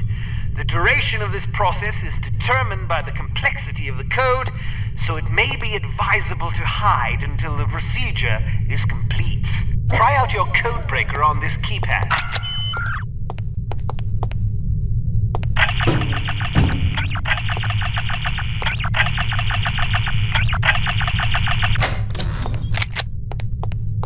We've added an infrared scanner to your sunglasses to help you circumvent the security systems you're likely to encounter. If you see suspicious-looking fixtures like these mounted on a wall, be sure to switch on your scanner lest you announce your presence unintentionally.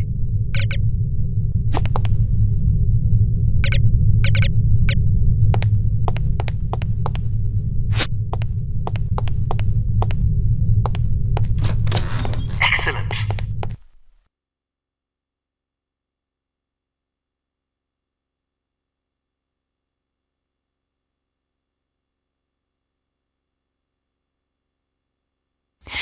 I'm bored.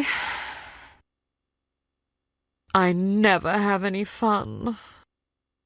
Neither do I.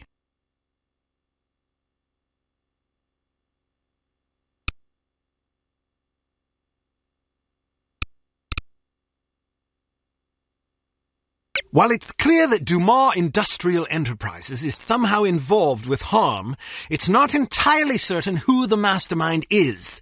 You must infiltrate the company's corporate headquarters building, locate the safe in the president's office, and photograph any relevant documents you find. Agent Goodman will provide a distraction that should draw attention away from you, but you should still expect resistance.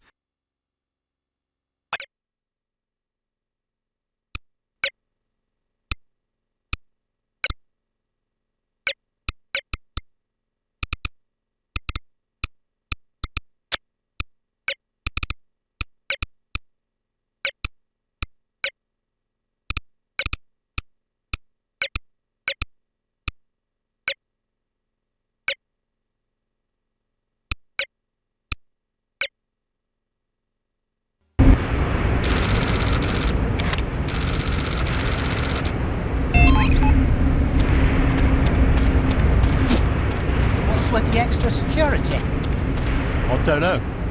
There ain't much in the way of valuables lying about. I don't give the orders, I just do my job. Me and Fritzy's been alone on night shift for 3 months. Not so much as a kitten's come in here. Who's Fritzy? Me dog. Oh.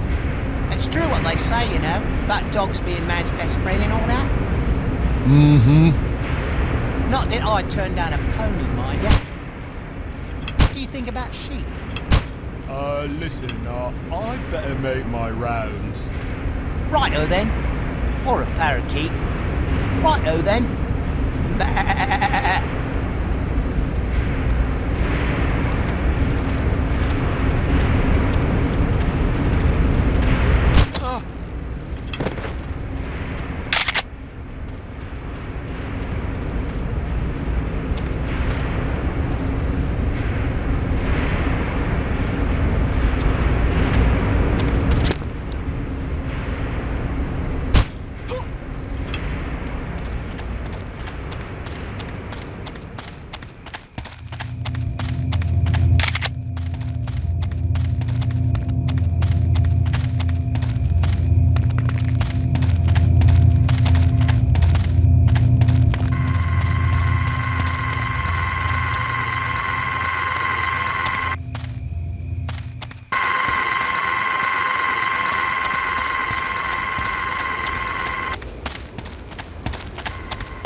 My mum's been helping out a bit. I'm redoing the master bedroom. New paint, wood floors, getting rid of that ugly mirror on the ceiling. Is she charging you? Not a penny. Wow, send her over to my place when she's done. So, what colour are you going with? You mean the paint? Off-white. Hannah was trying to convince me to go with pistachio, but it's so hard to put anything on coloured walls. I know what you mean. I've got this Modigliani print I really like, but my apartment is sort of a light tangerine. Man. Yes, it's pretty bad. For decoration, I've been sticking to charcoals and muted watercolours for the most part. I sympathise, believe me. I'm actually hoping I can convince my mum to do the living room next, but I don't know if I can put up with her dog. What kind of dog is it? One of those little Jack Russell Terriers. They're pretty smart, aren't they? Yeah, but this one has a skin problem. Oh. It's disgusting. Still, it sounds like a good deal. Yeah, I guess a sticky little dog is a small price to pay.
They could at least come up with a consistent disbursement schedule. These arbitrary paydays are really getting old. No kidding. My car almost got repossessed last month. That's horrible. I guess it's better than my last job. Not only did we not get paid regularly, we didn't even know how much we were gonna get. It was sort of a profit-sharing arrangement, so if we had a slow month, we might get half of what we got the month before. I need more stability than that. If I had legitimate job skills, I'd get out of this racket in a second. Who were you working for anyway? Fist of Injustice. Oh, I heard about them. Nothing good, I wager. Lucky you got out of there before that deal in Taiwan. Tell me about it. They lost about 30 guys. All because some punk got a conscience and ratted to the cops. Rotten bastard. He's shark food now. Serves him right.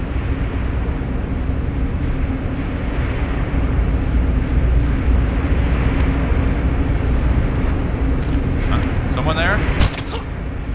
No!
This is it for you!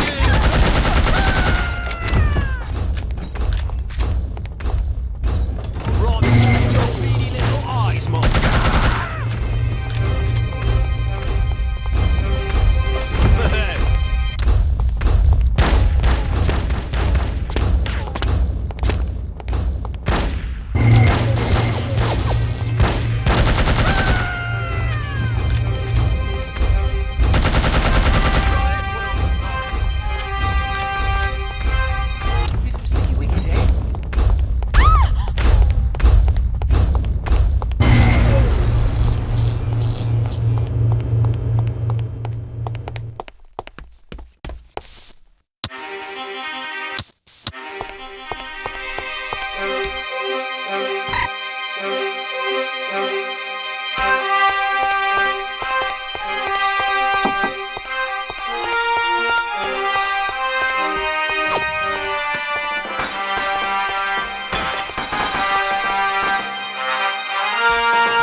I think something's going on down there. Well, radio and find out. What the hell are we doing up here, anyway? If there's really supposed to be trouble tonight, we should be down there where the action is. What have we came up with this plan? Regulation 471.2. Huh? What's Regulation 471.2? Don't question orders. Got that one memorised, eh? Been studying, have you? Never mind that. Radio downstairs and find out what's going on. Sure thing, tough guy. Regulation 471.2. Do you want me to report you? Is that it? I'm going.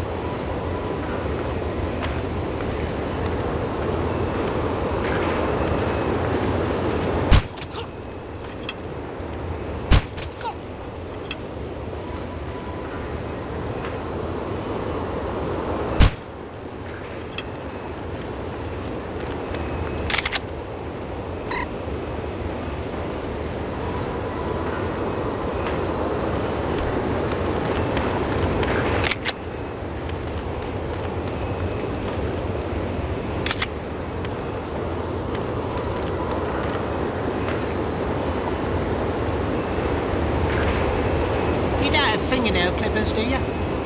Nah, sorry. Damn, I forgot to clip them this morning.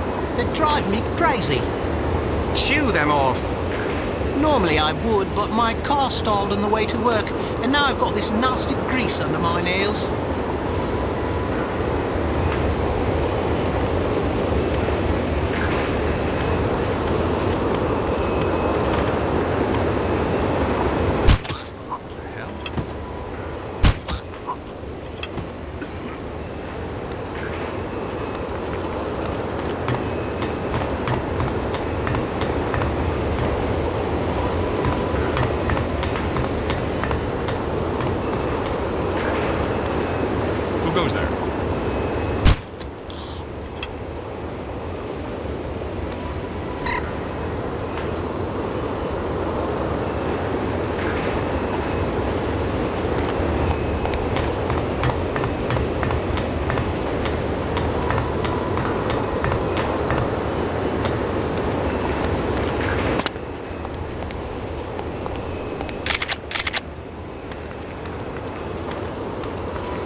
meet the old man's new secretary? Yes, what's her name? Patricia? Who cares what her name is? I don't want to talk to her. I just want to get to know her, if you take my meaning. Oh, grow up. You're not one of them guys who likes to talk about his feelings and stuff, are you? No, I'm just one of those guys that likes to get to know a girl before I jump in the sack with her. Not me. The less I know, the better. I used to feel that way when I was 16. Yeah? Well, that's your problem. There was a guy like you in my old neighborhood. He was pretty tough, till he ended up with a double whammy of syphilis and gonorrhea, with a stubborn case of crabs for dessert. Man. Nowadays, I stay away from anything I'm not sure about. That secretary may be cute, but if she's got a thing for sailors, I'm not interested.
right, Goodman. Where's that diversion?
I'm missing Man from U.N.I.T.Y. That's a great show.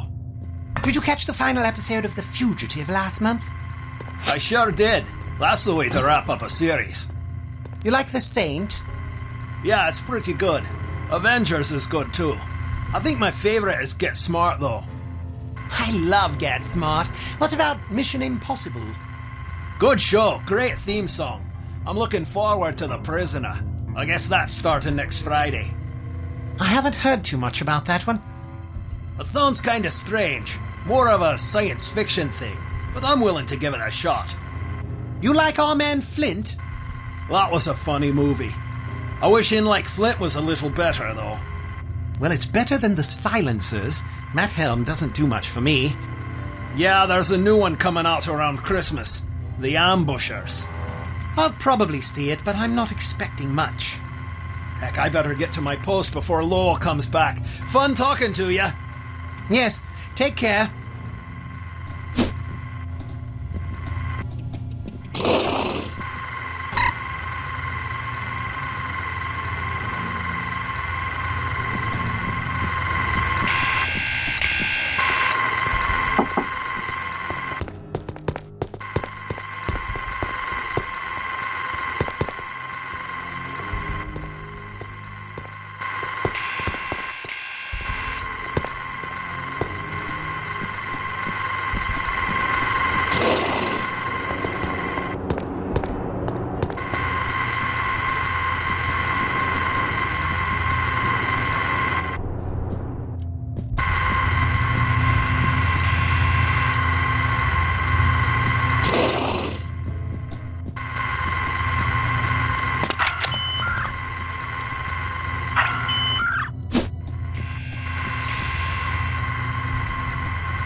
Are you sure she's in the building? Positive. We have confirmation from Site 2. Damn, we'd better double up on security. She probably won't make it to this floor, but I guess it's better to be careful, eh? I'll go wake up Chansey. He's asleep in the break room.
You seen Stinks lately?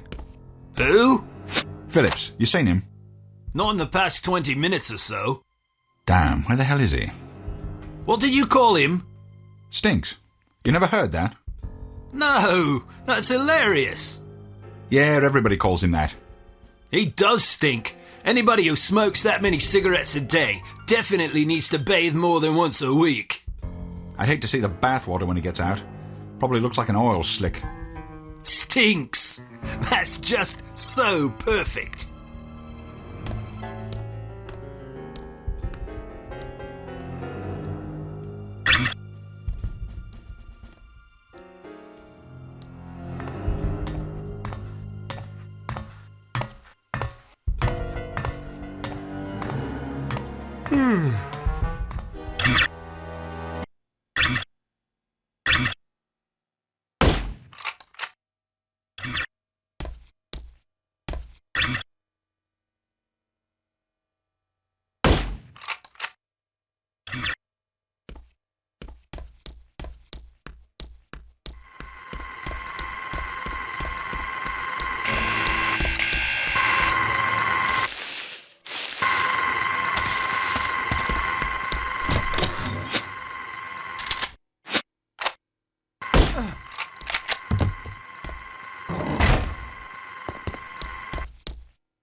Did you hear that Mischief Incorporated went out of business?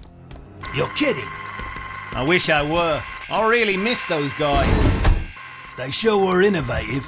Generated some of the best headlines I've ever read. You got that right. I'll never forget that whole penguin suit debacle. That was a work of art. What did Troy have to say? That callous bastard. I was talking to Simon and we were agreeing what a sad day it was. When in struts Troy. As you might expect, he immediately starts sermonizing. It's not sad, says he. It's a natural progression of events. He goes on about how niche-oriented they were, and all that stuff about how you gotta pull off big capers if you want to make it in this business. Typical. What did you say? I says, Troy, just 'cause death is a biological necessity doesn't make it hurt any less when our loved ones pass on, does it? If me and Simon want to grieve the loss of a great organisation, you could at least show a little respect, eh? I'm sure that line of reasoning went right over his head. Well, it might have, but by that time Simon had him on the ground and was beating the crap out of him. You're kidding! No, he knocked out one of the bastard's teeth. Serves him right. I'll say.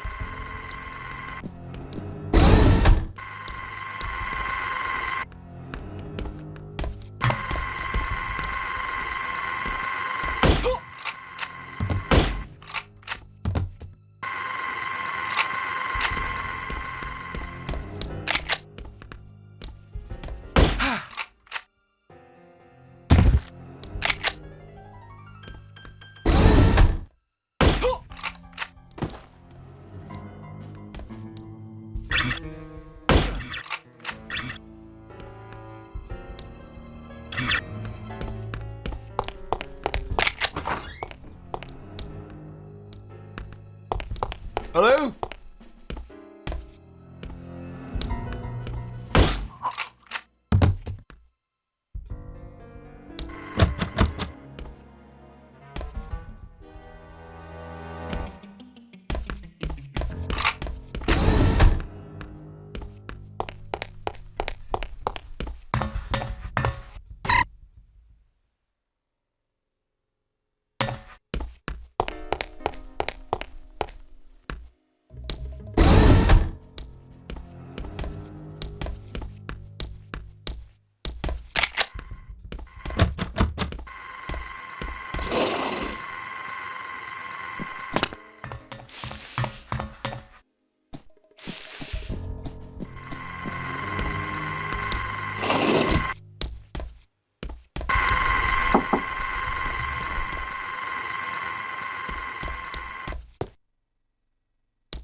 Oh, this one.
Let's get out of here. What's wrong? Volkov. Once again, I find myself aiming a pistol at someone you care about. Drop your gun. How do I know you won't shoot him? You don't. But you can be sure that I will shoot him, unless you do as I say. Don't listen to him, Archer. I realize you are American, and therefore feel entitled to speak your mind whenever you please. But you are also at gunpoint, and very likely to be shot if you don't shut up! Go to hell. What did you say? Nothing. I heard you. Tell me what you said. I thought you wanted me to shut up. Now you want me to talk? Make up your damn mind. You are testing my patience. Miss Archer, I suggest you drop your weapon before your obnoxious American friend forces me to silence him, once and for all. Don't do it! Get out of here now! Here. Give Tom, yourself up. Go! Go!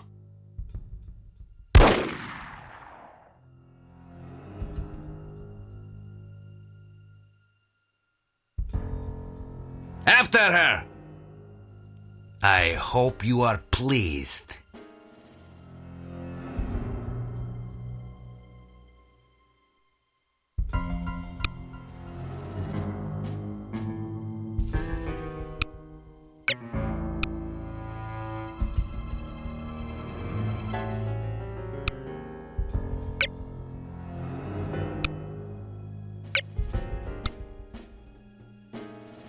A bittersweet success, to be sure, but a success nonetheless.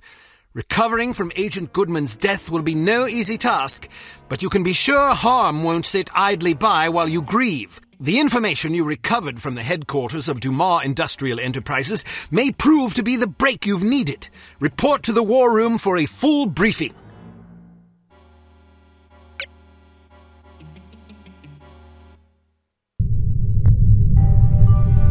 Go!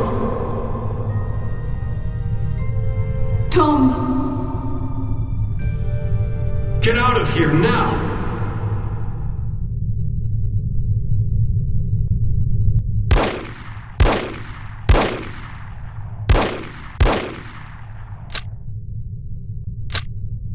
Agent Cate Archer, please report to the War Room. Thank you.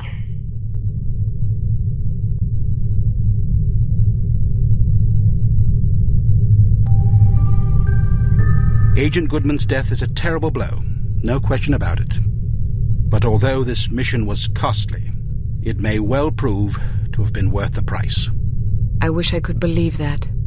You mustn't lose sight of our objectives. The sacrifice of any or all of us is a small price to pay to preserve the lives we will save if we are successful. Tom knew the risks. So did Bruno. So do you. Knowing the risks doesn't really prepare you for losing a partner. It certainly doesn't prepare you for losing two. Nothing can prepare you. The loss of an operative is never expected and is always tragic. But as horrible as it sounds, it's also inevitable. It's a dangerous job. Perhaps Mr. Smith is right. Perhaps I'm not up to the task. Rubbish. You've performed remarkably well under extraordinarily difficult circumstances. I confess I was somewhat skeptical at first, but that was before I grasped the magnitude of the situation. In my entire tenure as a field operative, I never once faced a crisis this formidable, and certainly can't say I would have done so with the aplomb and competence you've demonstrated thus far. I didn't realize you were a field operative. Indeed, for 14 years. After the war, I found I was having a hard time adjusting to civilian life. Fortunately, an old acquaintance of mine was recruiting for U.N.I.T.Y and happened to ring me one afternoon. I've never looked back. Sort of difficult to imagine, isn't it? Not at all. You flatter me. Anyhow, let's have no more self-pity. What do you say? Yes, sir. So before you served on the committee, you and Bruno were colleagues. And friends.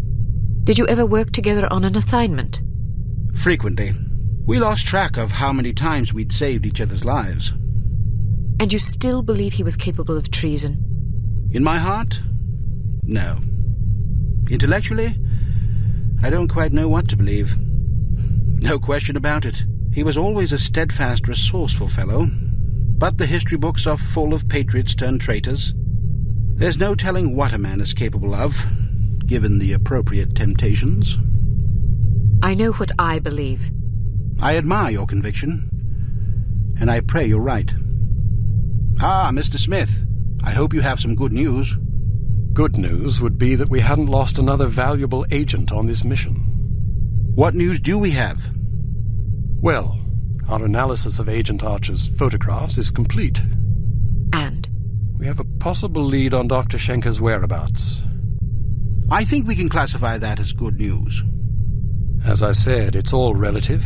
This H.A.R.M situation isn't the only crisis in the world, and we're fast running out of competent field agents. Then suppose you get to the point and tell us what we know about Dr. Schenker so we can go fetch him.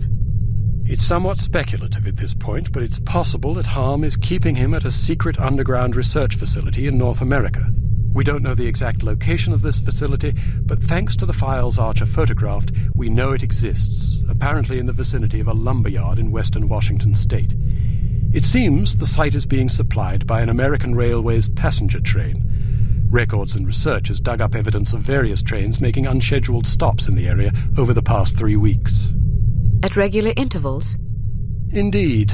Probably to drop off supplies and personnel. We're certain that at least one American Railways engineer is on the H.A.R.M payroll, although several individuals may be involved. We're looking into it. What's my assignment? Phase 1 will be to apprehend the engineer or engineers in question so that we can interrogate them. Once you're aboard the train... How exactly am I to get aboard? We'll smuggle you into the galley car. Lovely. Anyhow, once you're aboard, you will meet with a contact who will tell you precisely whom you'll need to detain. It is safe to presume that other H.A.R.M personnel will be aboard the train, so subtlety is advisable. Needless to say, seizing the conspirators will prevent the train from making its stop, so you'll have to be sure to detrain at the appropriate time. Well, after falling out of an airplane, I suppose jumping off a moving train can't be that bad. That won't be necessary. Once your objectives are complete, you must head for the caboose and detach it when you're near the lumberyard. We'll have an agent in place to switch the track and reroute you to an unused depot behind the lumberyard. This area is not likely to be heavily guarded, so you shouldn't have much difficulty getting through. If all goes according to plan, you will rendezvous with another undercover agent who will, we hope, have information that should help you locate the underground base. Then I grab Dr. Schenker and get the hell out. Precisely. We'll have a helicopter nearby awaiting your signal. Your flight departs in 1 hour, so if you need to stop by the toy shop, now's the time. Understood. Thank you for putting things in perspective for me, sir. I promise you I will do everything in my power to destroy H.A.R.M. Archer? Sir? Don't let anger cloud your judgment. Revenge is an understandable impulse, but it is also a contemptible one. Our job is not to avenge, but to protect. I can't just shut off my feelings like a tap. No, but you can bridle them and use them to fuel your resolve. Destroy H.A.R.M, but do it to save innocent lives, not to retaliate for those already lost. The moment you give in to wrath, you become as reprehensible as the monsters we're hunting. Clearly, we are all called upon to take lives from time to time, but we must neither relish it nor agonize over it. It is a duty, plain and simple. Not a pleasant one, but often a necessary one. I'll do my best, sir. I have absolute confidence that you will. There was one more thing, although I'm not sure how important it is. According to one of the documents Archer photographed, it seems the Baron's wife changed her surname some time ago. Really? So her maiden name isn't McLean? It's Farnsworth. Felicity Farnsworth? Are you quite sure? Positive. Do you know of her? Aye, that I do. When she was 8 years old, her father, a wealthy banker, was involved in a nasty public scandal involving unmentionable acts with a 12-year-old boy. How dreadful. Mr. Farnsworth committed suicide shortly thereafter. Felicity and her mother, by all accounts a vapid socialite, were ruthlessly ostracized by their peers. Guilt by association, presumably. Furthermore, rather than inheriting the fortune she expected, Mrs. Farnsworth discovered that her late husband had left the family in inescapable debt. She went quite mad. Several days after being institutionalized, she hung herself. My word, that poor child. Felicity fell into the custody of an elderly aunt whose lifestyle was apparently rather more severe than she was accustomed to. About a year later, the aunt took a fatal tumble down the stairs. Foul play? No mention was ever made. What happened to the girl? She ended up with a foster family where she remained until she was 14. One night she went out her bedroom window and was never seen again. Or at least no one recognized her.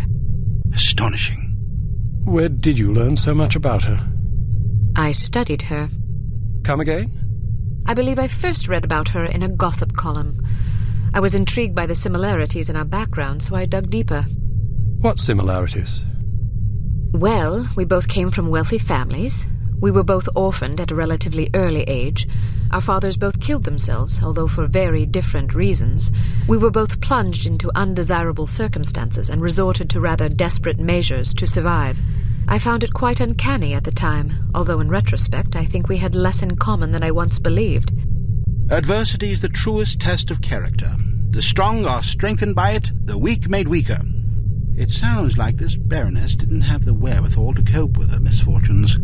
It's a common trend among terrorists and bullies that they imagine themselves persecuted by fate and therefore feel justified in harming others. You're frothing. Sorry, I get carried away. She's involved somehow. The Baroness? Upon what unimpeachable evidence are you basing that supposition? I just have a feeling. Ah, then the case is as good as closed. I don't expect you to believe me, but I'll count on you to say something smug if I'm right. It's virtually guaranteed. I'm not smug. Acerbic, perhaps, maybe even sardonic, but not smug. Okay, sure. Whatever you need to tell yourself. I have to agree with her, Smith. Don't either of you have work to do? Aye, sir. Off I go. Good luck. Welcome to Advanced Field Tactics. We've a new perfume for you. This one's a real scorcher. It's a concentrated acid gas with a jellied base to make it sticky. You definitely don't want to get it on you.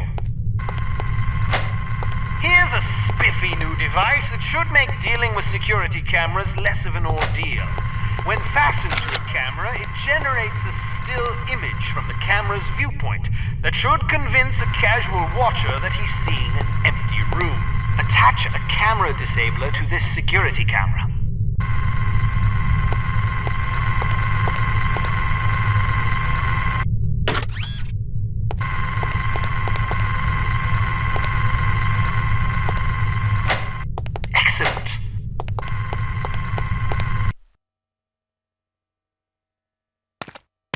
Riding a motorcycle is easier than you might suspect.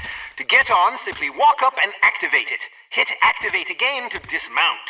Hit the forward key to accelerate, backward to brake, and the left and right turn or sidestep keys to steer. You can also steer with the mouse if you prefer.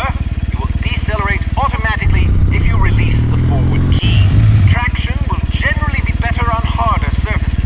Although you cannot use weapons while riding a motorcycle, you're not completely vulnerable.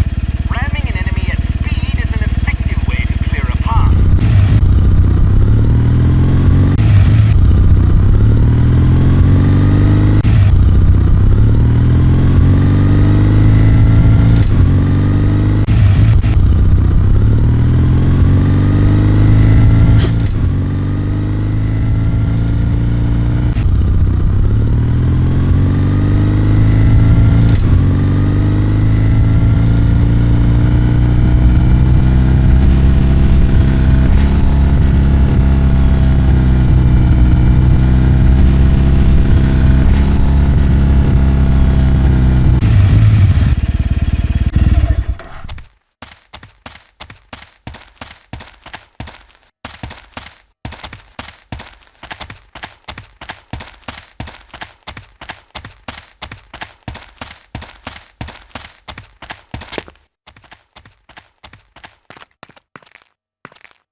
If Dr. Schenker is indeed being held in this secret underground research facility in North America, it's a safe bet he won't be there for long once H.A.R.M figures out what you're up to. The first step is to identify and detain the American Railways conspirator so that we can interrogate him. You will then need to locate the hidden entrance to the facility, find Dr. Schenker, and get him out alive. Without him, we're doomed.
Have you seen anything suspicious?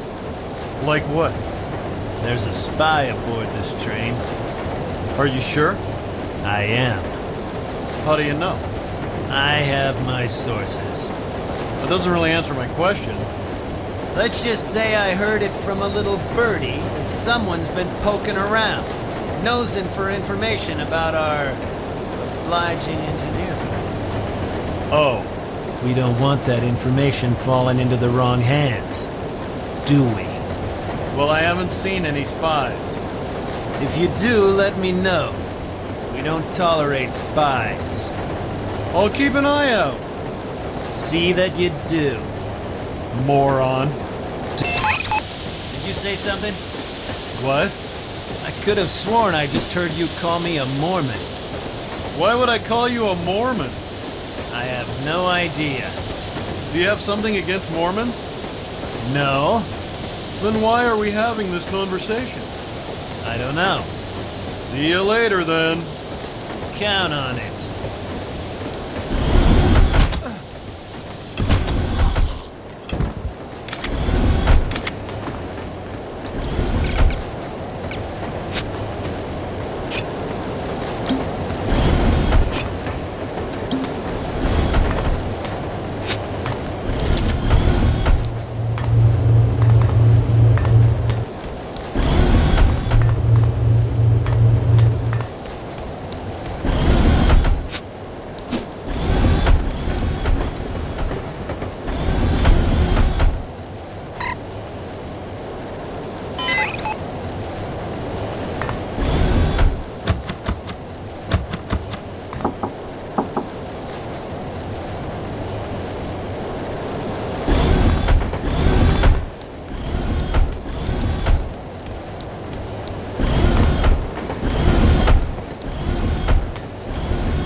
Why? Because I'm not. What's wrong?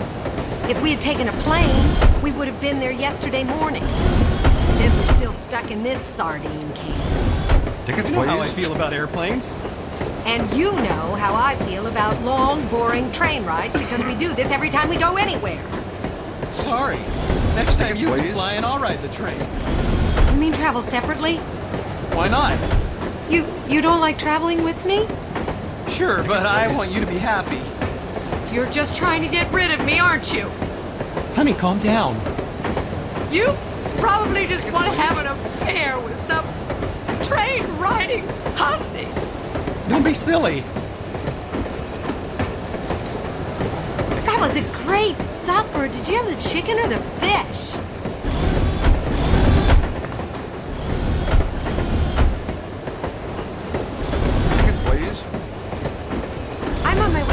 my mother in Portland. I can't think of a better way to travel, can you? Tickets, please.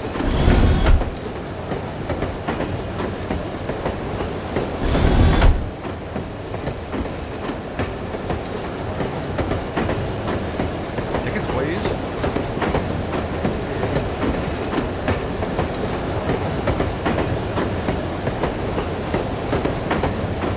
Tickets, please.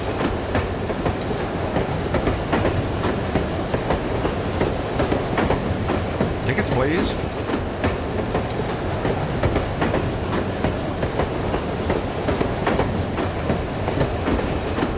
Tickets, please.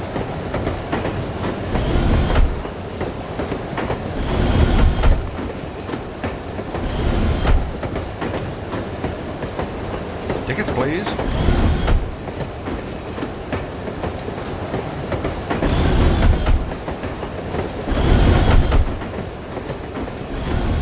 I love riding the train.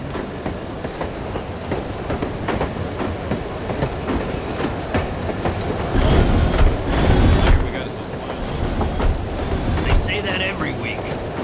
Yeah, but this time there was some guy asking around about the engineer that's working for us. They say that every week, too. Well, it makes me nervous. Everything makes you nervous. Pipe down, will ya? I'm trying to admire the scenery. Well, maybe I'd be less nervous if you'd do your job instead of staring out the window. Yeah? Well, maybe you'd be less nervous if you were lying in a hole in the ground 6 feet under. Don't threaten me. Or what? I'll tell Roscoe. Go ahead.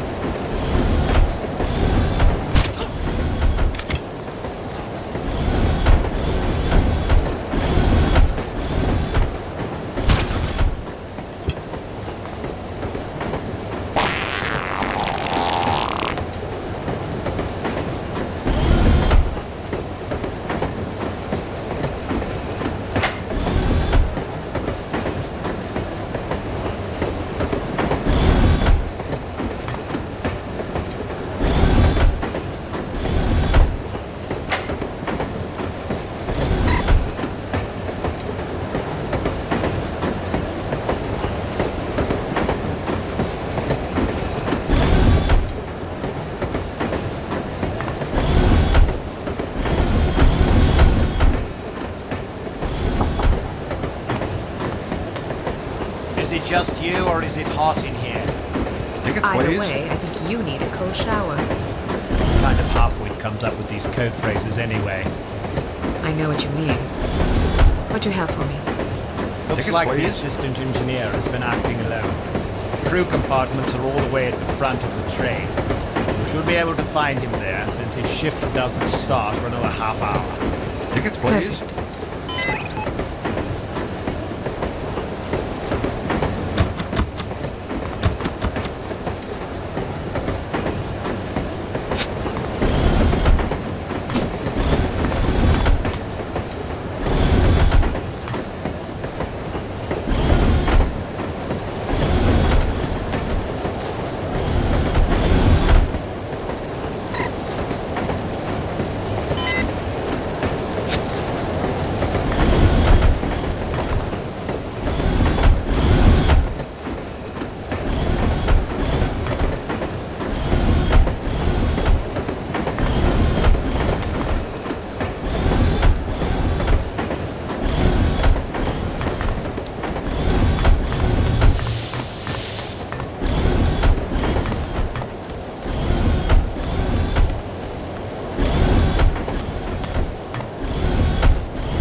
Who are you? No, please, don't hurt me! That should keep you out of trouble for a spell.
identify yourself.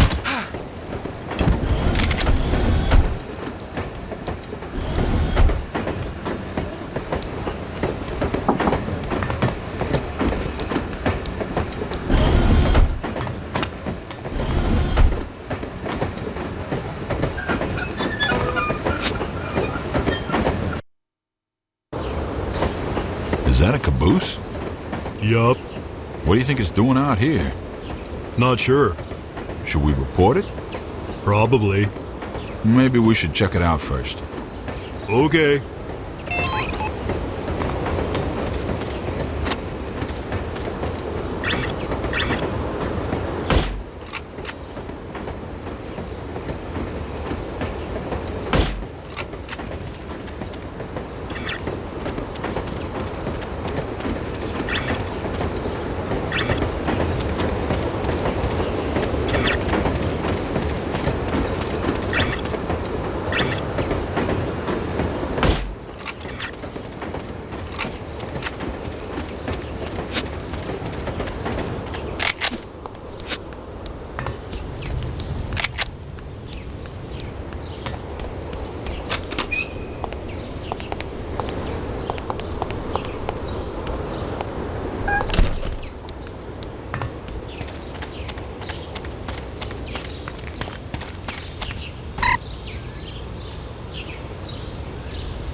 Hey, Delaney, you got a phone call. Who is it? Sounds like your girlfriend. Tell her I'm out on patrol. You sure? Yeah, I'm sure. I got better things to do than talk to her. Like what? Like stand here looking at my shoes. I'll see her this weekend. Where is the girl? I don't know. Then what use are you?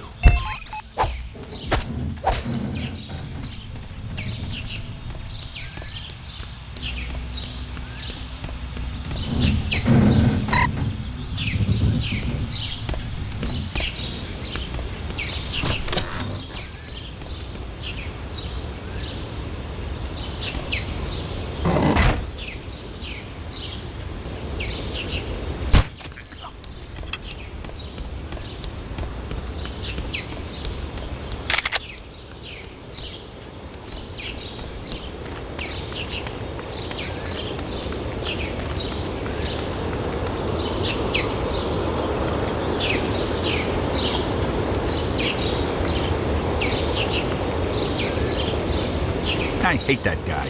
He's always shooting his mouth off. Hey, that reminds me of a funny story. Back when I was in Korea, this guy got transferred into our unit. Green as hell. I mean, he'd never been out of his hometown before. We had guys like that. They didn't tend to last long. Well, this guy didn't know what a sucker he was. He was a loudmouth little bastard, always acting tough and picking fights. Scrawny as a pluck chicken, too. So one day we're getting shelled and this big rock comes clanging down this little Marine's helmet. He takes it personal, right? Gets up and starts cussing and hollering. The lieutenant shouting at him to hug the dirt, but he's just on a roll. Probably figures he can cuss a whole North Korean army into submission. I guess you gotta admire his courage. Stupidity's more like it. Anyway, he's just going on and on and on, and the lieutenant tells me to get the idiot off his feet because he's marking our position for the mortars. So I start crawling over there, yelling at him to give it up, and he starts calling me chicken and saying how scared I am. I hope you knocked him on his butt. I was right about to when this rifle round comes zinging along and rips his lower jaw clean off his face. Jeez. He's just staring at me, and I'm staring at him, and all of a sudden I start laughing. I can't stop. I'm just choking on laughter. Of course, he finally figures out he ought to hit the dirt, but now he's bleeding all over and making these pathetic noises. How come you were laughing? 'Cause it was just so perfect. He loved shooting off his mouth, but he wasn't too happy about having it shot off for him. It was unreal. What happened to the kid? Oh, he croaked. That's a hell of a story. It's got a good moral, too. Yep, I guess it does. I ought to tell Hanson that story. I doubt he'd get it. Guys like that just don't realize what suckers they are.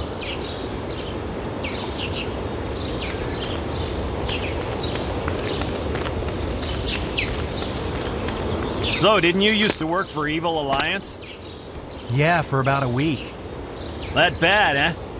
You ever heard that saying about the banality of evil? About the Holocaust, yeah. Well, that definitely applies to Evil Alliance. Those guys are a bunch of idiots with huge entitlement issues. They really think the world owes them something. That's pretty common in this line of work. No kidding. I mean, I totally understand not wanting to have a legitimate job, but at least be honest about it. Some guys get so self-righteous, like it's okay to be evil because life is hard.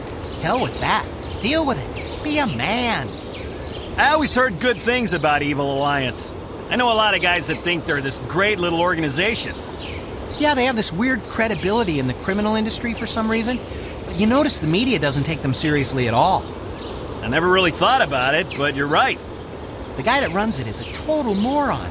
He's the most conniving, ambivalent little bastard I ever met. One day he's anti-American, the next he loves America and he hates the Germans. Sounds like a real jerk. Sad thing is, those idiots will never realize how insignificant they are. It's kind of ironic.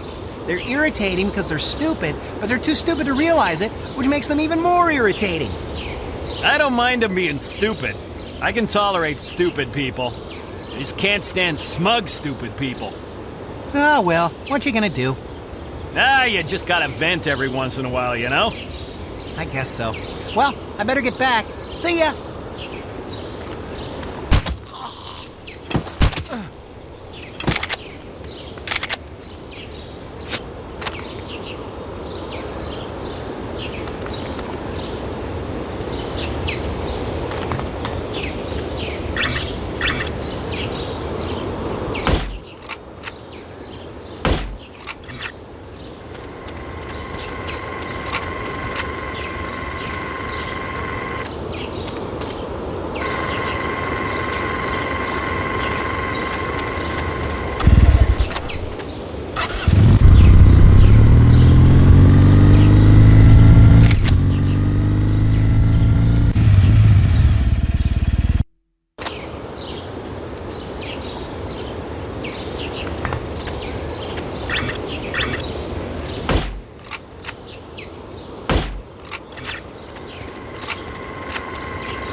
Stay alert. There's been some trouble upstairs.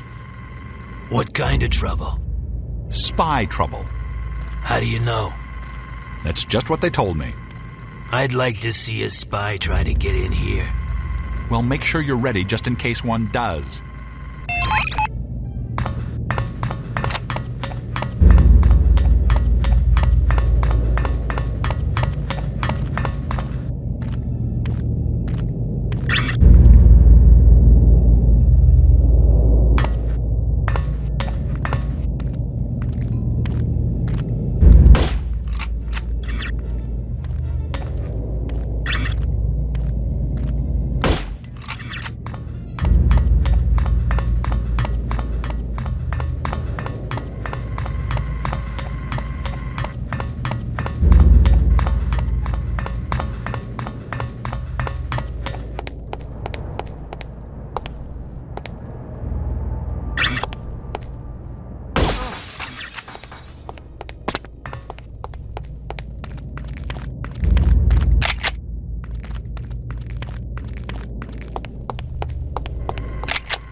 When's this stuff shipping out?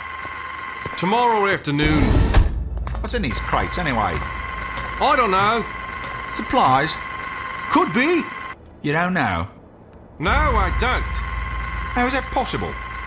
The stuff arrives in these crates. I check and make sure everything's accounted for. And then either it goes downstairs or we ship it to the Tropics. What's inside is none of my business. If they wanted me to know, they'd label the crates. You've never peeked? Why would I? Aren't you the least bit curious? No, I'm not. Not even a little bit? Maybe a little. Let's open one. No way, pal. Ah, come on. Forget it. Please? What the heck? National Geographic magazine. That's unexpected.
It is not. It is too. It is not. It is too. It is not. It is too. It is not. It is too. It is not. It is... Ah, hell, I can't even remember what we were talking about. Me neither. Truce? Truce. You can't expect the solution to react without a catalyst. There is a catalyst. That's not the problem. Are you sure your proportions are correct? Positive. I measured everything twice. You included all the ingredients? Yes, yes! Even the sodium nitrate?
Your brother-in-law's still looking for a carpenter? I think so. Why? I'm thinking about quitting. Seriously? Yep. How come? I'm sick of being a bad guy. What would my mother think? You know, she saved up for 16 years to put me through college. My dad used to give her a weekly allowance, and she'd always stash a little away. Wow, that's impressive. But I thought you didn't go to college. I didn't. I talked her into giving me the money instead. What'd you do with it? First thing I did was buy a 59 Edsel. Ooh, bad call. What are you talking about? It's a great car. That thing purrs like a kitten at 90 miles per hour. Hell, I can get her up to 120 without breaking a sweat. Really? But I thought Edsels bombed. They didn't meet sales expectations, but Ford still sold over 100,000 of them. You're kidding? No, I mean it. A car doesn't have to sell 1 million units to be successful.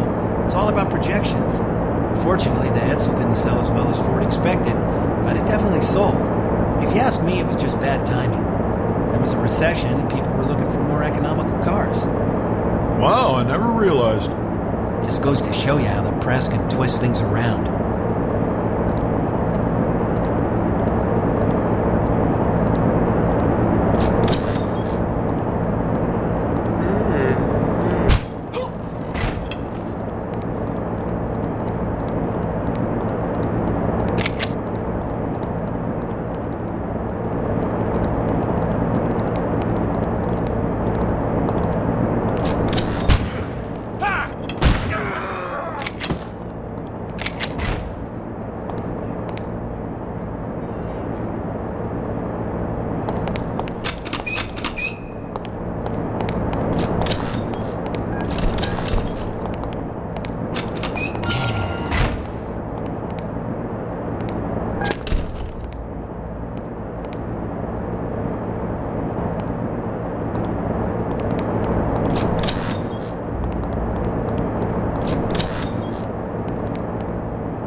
You ever try sushi? You mean that raw fish stuff? Hell no. That's what I figured too, but my girlfriend talked me into trying it the other night. It was really good. No thanks, I don't even like cooked fish. That's the thing, it wasn't fishy at all. At least the stuff I tried. We had tuna, yellowtail, squid, some other stuff. Ugh. I'm telling you, you ought to at least give it a try. Not on your life, pal. You're missing out. Oh well, more for you, right? You bet your life.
Gott in Himmel!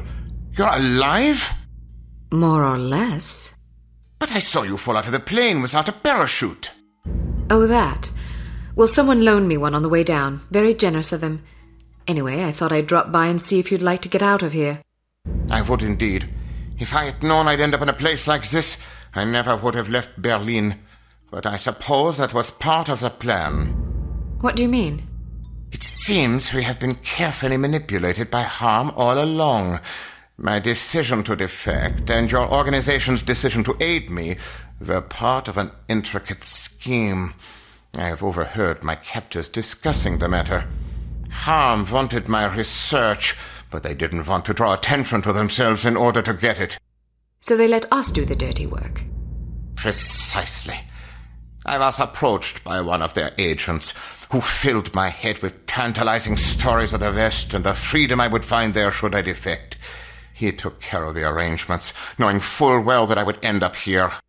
Ingenious. Their only mistake was to underestimate us.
This way, through these...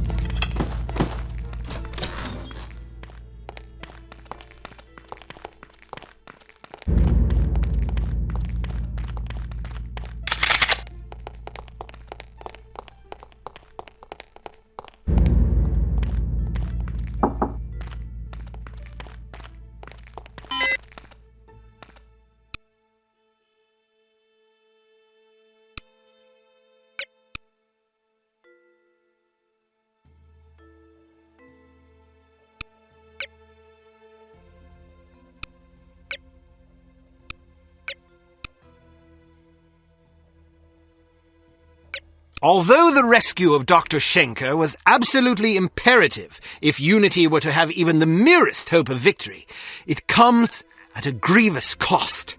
There is much still to accomplish, but very little time in which to do so.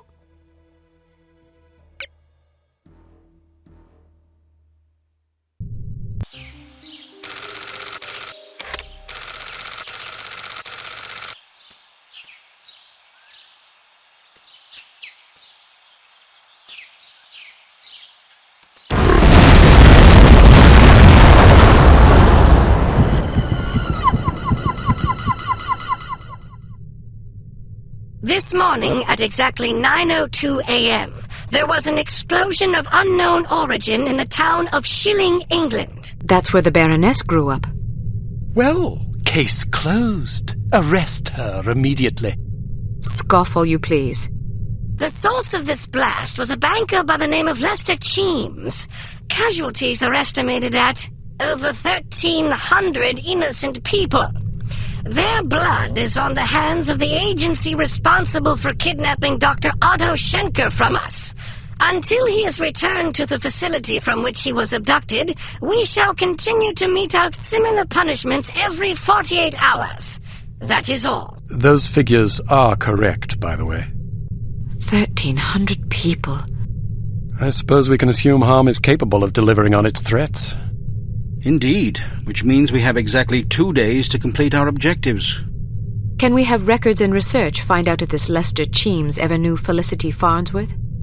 I suppose, although I can't see that it will prove anything. You never know. Well, I, for one, am reticent to implicate a respected public figure on the basis of mere coincidence. You call it coincidence. I call it circumstantial evidence. Knowing the victim of a crime hardly qualifies as circumstantial evidence. That depends on the victim, the crime, and the circumstances, doesn't it? Enough of this bickering. Send in Dr. Schenker, if you please. Here you are. Thank you for joining us, Doctor. I hope your accommodations are adequate. Exceptional, thank you. Hello again, Miss Archer. Hello, Doctor. I'm sorry there wasn't time to brief you sooner, but I imagine you've already heard about this morning's disaster. I have. Then I'm sure you can understand the need for alacrity in devising a plan of action. H.A.R.M has promised another attack within the next 48 hours unless we hand you over, which imposes a rather daunting deadline. How can I help? We need to know who H.A.R.M has infected with the reagent, and we need the antidote. Unfortunately, I cannot help you with the first problem. I was never told how the reagent was being used or on whom. I'm afraid it would not make much difference, even if I had. I'm terrible with names, you see. What about the antidote? Yes, that is also a problem. You see, the antidote is highly unstable, and can therefore only be produced in a zero-gravity environment. You mean outer space? Quite so. So in other words, H.A.R.M was lying about having the antidote. Not true. They do have it. So they stole it? They developed it. But how's that possible? H.A.R.M has its own space program. That's preposterous. Not necessarily. A few weeks ago, the U.S. branch reported an unscheduled rocket launch from a small tropical island off the coast of Mandaru. Are you sure it wasn't the Soviets? It's certainly possible, although we have plenty of spies in the Soviet Union and none could confirm a launch. This is starting to sound like circumstantial evidence, Mr. Smith. Agreed, but it's the only lead we have. If it is H.A.R.M, I certainly can't explain where the funding and materials are coming from. Maybe the Soviets are involved. At the moment, all that matters is that we get our hands on that antidote. Very well. Archer, your job will be to locate and infiltrate the launch facility and recover a sufficient quantity of the antidote for our purposes. Assuming this is even the right place? Yes. Understood. We'll give you a radio frequency to use in case you need to contact us. Your code name will be Foxhunt. Ours is Foxhound. Did Bruno tell you that story? Yes, he did. What story? When Archer was a girl, her father took her on a fox hunt. The fox got away. Fascinating, but I fail to see the relevance. In her other occupation, Archer was known as the Fox. As Bruno told it, you were so impressed with the Fox's escape from such a dire predicament, you adopted it as a personal symbol. Is that right? Something like that. That sort of resourcefulness would certainly serve us well right about now. What an amusing anecdote. Shall we take turns telling stories? Or shall we get back to the mission at hand? When do I leave? As soon as possible. Let's just hope I find myself in harm's way, if you take my meaning. If we're wrong about this, there will be hell to pay. Good luck, Archer. We're counting on you. Welcome to Advanced Field Tactics. It's likely that this island is heavily mined to discourage unwanted visitors. So we've equipped your sunglasses with a new scanner capable of detecting most proximity-triggered explosive devices. When you activate the mine detector function, these devices will become visible to you, enabling you to avoid them. Using the next function key, cycle to your sunglasses mine detector function and pick your way past these mines.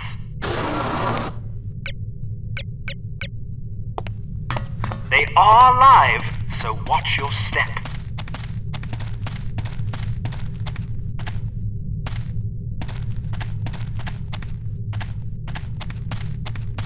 Excellent.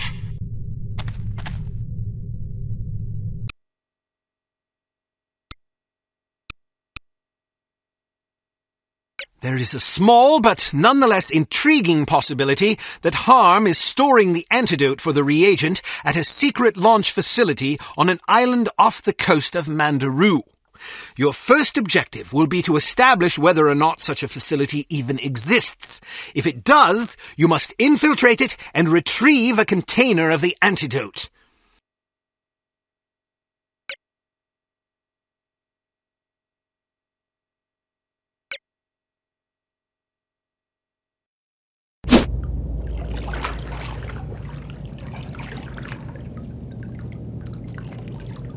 Just got word that the sub's delayed. Good. We still haven't finished clearing out the last shipment. What's the ETA? Probably around 9 p.m., maybe later. I could use some overtime pay. Don't count on it. Well then, don't count on anybody being here to unload the... Just got word that the sub's delayed. Good. We still haven't finished clearing out the last shipment. What's the ETA? Probably around 9 p.m., maybe later. I could use some overtime pay. Don't count on it. Well then, don't count on anybody being here to unload the sub. All right, I'll see what I can do. Hey, you okay?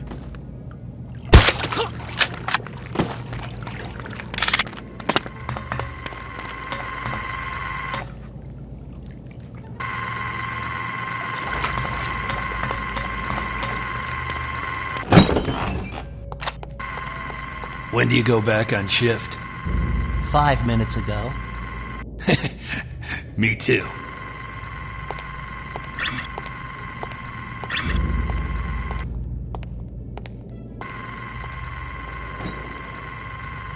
This is bad.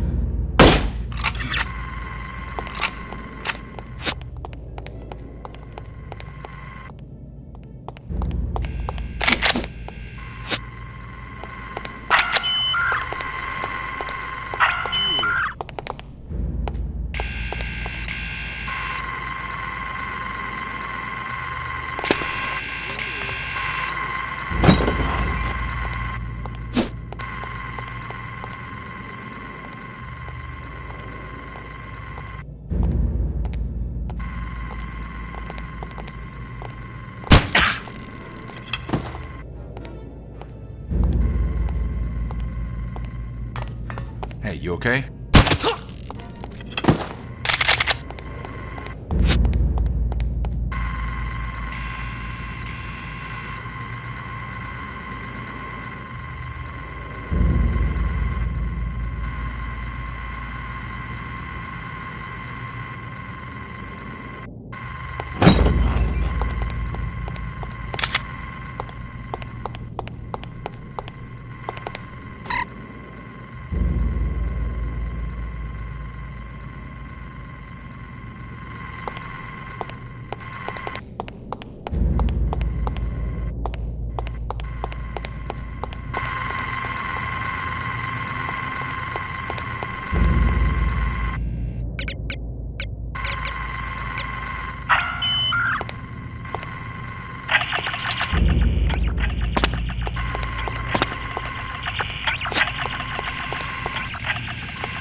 Hey, you okay?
Out of here in the next 20 minutes. I'm telling you, that's not possible. Listen, the success of this operation hinges on secrecy. All it takes is one airliner pilot to look down and see all these bright orange crates sitting here, and we're finished. Understand that. We've only got one helicopter. We're doing the best we can. Figure out a way to do better. Get us more helicopters. Oh, sure. Let me just go make a couple out of soda cans and popsicle sticks. Sarcasm ain't gonna make this go any faster. Well, how about you airlift as much as you can and stick everything else back in the storage area over here? I guess it's a possibility, but we're gonna have to move it at some point. We've got another shipment of stuff coming in for the station tomorrow afternoon. Wait till dark. Sure, if we can use floodlights. They didn't talk to me about a massive moonlight airlift. Whose idea was it to paint these damn crates orange anyway? What genius thought that up? Don't turn this into a union meeting. Whatever makes you happy. Fine. I guess I'll just have to file an official report explaining how you refuse to follow orders. Whatever makes you happy.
Hey, Harris!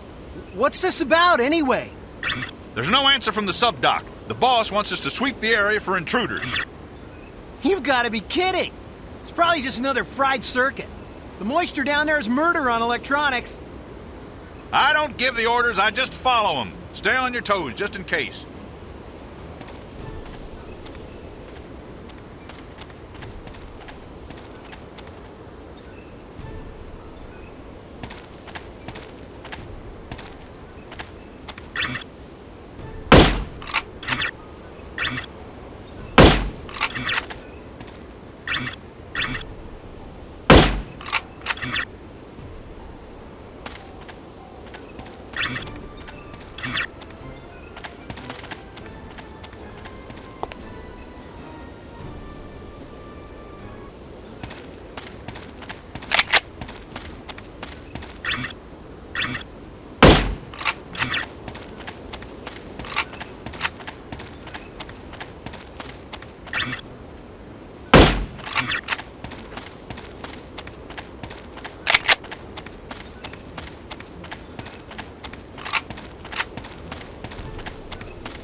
Whereabouts?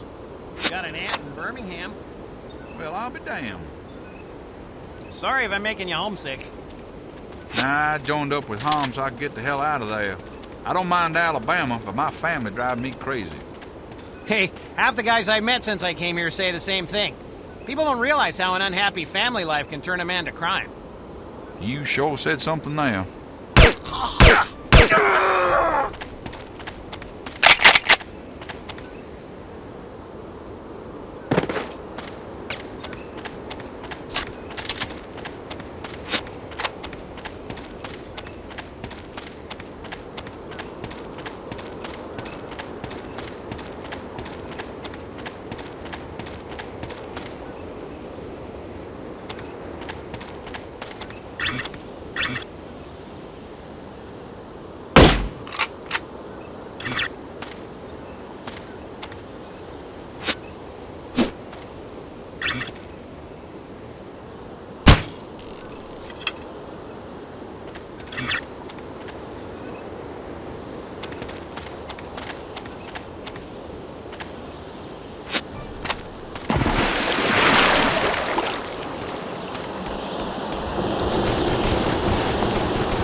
Takes 3 weeks off. 2 weeks is enough.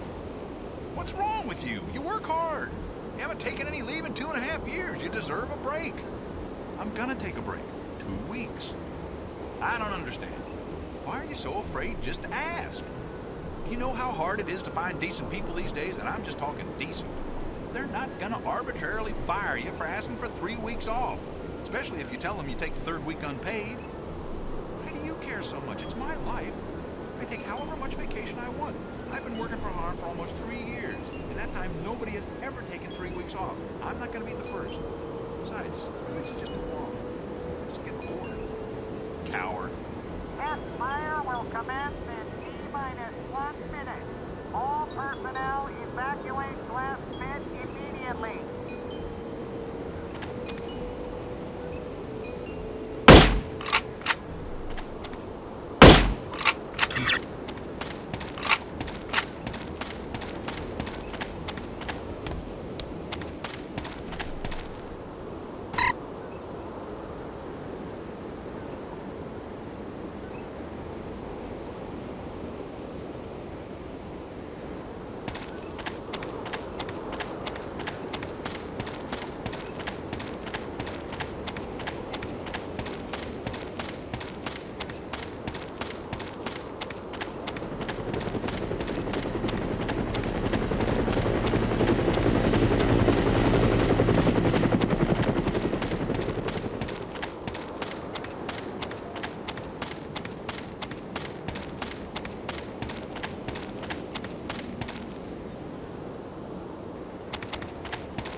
anyone there?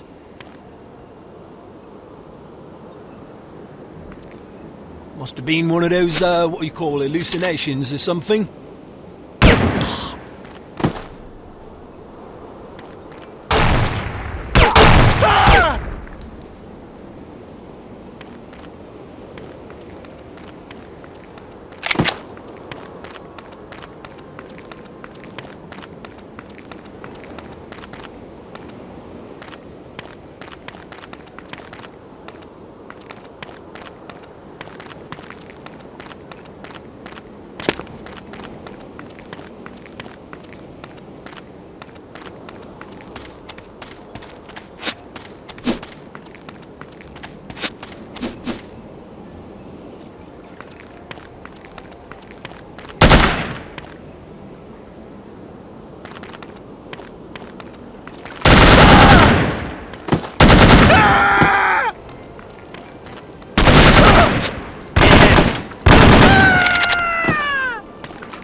We're doing a 90-second test fire. We did a 90-second test last week. The results were inconclusive. Besides, we've adjusted the fuel-oxygen ratio since then. You can't just change the schedule at the drop of a hat. We need results. If that means modifying the schedule, then that's what we're gonna do. This schedule is based on your estimates. Our budget is based on the schedule. If you deviate from the schedule, you'll put us over budget. That's not my problem. My job is to deliver a more efficient rocket engine. It is your problem because you signed off on the schedule. Maybe so, but if I stick to the schedule, I'm definitely gonna face the axe because there's no way I'm gonna be able to deliver what I promised. I'd rather take my chances. Suit yourself, but I'm reporting this situation to the director. Be my guest. I have to find a way to sabotage this test fire, or I'm in big trouble. Test fire will commence in T-1 minute. All personnel evacuate last pit immediately.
Hello?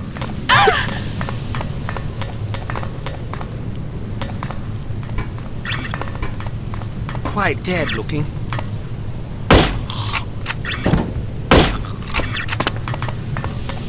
Hello?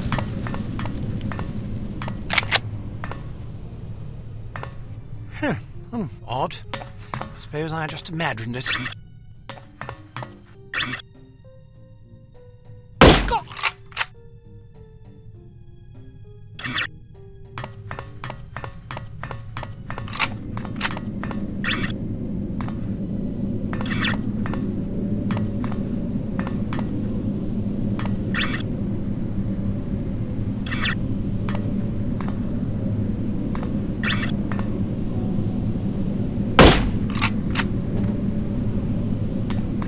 Oh dear, yeah.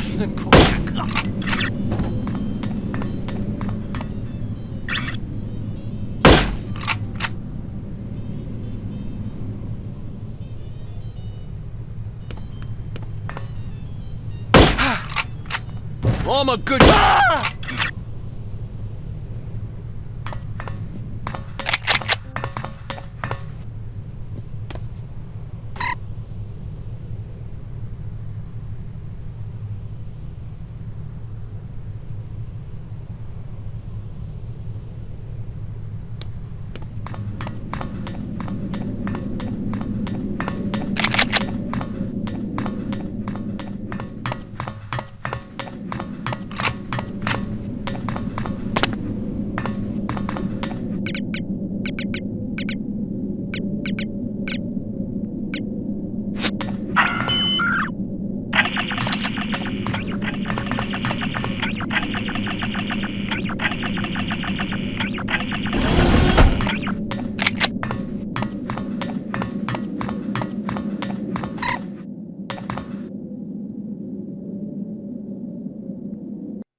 So what the hell's all the commotion about?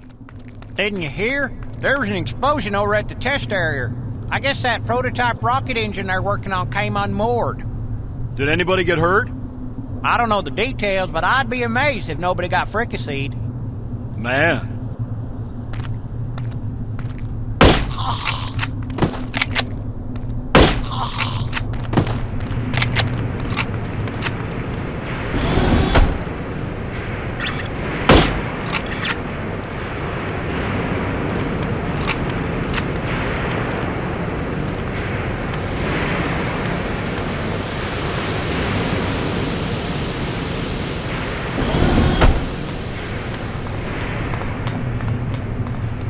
Got a requisition here for 20 gallons of antidote?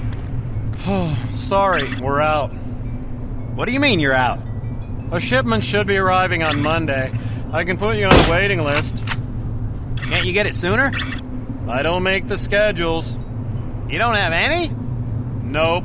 I told you. That stuff has a very limited shelf life. What am I supposed to tell my boss? Tell him to wait in line like everybody else. He doesn't like to wait in line. Is that supposed to scare me? I get threatened by guys like your boss all day long. What it basically boils down to is that they want a commodity that is only produced in one place.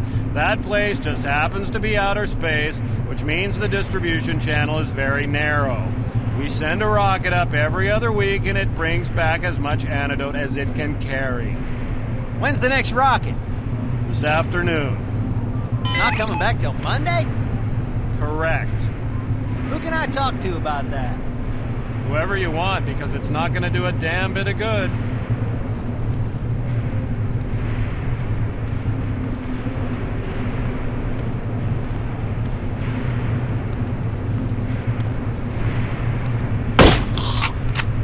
She's here! Ah!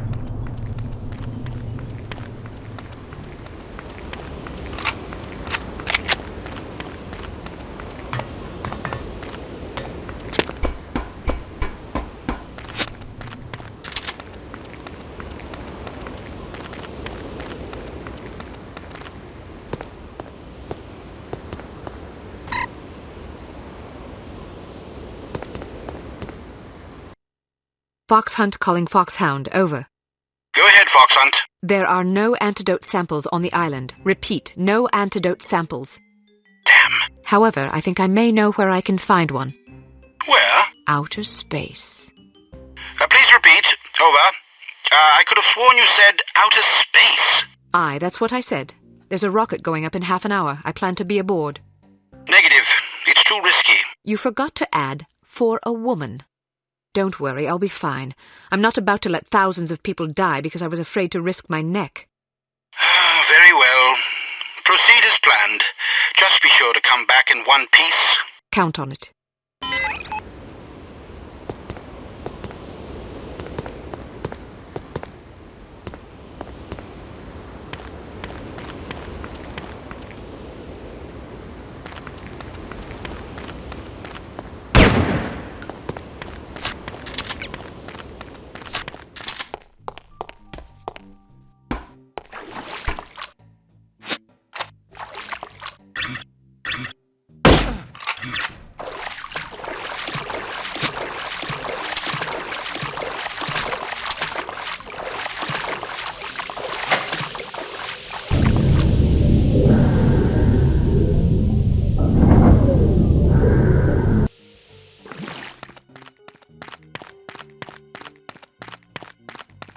Someone there?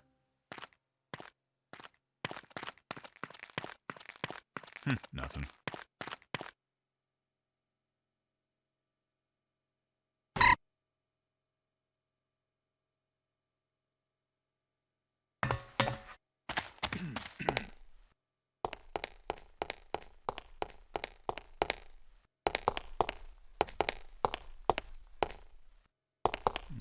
Hello? Marcus was telling me that Calamity's planning an official follow-up to the Periscaper. Do you blame them? That was their seminal achievement. They pulled off some interesting heists since then, but nothing compared to Paris. I agree. I'm really curious to see how they top themselves. I'm surprised Big Bad Mama agreed to do it. She's supposed to have a thing about always moving forward instead of rehashing old gigs. According to Marcus, she put up quite a fight. Ended up shooting Forrest in the back of the head. You've got to be kidding me. It's true. I'm still kind of in shock. Forrest is dead? Yeah, they're looking for a new Safecracker. Why'd she shoot him? I guess he was mouthing off too much or something. You know how she feels about hired help mouthing off. How did Big Bad Daddy take it? I'm sure he was upset, but what's he gonna do? Everybody knows she wears the pants. Good point. Someone there?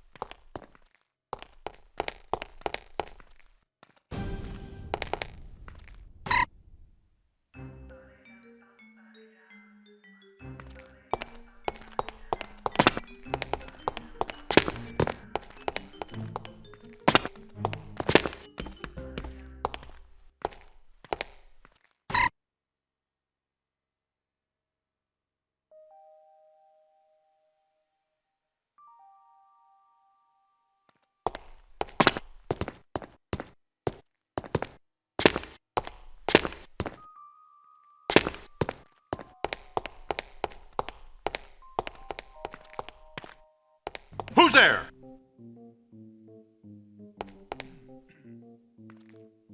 I could have sworn I saw something. Hey. Someone there?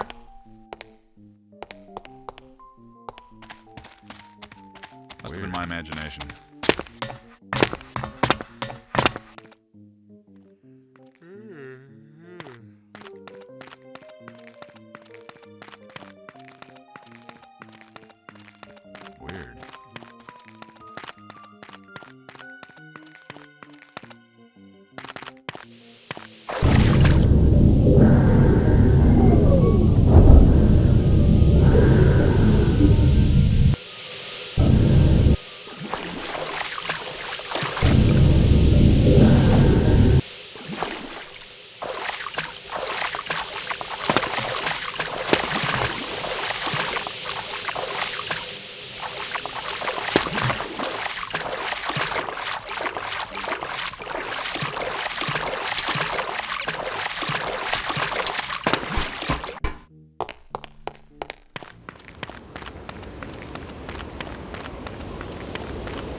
Do you think we should proceed with the launch?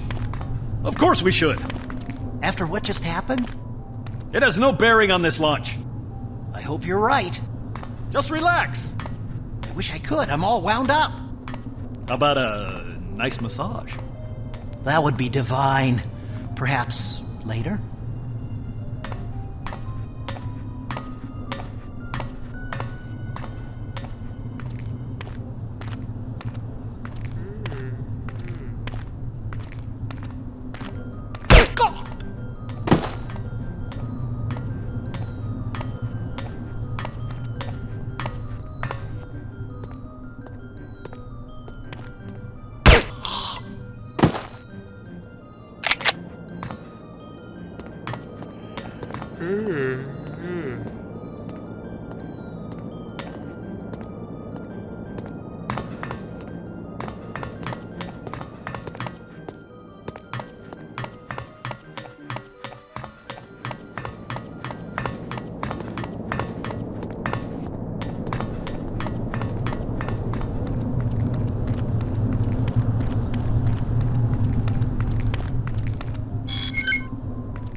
Once aboard the H.A.R.M. space station, you must ascertain where the antidote is stored.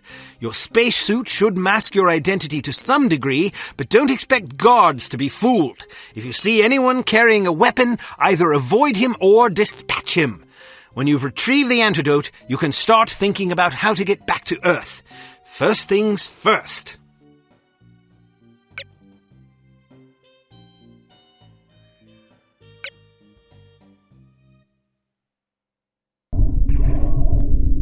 Fiscal.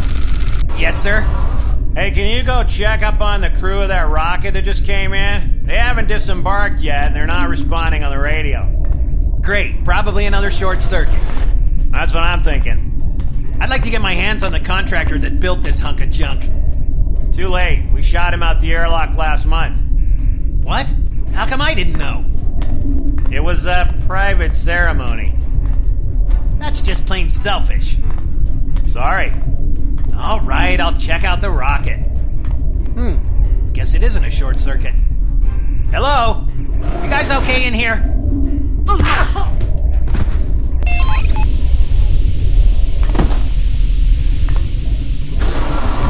Thank God that rocket is finally here. I can't wait to get back to Earth.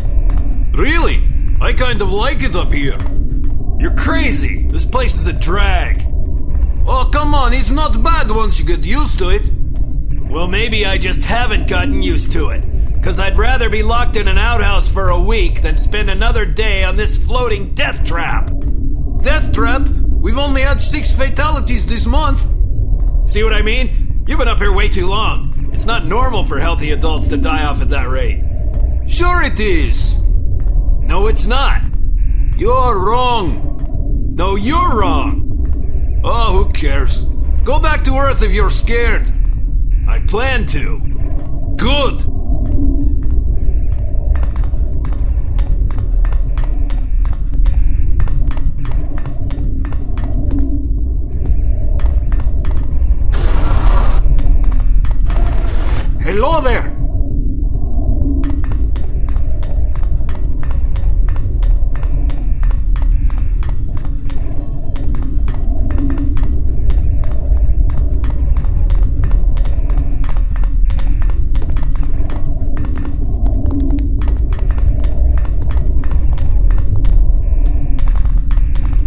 Uh-oh. Huh?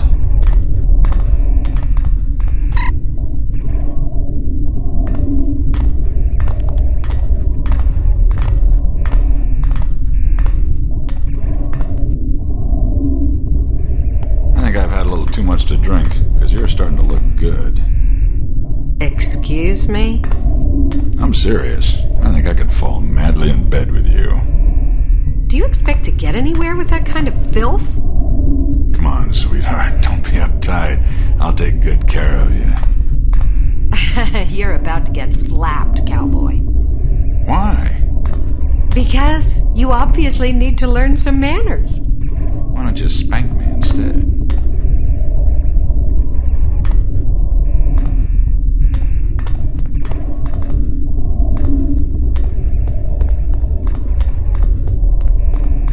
I need another drink.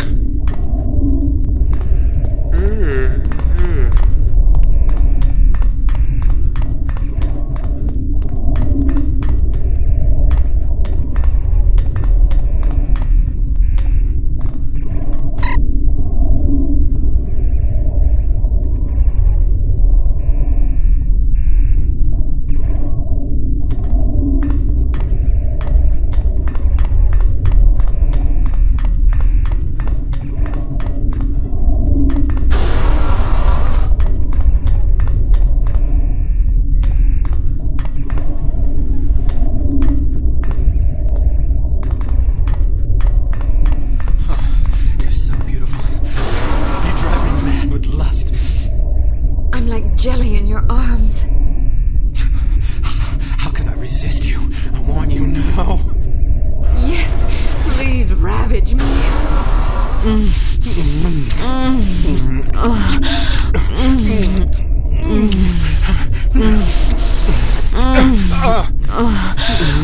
Oh, hello. We're just doing inventory of the medical supplies. Yes. I've counted 6 boxes so far. How about you? I've also counted 6. Well, let's keep counting.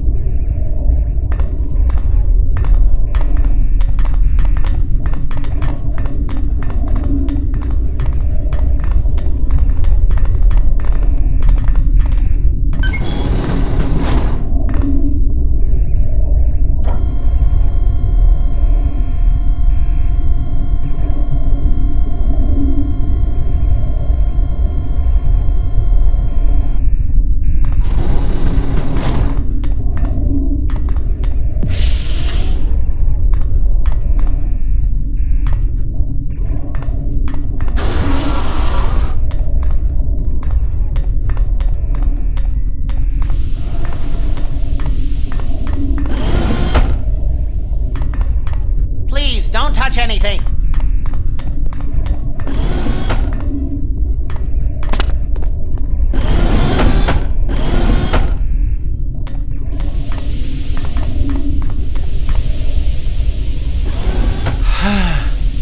Yes.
can't remember what I'm supposed to be doing.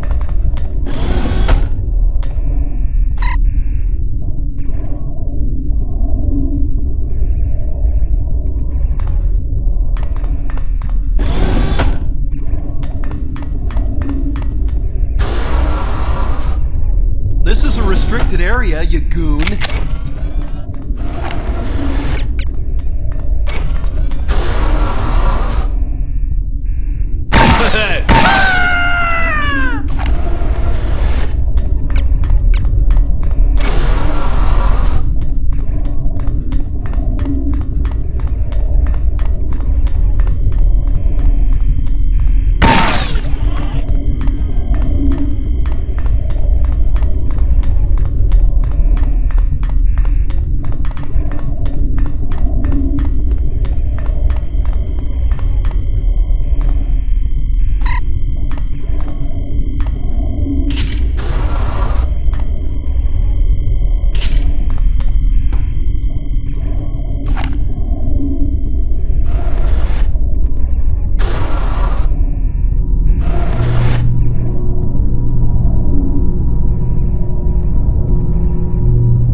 Meteor shower?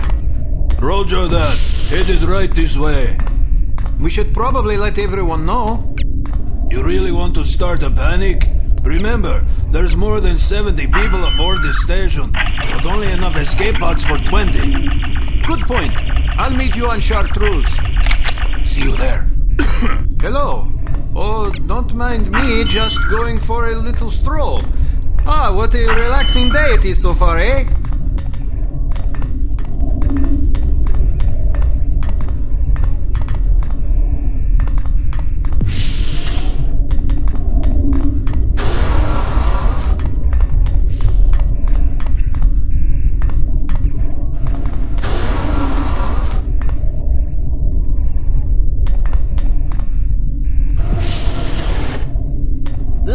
The probability of this station being hit by a meteor shower is so minuscule it won't even compute on the electronic superanalyzer apparatus. Maybe, but it sure looks like a collision course on my chart. The human eye is no match for the raw computational power of the electronic superanalyzer. I should know. I built it myself. Yes, I know you built it. You remind me several times a day. But, Marvin, I think I know why the electronic superanalyzer can't compute the probability of a meteor impact. And why is that? It's not plugged in. Ah. Oh, you're going down there, mate. You thinking what I'm thinking? Right. Let's proceed to the escape pods in a calm, collected manner so as not to arouse suspicion. Good idea.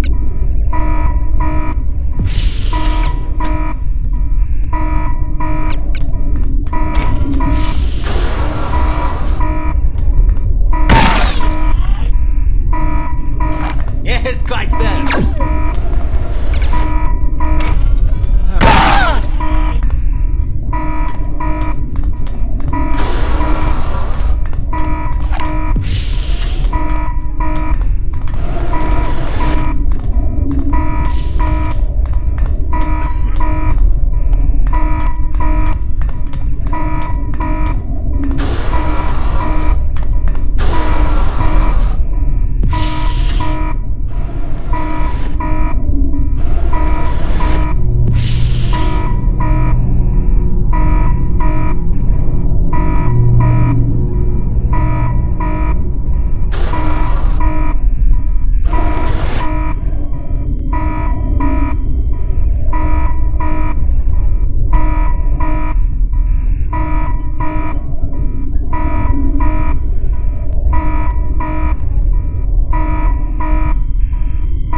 Let's get the hell out of here! Wait for me!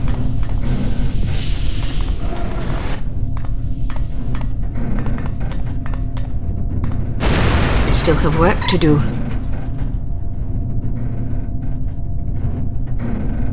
I still have work to do.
You have the antidote, but you still don't know to whom you should administer it.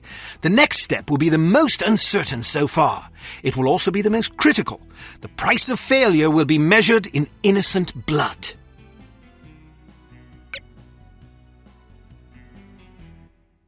You look tired. I'm all right, sir. We've asked a great deal of you on this assignment. Under normal circumstances, we'd have a team of agents collaborating on a situation like this. Well, I wanted a challenge. You've certainly got the right attitude. Gentlemen, what have you learned? The antidote sample is viable. Excellent. Is there enough for our purposes? I should think so. Of course, it depends on how many people have been infected. We need that list of names, and we need it before H.A.R.M sets another example. Where's the Baroness now? She and the Baron are on holiday at their chateau in the German Alps. Then that's where I'm going. Need I remind you that H.A.R.M's next victim will detonate less than 20 hours from now? That's assuming they don't retaliate for Agent Archer blowing up their space station. Relax, Smithy. It'll take them that long to figure out what happened. I wrecked their communications, remember? Besides, a meteor shower blew up that station, not me. Regardless, this hardly seems the time for wild goose chases. Well, what do you recommend? Look, I know the Baroness is behind this mess, and I know she keeps that list of names close to her. She's not doing this just for the money. She wants to blow these people to bits. She wants revenge. That's an amusing theory, but you'll excuse me if I'm not entirely convinced. I don't care if you're convinced. I just want to know if you have a better idea. Not at the moment. Then let me do this. If you come up with something better, you can call me back. I won't argue. That seems unlikely. All I care about is getting that list of names before more innocent people die. I don't want to sit around here waiting for some blinding flash of insight, only to discover I was right all along and lives were lost because I didn't follow my instincts. If you receive a signal from us, I expect you to drop everything and get in touch immediately. Am I understood? You can count on it. I hope you have a plan. Sure I do. I'm going to get inside that chateau, find the list, and get out. I see. And how exactly do you intend to do that? I'll improvise. Brilliant. Why didn't I think of that? What about the fellow that's been keeping an eye on the Baroness for us? He's just a spy. Some poor chap willing to risk his neck for a pittance and a bit of adventure. Perfect. Have him meet me at my hotel when I arrive. Are we really going to go through with this? Yes, we are. God save us all.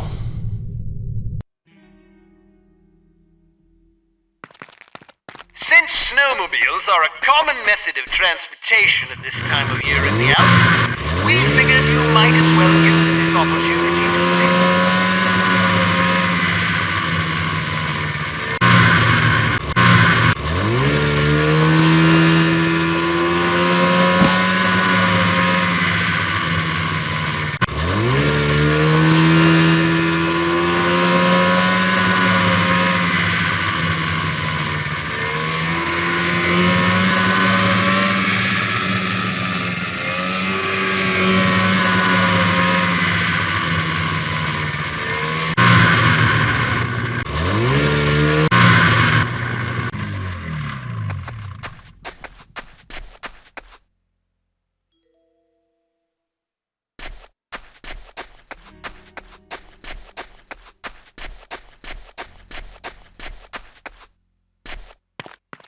Excellent.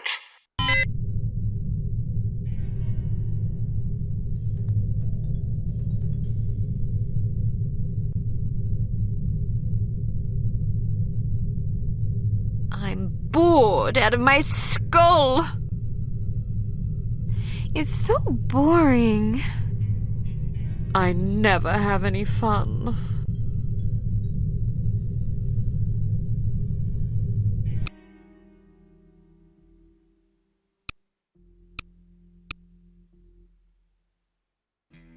If your theories are correct, the Baroness will lead you right to the list of H.A.R.M's intended victims. You must retrieve that list and put an end to H.A.R.M. before more innocent people die. Time is short, Archer. You must succeed.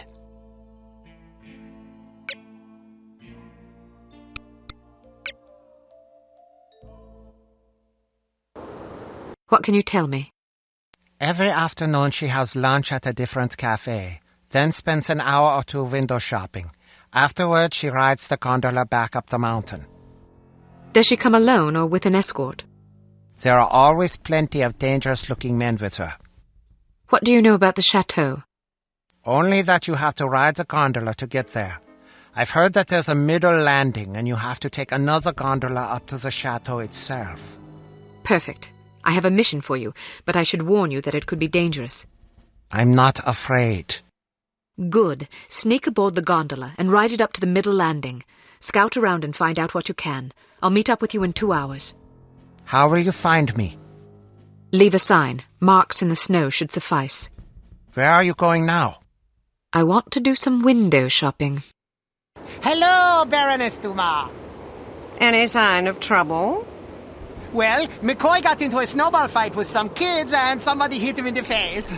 He got a bloody nose. What's your name? Hans Kirchner, at your service. You're fired. Huh? Why? Because if I were to shoot you, it would cause a scene. You take over here. If anybody slips by you, I swear to God, I'll have you frappéed.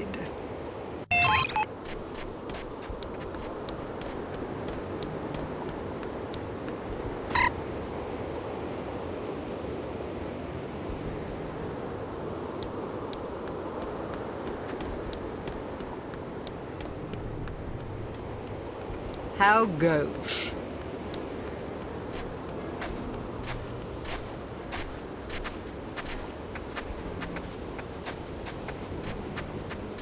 Dreadful.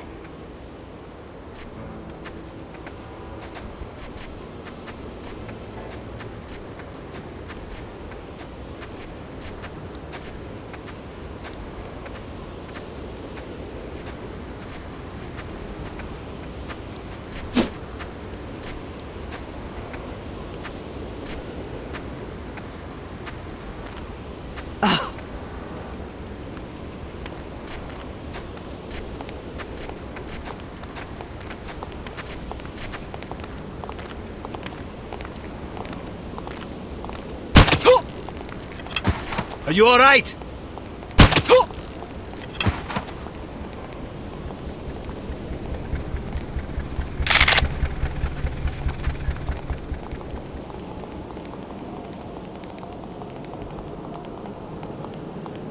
Ah, here comes Miss Fancy Pants again.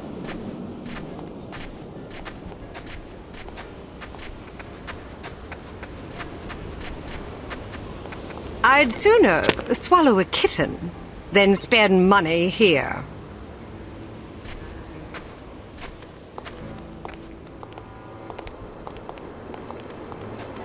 Oh.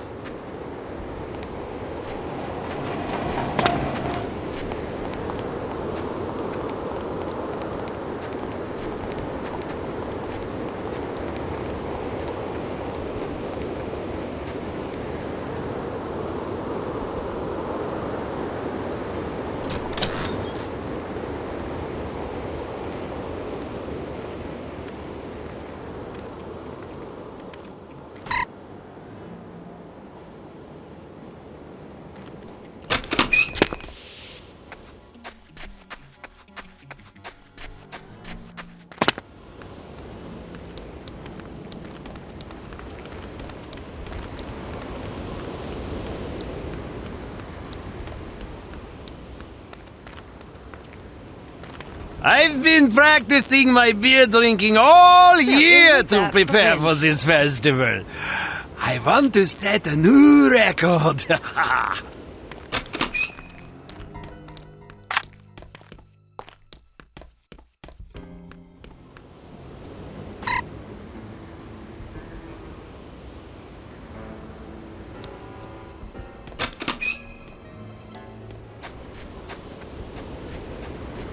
Hello, hello. How are you? Wonderful, thank you. And yourself? Never better. That's good to hear. How do you like this weather? Lovely, don't you think? I hear there may be a storm tonight. Disappointing, but not a surprise. Certainly not at this time of year. Well, good day. Good day to you, too.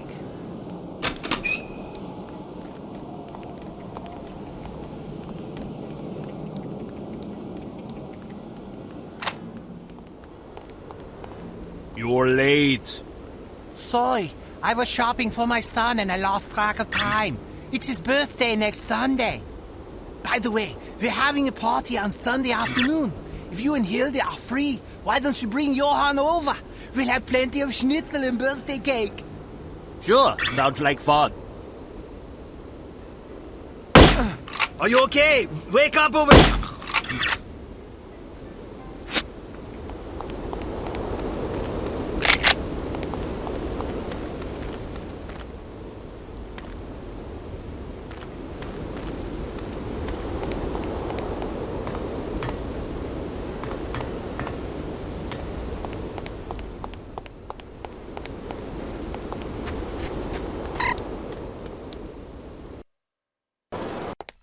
Are you going on up to the chateau, Baroness Dumas?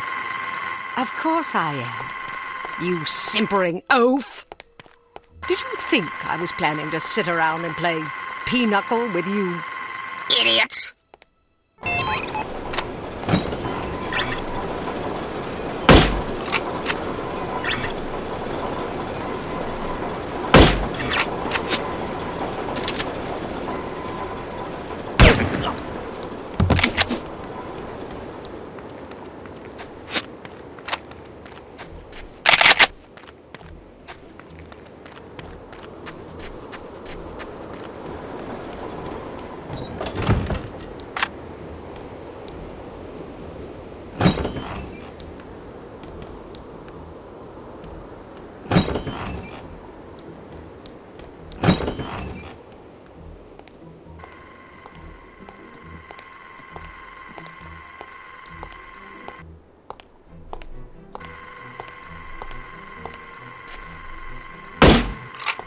Person's dead, yeah?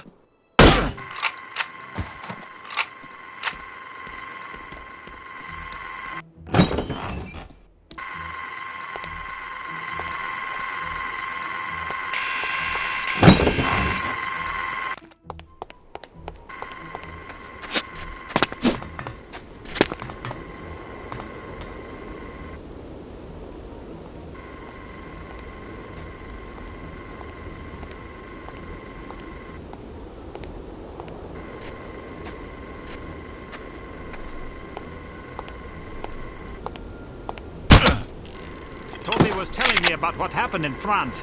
I'm glad I wasn't there. Hearing about stuff like that makes me think about a career change. I mean, what would happen to my wife and my little girl if I got gunned down by some super spy? I know what you mean. Oh, this person's dead, yeah?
Edelweiss, bless my homeland forever. Will you please shut up? Why, don't you like singing? Sure, just not yours. Hugo never complains. Hugo is an idiot. Whose singing do you like? Oh, I prefer women singers. Edith Piaf, Shirley Bassey, Ella Fitzgerald, Nancy Sinatra. I like to pretend they're singing to me. Maybe you need a girlfriend. I have a girlfriend. That's not the point. Anyway, I don't need to hear your yodeling. Fine. This person's dead, yeah?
What did you find out? The main gondola dock is heavily guarded. It would be suicide to go that way. I'll have to risk it. There's no other choice. Ah, but there is. A few miles from here there's an old service gondola. They use it for supplies, mostly. Brilliant. I guess I'm in for a bit of a hike. Well, I noticed there's a guard post out past the frozen lake. There's a snowmobile sitting outside. You've done well. What's your name? Tom. What's wrong? Nothing. Just reminds me of an old friend. Thank you, Tom. Good luck.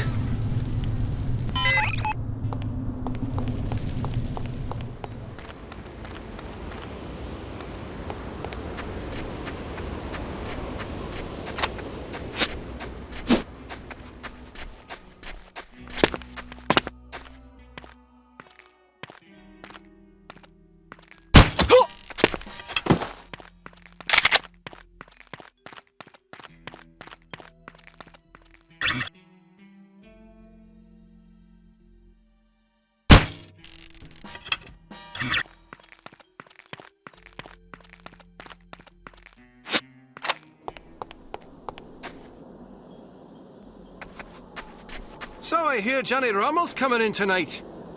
Really? I thought he was too good for us grunts. Travis tell you about that mess in Greece? The hostage thing? Yeah, sounded ugly. Yeah, well now Johnny's saying it wasn't his fault. It was the Greeks. The Greeks? That's crazy. It was a dumb plan to begin with. Not according to Johnny. He says the plan was flawless. He says everything would have gone off without a hitch if it wasn't for the Greeks screwing up. I've worked with a Greek before. He doesn't screw up. I know! So does everybody else. Not only that, Travis showed me a telegram he got from Johnny 2 days before the thing went down. It outlined the whole plan. Really? Yeah, and let me tell you, it was a bad, bad plan. How bad is bad? Well, obviously the situation was about as bad as it gets. You got that right. The only reason it was even that good is because the Greek wasn't following orders. Otherwise, they wouldn't have been alive long enough to mess up that bad. And he's got the nerve to blame the Greek. You don't understand. Johnny thinks he's this great mastermind. If something goes wrong, he blames somebody else. If something goes right, even if he had nothing to do with it, he takes all the credit. Wait till the Greek finds out what he's been saying. I just hope I'm around to see it. You know the worst part? It took him 4 years to cook up that plan. Are you serious? That's pathetic.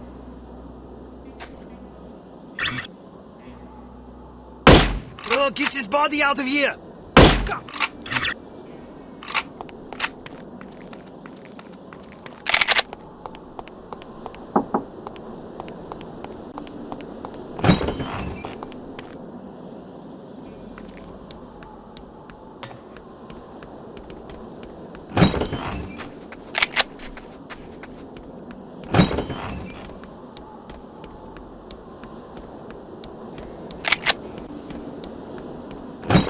Hey, Phil. Yes? You bought that Bentley yet? I'm not sure if I want it. But you were really excited about it last time I talked to you. Well, now I'm thinking about a Jaguar. I thought you hated Jaguars. I never said that. Yes, you did. You said you'd rather stick a knife in your eye than buy a Jag. You're confused. I think you're just a fickle bastard. Sod off, I'm not fickle. Sure you are. Remember how smitten you were with that bird, Tracy? Tracy? She's disgusting. You see? You thought she was some kind of a fairy princess. Liar! And remember when you said you wouldn't use an automatic pistol because you said they were unreliable?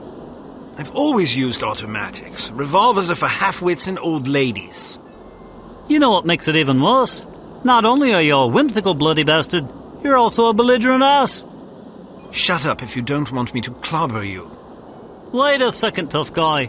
We both know I could reach down your throat and rip out that flimsy spine of yours, so don't go shooting off your mouth at me. I'm not fickle.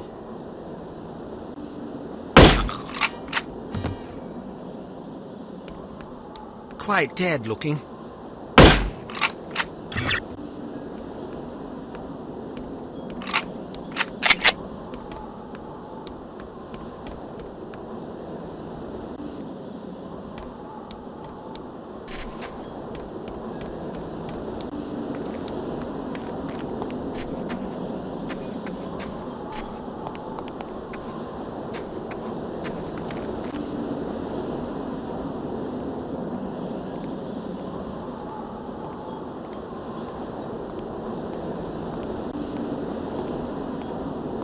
Yeah, what was that?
Fox Hunt calling Fox Hound, over. Go ahead, Fox Hunt. Approaching target. Outlook good, over. Excellent news. Proceed as planned. Support standing by. We'll await your signal. Over. Understood. Over and out.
If you say so.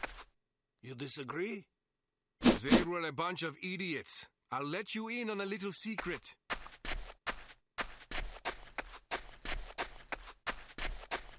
Seriously, I was the only thing holding them together. When I left, they fell apart. That's not what I heard. What did you hear? Well, let's just say my sources didn't think too highly of you. Oh, really? They said you were kind of lazy and belligerent the whole time you were there. Who are you gonna trust? I'm telling you, they were morons. I'm sure they were. I hope they all rot.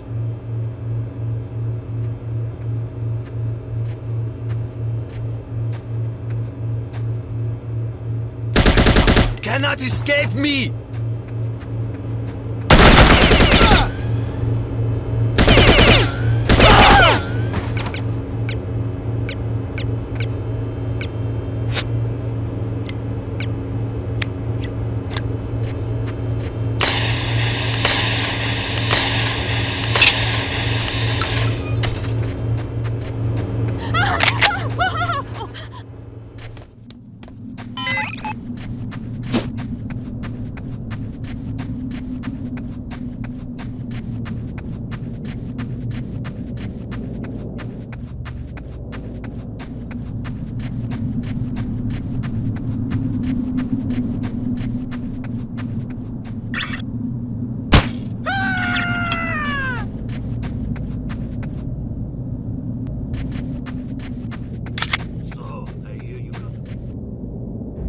Starting next month, I'll be in charge of planning all mechanical sabotage operations for Northern Europe. Wow, that's a lot of responsibility.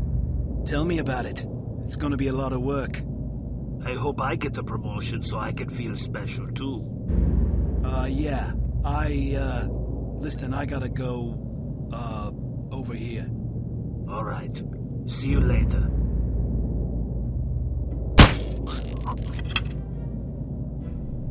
This does not look good here, dead first.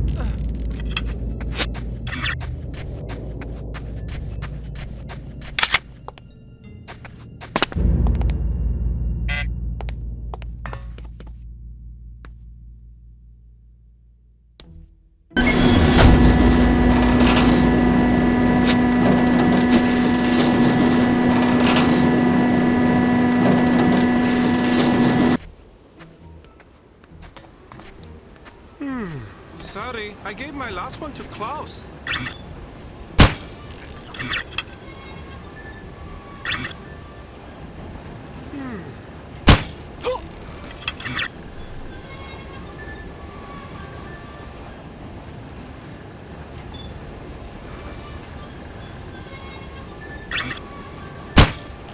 Oh, get his body out of here!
Once you reach the chateau, you will have to act quickly.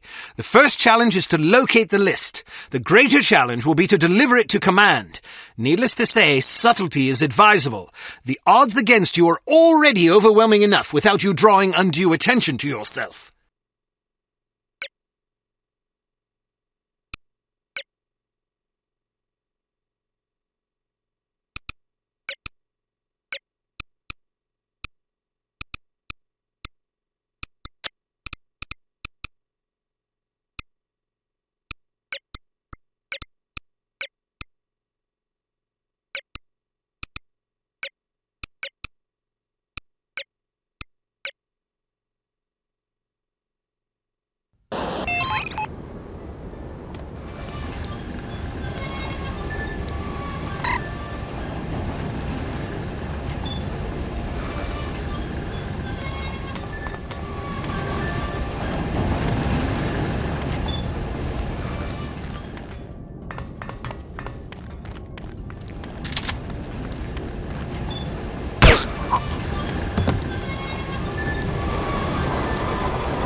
Are you okay? Wake up over there!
Alright, lock her up. Maybe we should throw her off a cliff.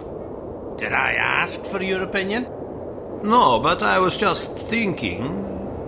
Oh, you were you? Yes, I think keeping her alive is a bad idea. Is that so? You know how in spy shows the hero always gets away? Well, that just sets a considerable precedent, don't you think? Sure, it's just television shows, but it still makes me nervous. Take a look at her. Excuse me?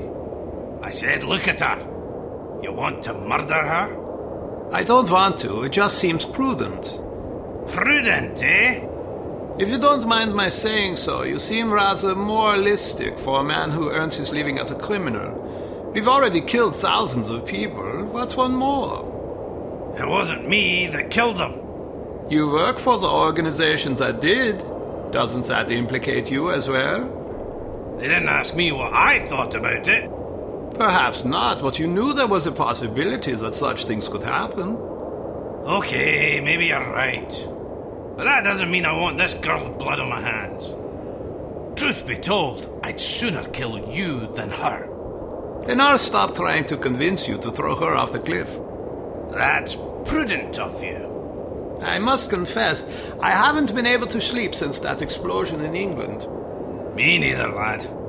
Can I ask you a question? What would you do if I began walking towards a gondola dock with the intention of leaving this organization? I might give you a piece of advice. What would that be? Don't get yourself killed. The thought had occurred to me.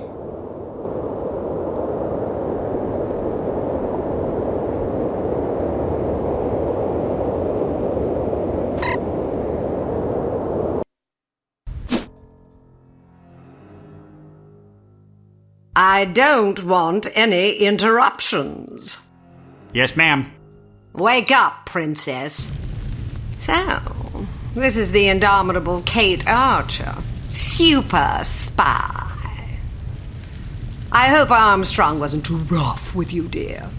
I'm not sure whether it's his Scottish blood or his peasant heritage, but he's rather lacking in social polish.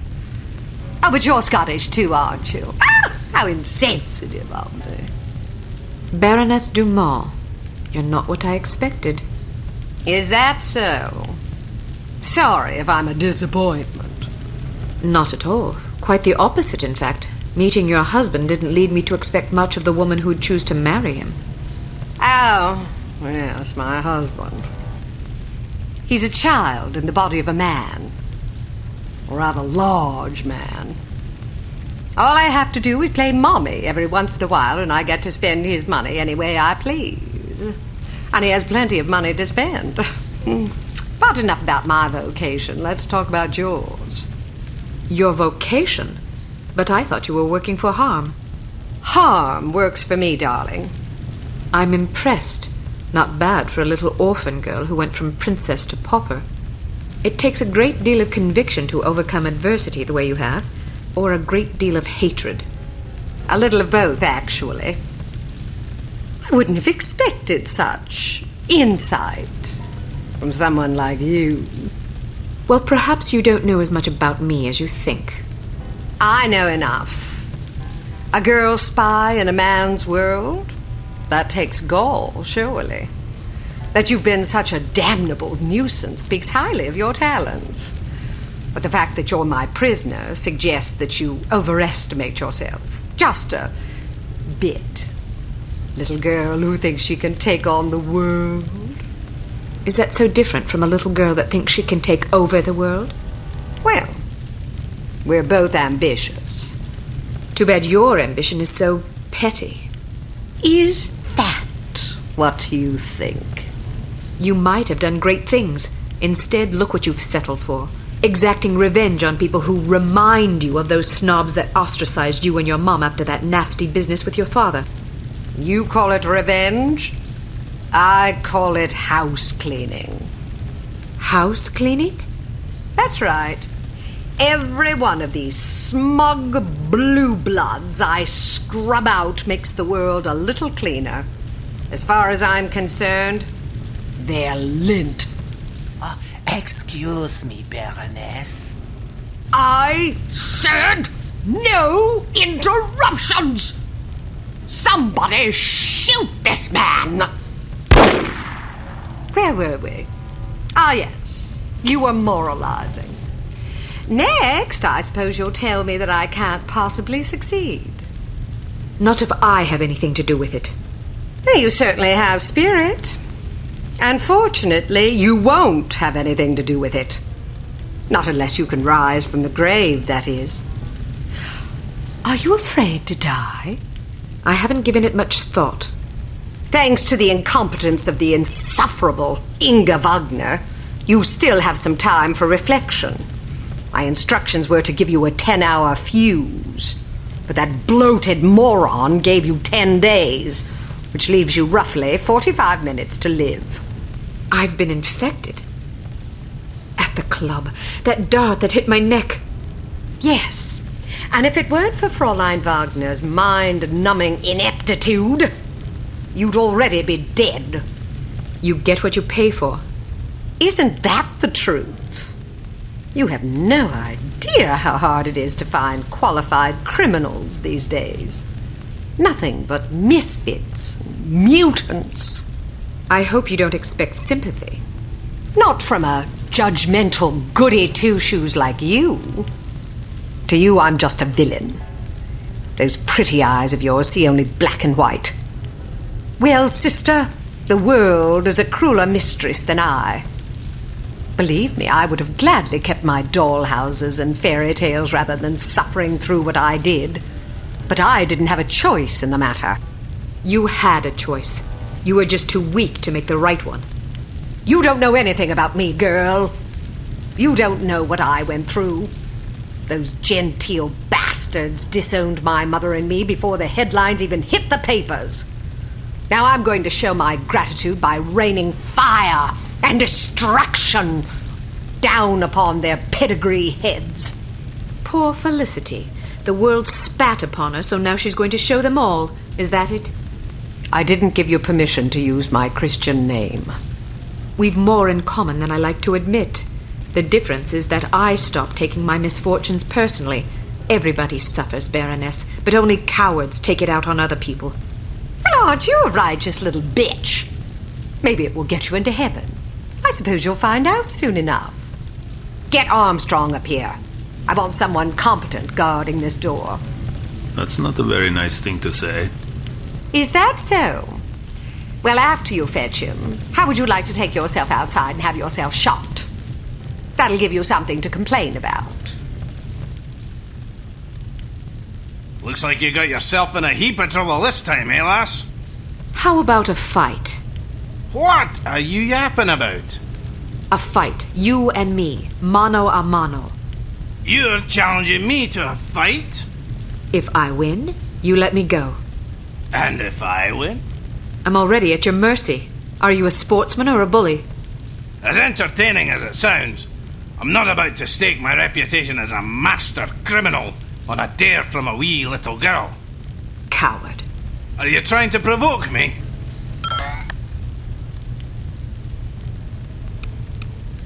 You're just afraid I'd clobber you. Ha! I'd be more afraid of an angry chipmunk.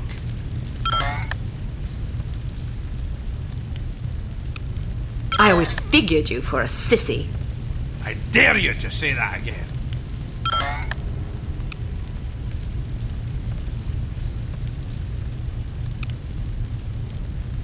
Maybe you should trade your kilt for a skirt. Maybe you should shut your damn cake hole before I put my fist in it.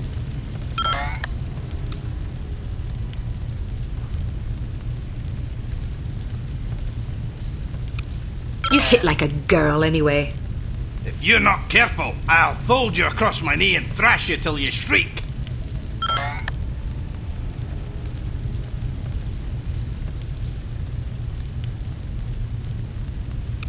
Oh, that's right. I forgot you don't like girls.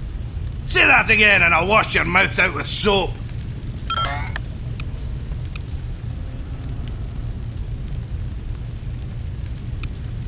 Have you always been a coward, or is it a recent development? Don't provoke me, missy. That's it! You've pushed me too far, girlie!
Walloped by a girl! So, do you intend to keep your word and let me go? Or do I need to pummel you some more? I may be a villain, but I'm not a liar. A promise is a promise. What about you? Time to look for a new job, I suppose. I'm definitely not sticking around here to discuss your escape with the Baroness. Maybe you should consider a legitimate career next time. My skill set is a bit too, specialised for legitimate work. Don't you worry about me, I'll make do. I owe you. That you do, and don't forget it either. Can I ask one more favour of you? You can ask. The list of names. Where does the Baroness keep it? Sorry, I can't help you. Do you have any idea how many innocent people will die if the Baroness isn't stopped? What do I care? Don't give me that. Imagine some crazy woman with a chip on her shoulder blew up your mum. How would that make you feel? My mum's already dead. Answer my question, you big ox, or I'll pummel you so bad you'll be picking your own teeth out of your arse. Okay, fine, I'd be sad. Is that what you want to hear? I might even cry like a ninny. Are you happy now? Just think about all the people that'll lose their mums and their sons and their wives, all because some power-mad Baroness had a bad childhood. You want that on your conscience? All right, enough, fine. As far as I know, she keeps the bloody thing in a safe in her underground lair. There's an elevator behind a woodpile downstairs. You're a resourceful lass, you'll figure it out.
Yes, ma'am. Do I even need to mention that I don't want to be interrupted?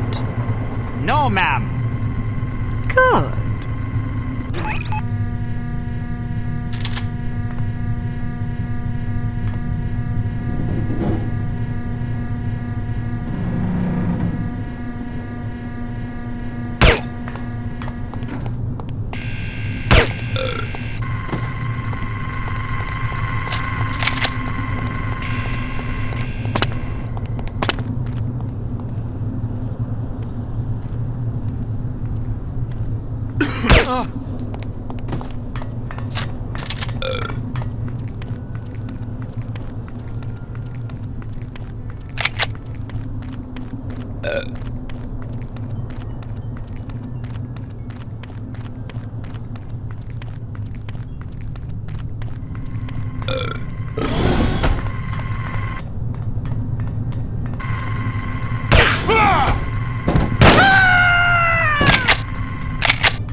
Let's see how long you can hold your breath.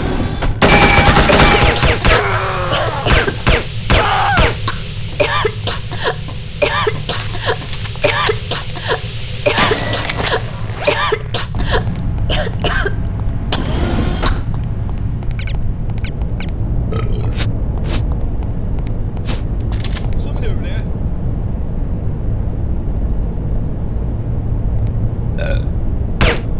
I think there's a dead one over here.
The girl is gone. I should have had her shot. Yes, you should have. Well, no matter. She'll be dead soon enough. Wrong. She got the antidote. She's resourceful, all right. I'll find her. There isn't much time. Less than an hour. More than enough. Just be sure not to leave without me. I wouldn't dream of it. What about Armstrong? Vanished. Kill him too while you're at it.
have any 8s? Go fish. Do you have any 6s? Damn it! Ha! I win again! I quit. Guess who's buying the beer tonight?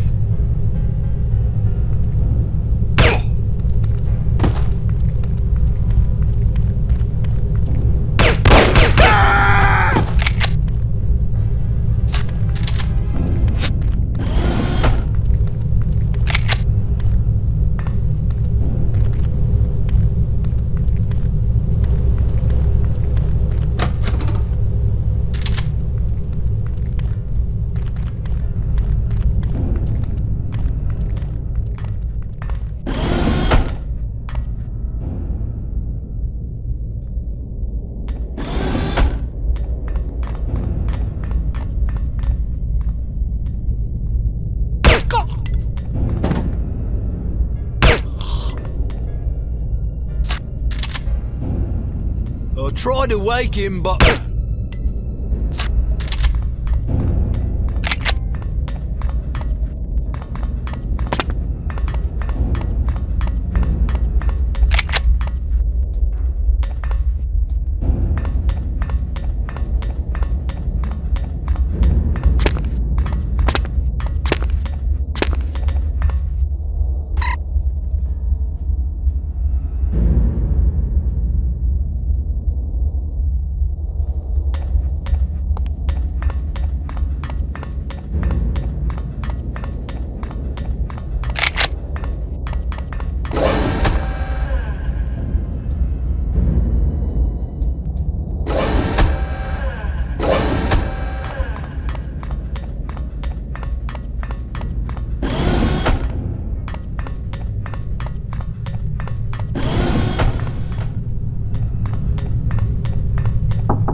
missed you terribly.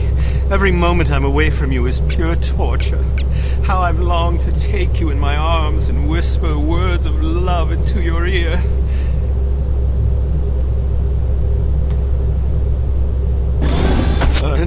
Now, where's that damn socket wrench?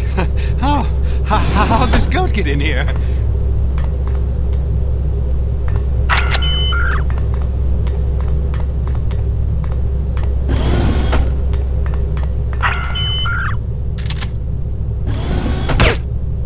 Could someone dispose of this corpse?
That's unexpected.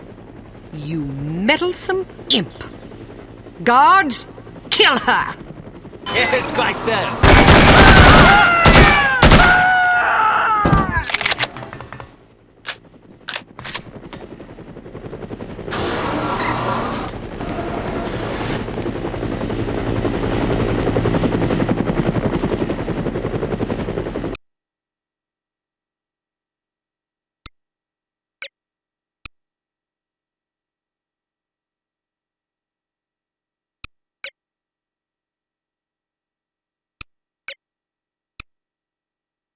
Now that you have the list, you must get off this mountain alive.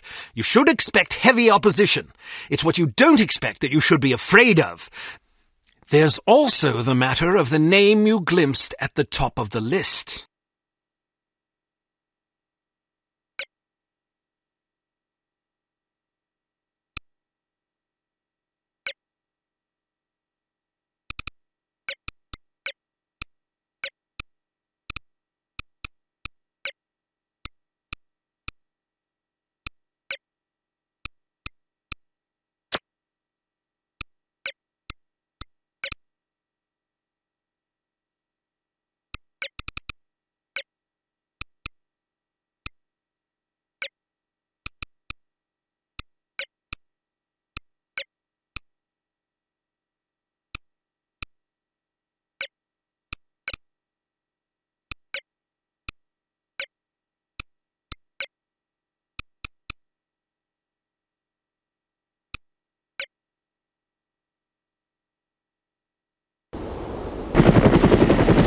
Be on the lookout for Archer. Yes, sir.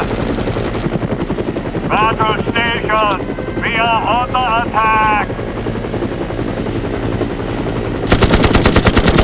All coffee breaks are hereby postponed until the threat has been neutralized. Oh, man.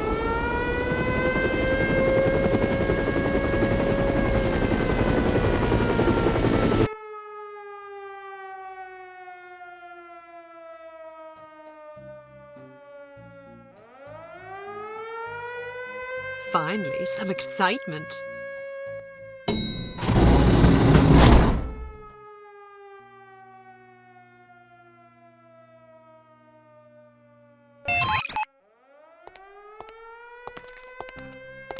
Is anyone there?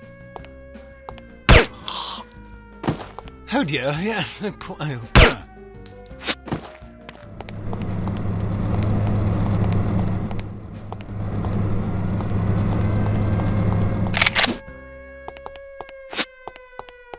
Heads down, yes, bullets are coming this way, apparently.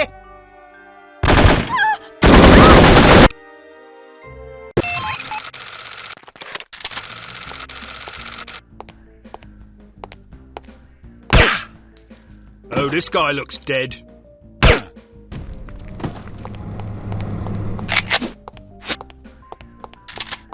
I suggest you lower your head so as not to have them shot off.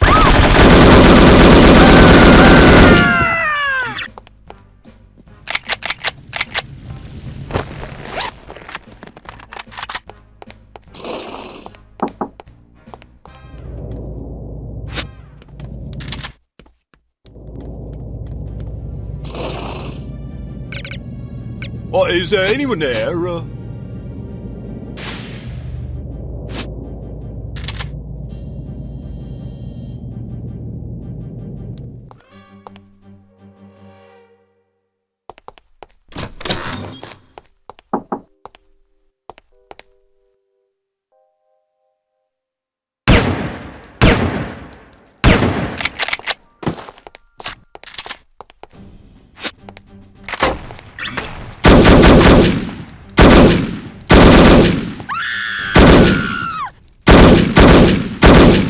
Down there, mate.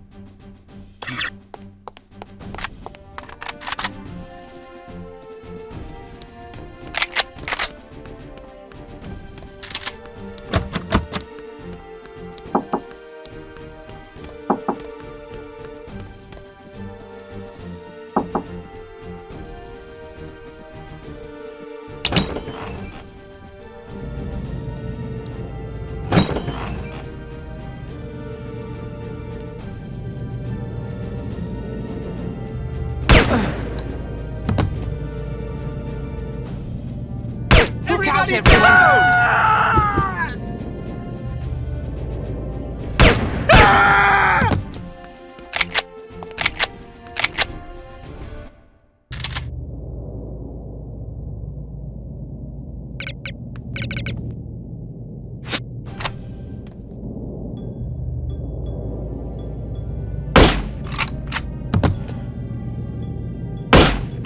Oh dear, yes.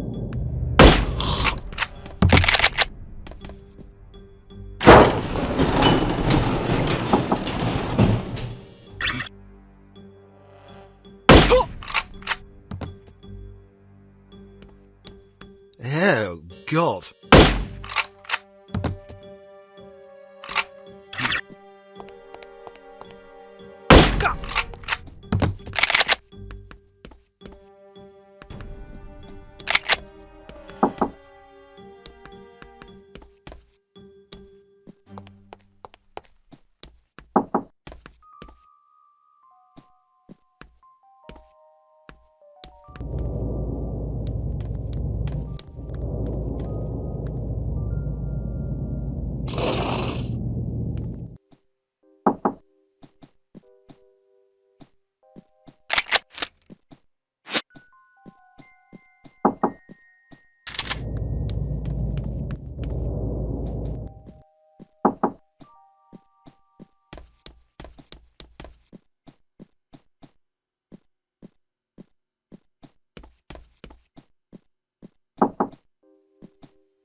Oh, I do so hate... Oh, this guy looks dead.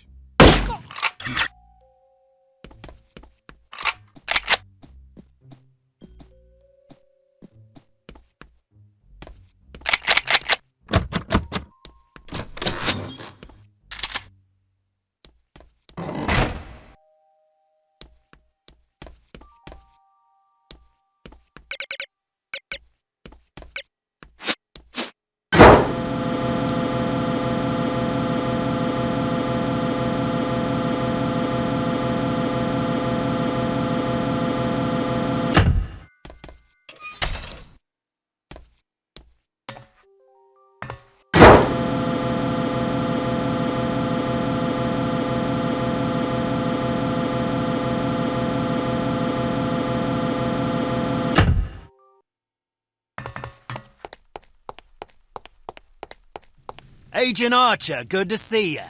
Head for the helicopter in the courtyard. We'll cover you. All right, but make sure you're off this mountain in the next 15 minutes. Why? There's going to be a very large explosion.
Are you okay? Wake up,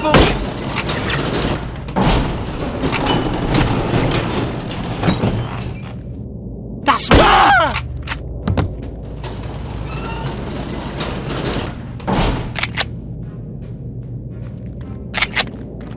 Here she comes!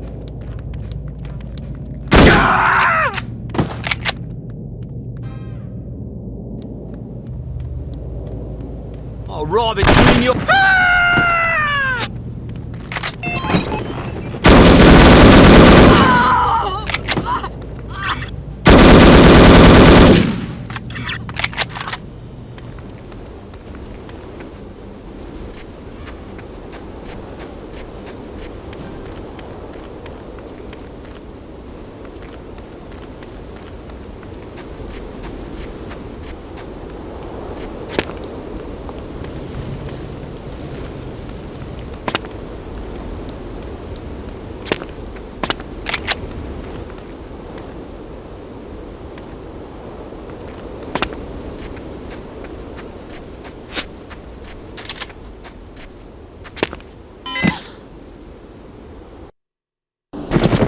Out of curiosity, who's got H.A.R.M? Oh, you had it. I don't have her either. Damn it all to hell. Should we head back? Well, the objective of our mission was to rescue her. Good point.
Good God!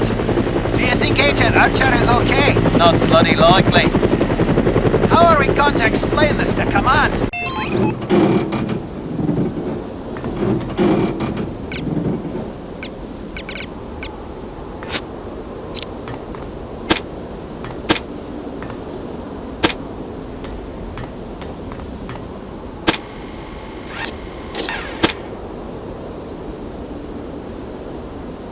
You have proved to be an interesting adversary, Miss Archer. I've never had the chance to compete with a woman in a professional capacity. The experience has been an amusing one. Good. Then you can go to your grave happy. Perhaps. But I deem your mortality a far more immediate concern. Hand over the list, and I will kill you swiftly. How generous of you. I am not a man to trifle with. I've been perfecting methods of torture since before you were born. It would grieve me to have to demonstrate my skills on such a lovely creature as yourself. Are you threatening me or attempting to seduce me? I try never to get involved with women who want to kill me. Wise policy. Live and learn. Well, you'll not get this list in any case. That is where you are mistaken.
You've escaped with the list. The Baroness has escaped, but it's only a matter of time before she's brought to justice.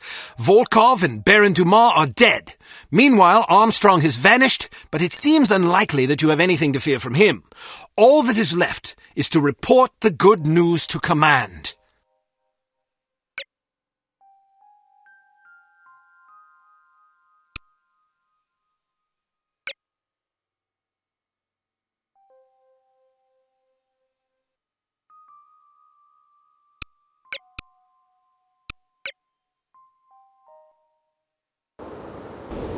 Mr. Jones, please. Whom may I say is calling? Cate Archer. One moment. Archer, you're alive? I suppose I am. There was a report that you'd been killed in an explosion. Oh, that? No, I survived. Did you get the list? I expect a telegram within the hour. This is excellent news. Are you all right? I'm fine. Maybe a wee bit tired. Nothing a nap and a sip of scotch won't clear up. Well, let me know the moment you arrive. Okay, see you soon. She's got the list. Unbelievable. Miss Kavanaugh, please alert cryptography that Agent Archer will be sending an encoded message within the hour. This is top priority. Don't congratulate yourself yet, Miss Archer.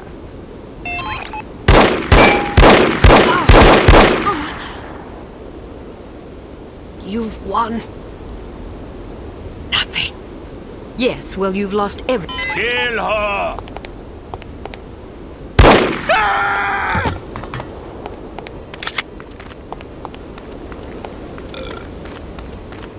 Inside, hurry! Get off the streets!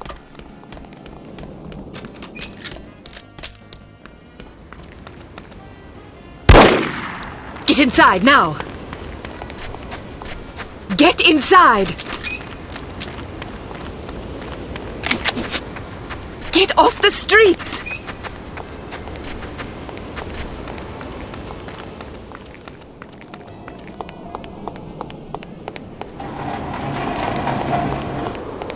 Hurry! Get inside! Get inside! Get off the streets!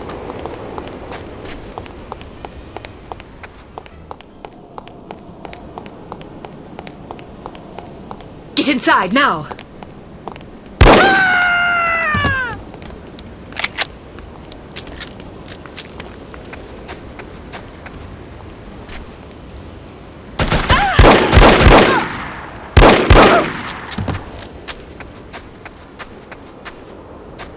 Get inside!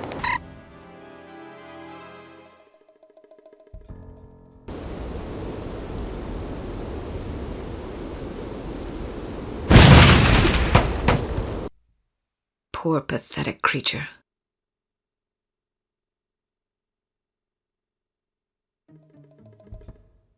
Ah, Miss Archer. I trust you're recuperating suitably? Quite so, Mr. Jones.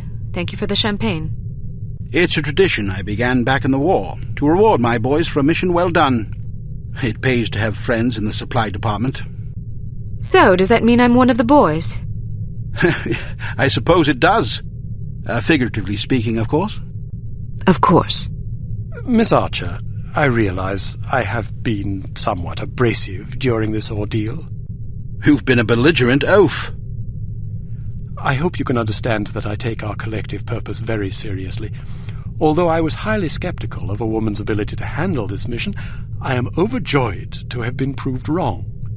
You have gone above and beyond the call of duty in this matter, for which we are all indebted to you. I wish we could offer you a proper vacation, but until Unity is full strength again, I'm afraid we can't afford to let you rest. Thank you, sir, but I've waited a long time for a chance like this. I wouldn't dream of going on vacation now. That's the spirit. Well, I'm going to go home and see if my wife remembers me. See you both tomorrow. I'd best be going too. I haven't bathed in 3 days. I imagine I'm a bit ripe. Is this how it ends, then? How what ends? Saving the world. That's what we did, right? Yes, that is what we did. Is it always like this?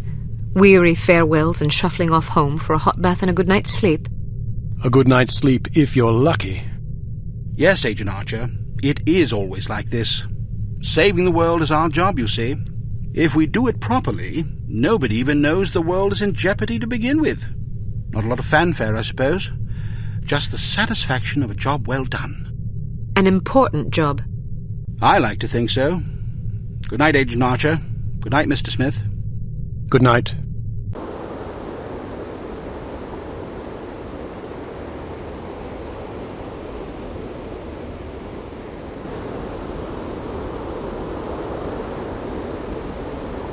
You were right. Last night I slept peacefully for the first time since my father died. How touching. Tom? You owe me more than you can imagine, Ms. Archer. I thought you... You have no idea what I put myself through, and I'm not gonna get a dime for it thanks to you.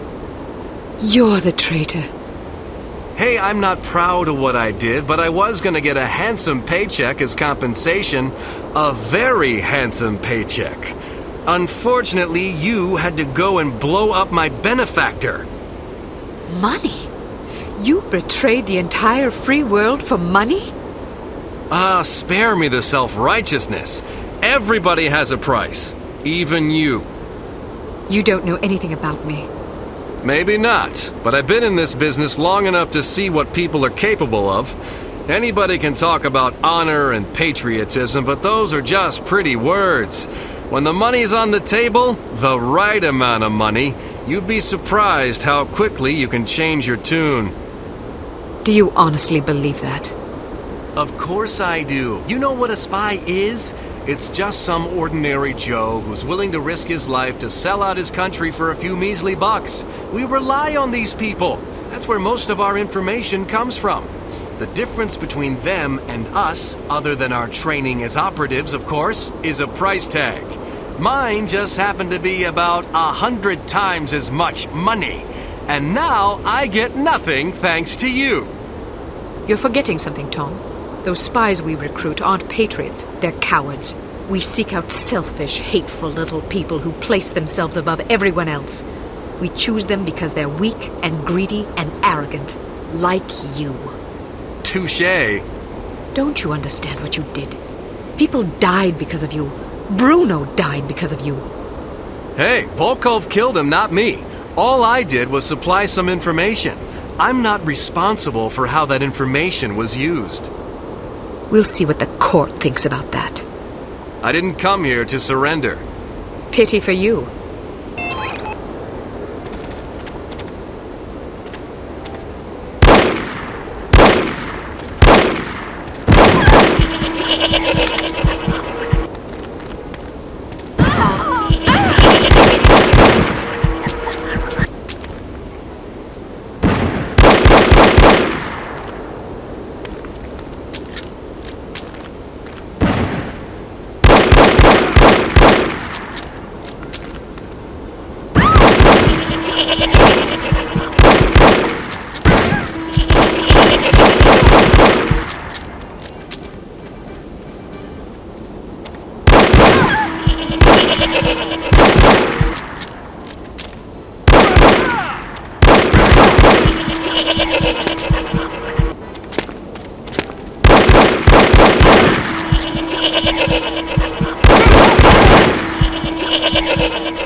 Drop your gun. Or what? Are you gonna shoot me in cold blood? If I have to. That's mighty tough talk for a little girl.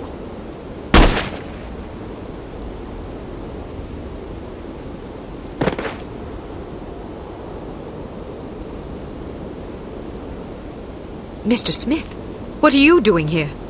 Tending to some unfinished business. Mr. Jones? Are you all right, Miss Archer? Aye. What's going on? There's your traitor. You mean Smithy? How long have you known? I've suspected you for some time. You've only just now confirmed my suspicions. All this time you thought he might be a traitor? Indeed, but I had to be sure.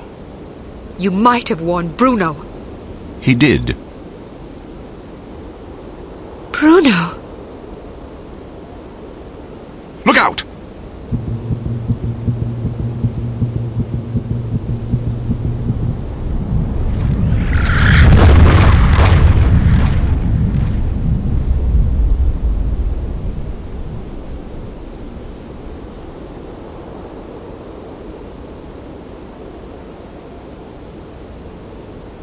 Everyone okay? Good shooting, Archer. But what about Tom? Tom Goodman died in Amsterdam. What? But I thought... The man you knew as Tom Goodman was an imposter. His real name was Melvin Blitzney. He's a former vacuum cleaner salesman from Akron, Ohio. I don't understand. It's quite simple. 7 years ago, Mr. Jones took Smithy off the active list due to his increasingly inadequate performance in the field. Mandatory retirement came as a great blow. Smithy, like many operatives, thought of himself as a man of action. He viewed his reassignment into the role of an administrator as an insult to his virility. He kept his dissatisfaction to himself, secretly plotting to discredit Jones and, in the process, line his own pockets. To this end, he recruited Melvin Blitzney, who underwent plastic surgery, extensive training, and months of voice lessons in order to become Tom Goodman, for whom Smithy, meanwhile, laid a deadly trap in Amsterdam. How did Smithy hook up with a vacuum cleaner salesman from Ohio? Apparently, they met in a bar in Florida on one of Smithy's last assignments. Anyhow, with Goodman out of the way and no one any the wiser, Smithy launched the next phase of his scheme, which was to nurture a relationship with an up-and-coming terrorist organization. He chose H.A.R.M. His plan was to create an international incident of staggering proportions and simultaneously cripple U.N.I.T.Y so that we would have no choice but to capitulate. Such an unmitigated failure would force Mr. Jones to step down, giving Smithy control of U.N.I.T.Y and also a handsome payoff in a secret bank account in Zurich. But what about Morocco? It was a trap meant to snare us both. Mr. Jones and I agreed that it would serve as a perfect opportunity for me to disappear for a while. You might have warned me, you know. We couldn't risk tipping our hand. You mean you didn't think I could keep a secret? Keeping a secret wasn't enough. Smithy had to believe I was dead, which meant that you had to believe it as well. I'm truly sorry, Kate. Oh, you will be. But there are still some things I don't understand. Smithy was extremely forthcoming with information for someone who wanted us to fail. Every mission he sent you on was a trap. Eventually it occurred to him that you were far more competent than he had anticipated, but it was already too late by then. You'd outwitted him. Besides, if he'd attempted to conceal information, he would have drawn suspicion to himself, which he couldn't afford. But why did Tom, or Melvin, whatever his name is, blow up the cargo freighter? To get rid of you, of course. But Inga Wagner and Magnus Armstrong were aboard the ship. They were expendable. If you knew all this, why didn't you just arrest Smithy and be done with it? Because we didn't know all this until very recently. Your investigations revealed much of the information we needed. But the final piece of the puzzle fell into place yesterday afternoon, when I found this in Smithy's flat. The puppet? Indeed. Unbelievable. I'm sorry I had to deceive you, Kate. Sorry's not good enough. Do you have any idea how devastated I was? I should leave you two alone. I'm sure you've plenty of catching up to do. You certainly looked sad. What do you mean? Well, I was watching when you came to pay your respects. You were spying on me? Not intentionally. I ought to kill you myself. Who's buried here anyway? No one. It's an empty casket. An empty casket? Calm down. Don't run away from me. Come back and take what's coming to you. Kate, please. You're overreacting. I'll show you overreacting, you bastard.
I'm afraid I have bad news.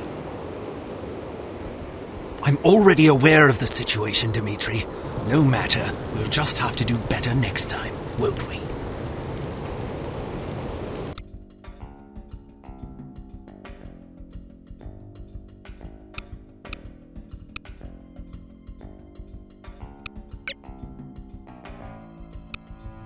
We're sending you to a remote island paradise for a well-deserved vacation. You'll have plenty of peace and quiet without distractions. In fact, we can't contact you even if we want to. The only communication to the outside world is through the weekly boat that brings supplies and vacationers from the mainland. Enjoy yourself, Cate. You've earned it.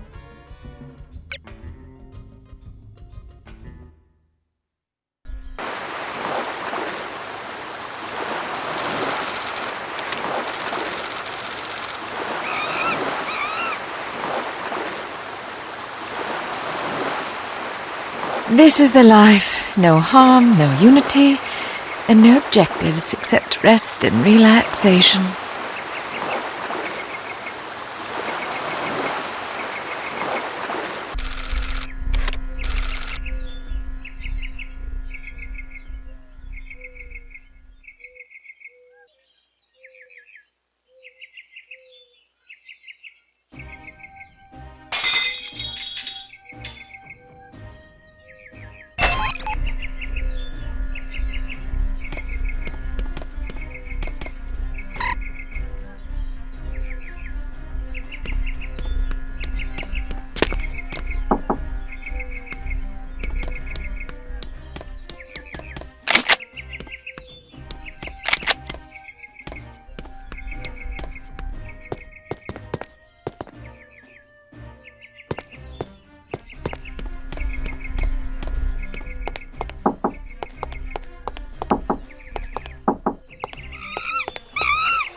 I'm sorry, ma'am. No one is allowed down there.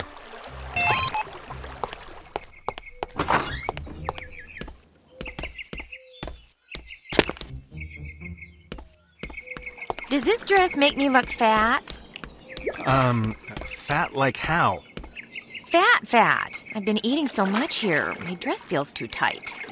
Well, you don't look fat from where I'm standing. So you're saying I'm fat from behind? I didn't say that. Not in so many words, but you meant it.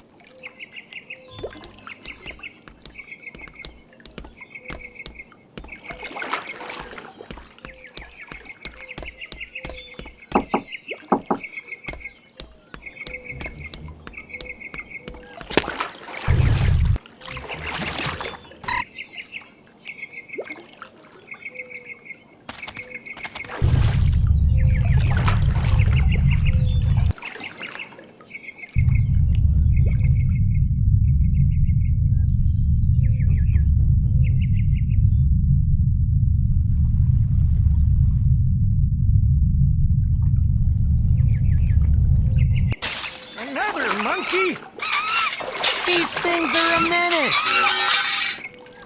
Scat! If I catch you, you'll be today's special!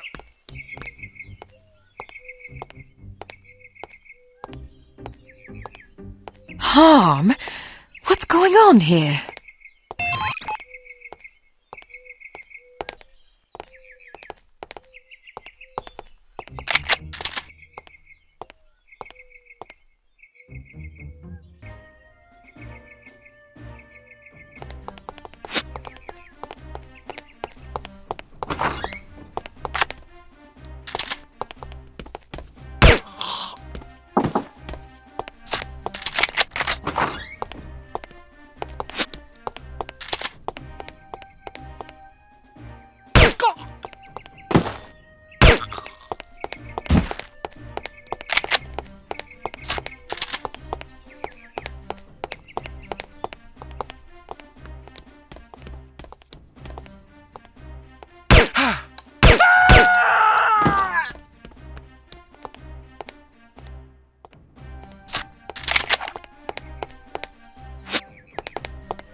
Hey, Murray, break's over. Get back to work.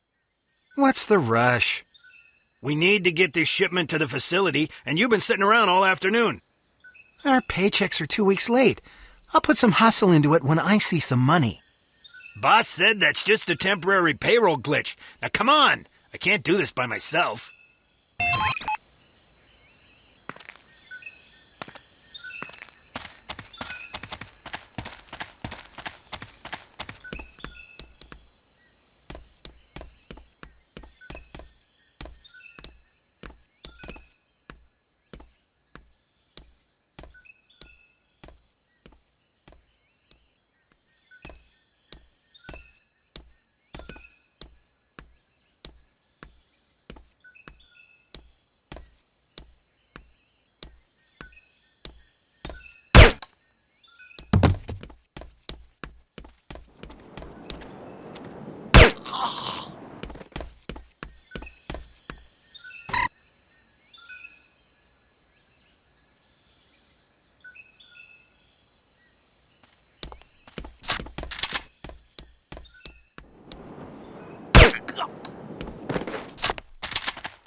Oh.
Why do they have us wearing these things anyway?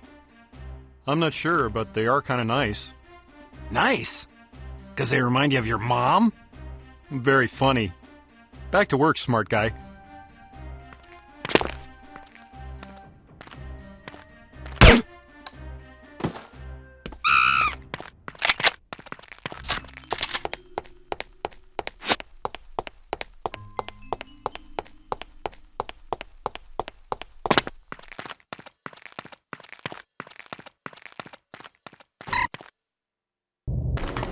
As much as I dislike writing up reprimands, you forced me to do just that. What now? The backup lava diversion system was down for 13.6 seconds this morning. So? So, if the backup system is impeded, the primary system could malfunction. Which means? Which means we'll all melt, you idiot! Jeez, who hired you? You did, sir.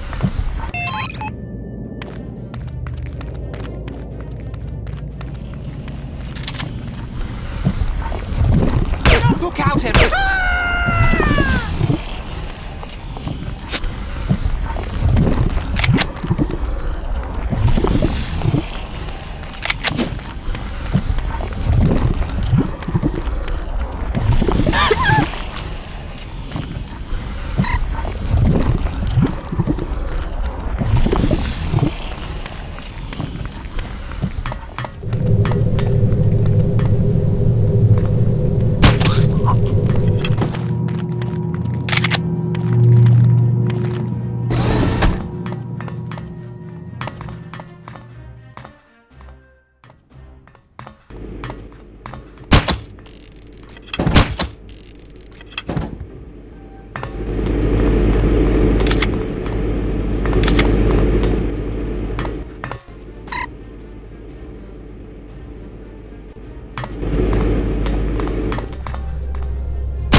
Hello?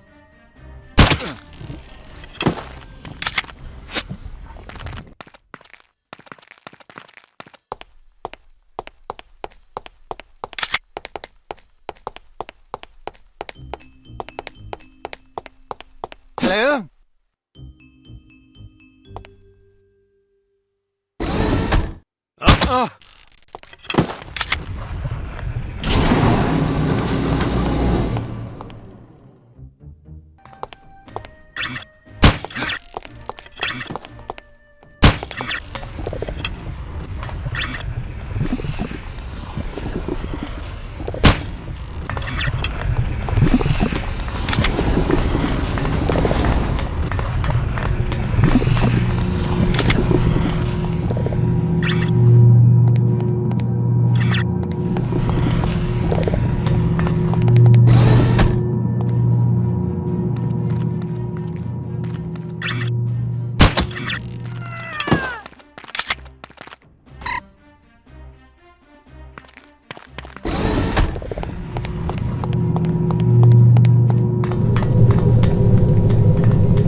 Oh dear, this can't be good.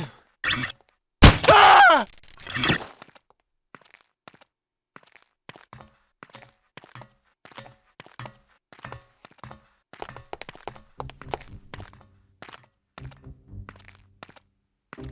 Hello?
Heard someone. Hello?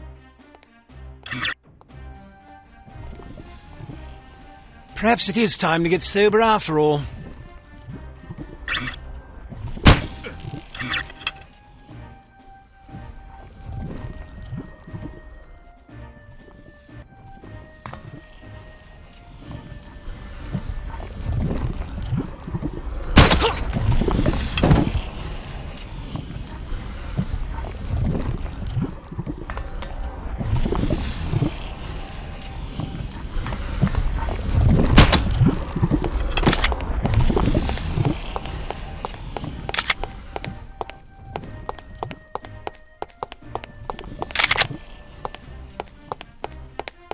Identify yourself.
Someone, hello?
Hello?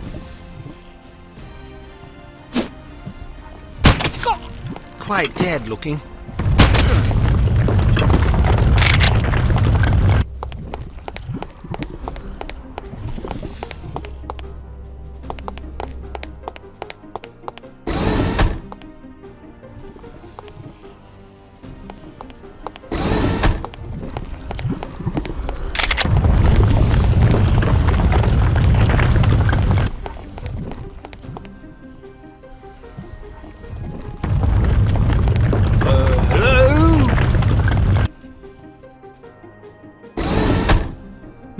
Must be nothing, but you can't be too careful.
monkey needs a good spanking. Come back here, little monkey.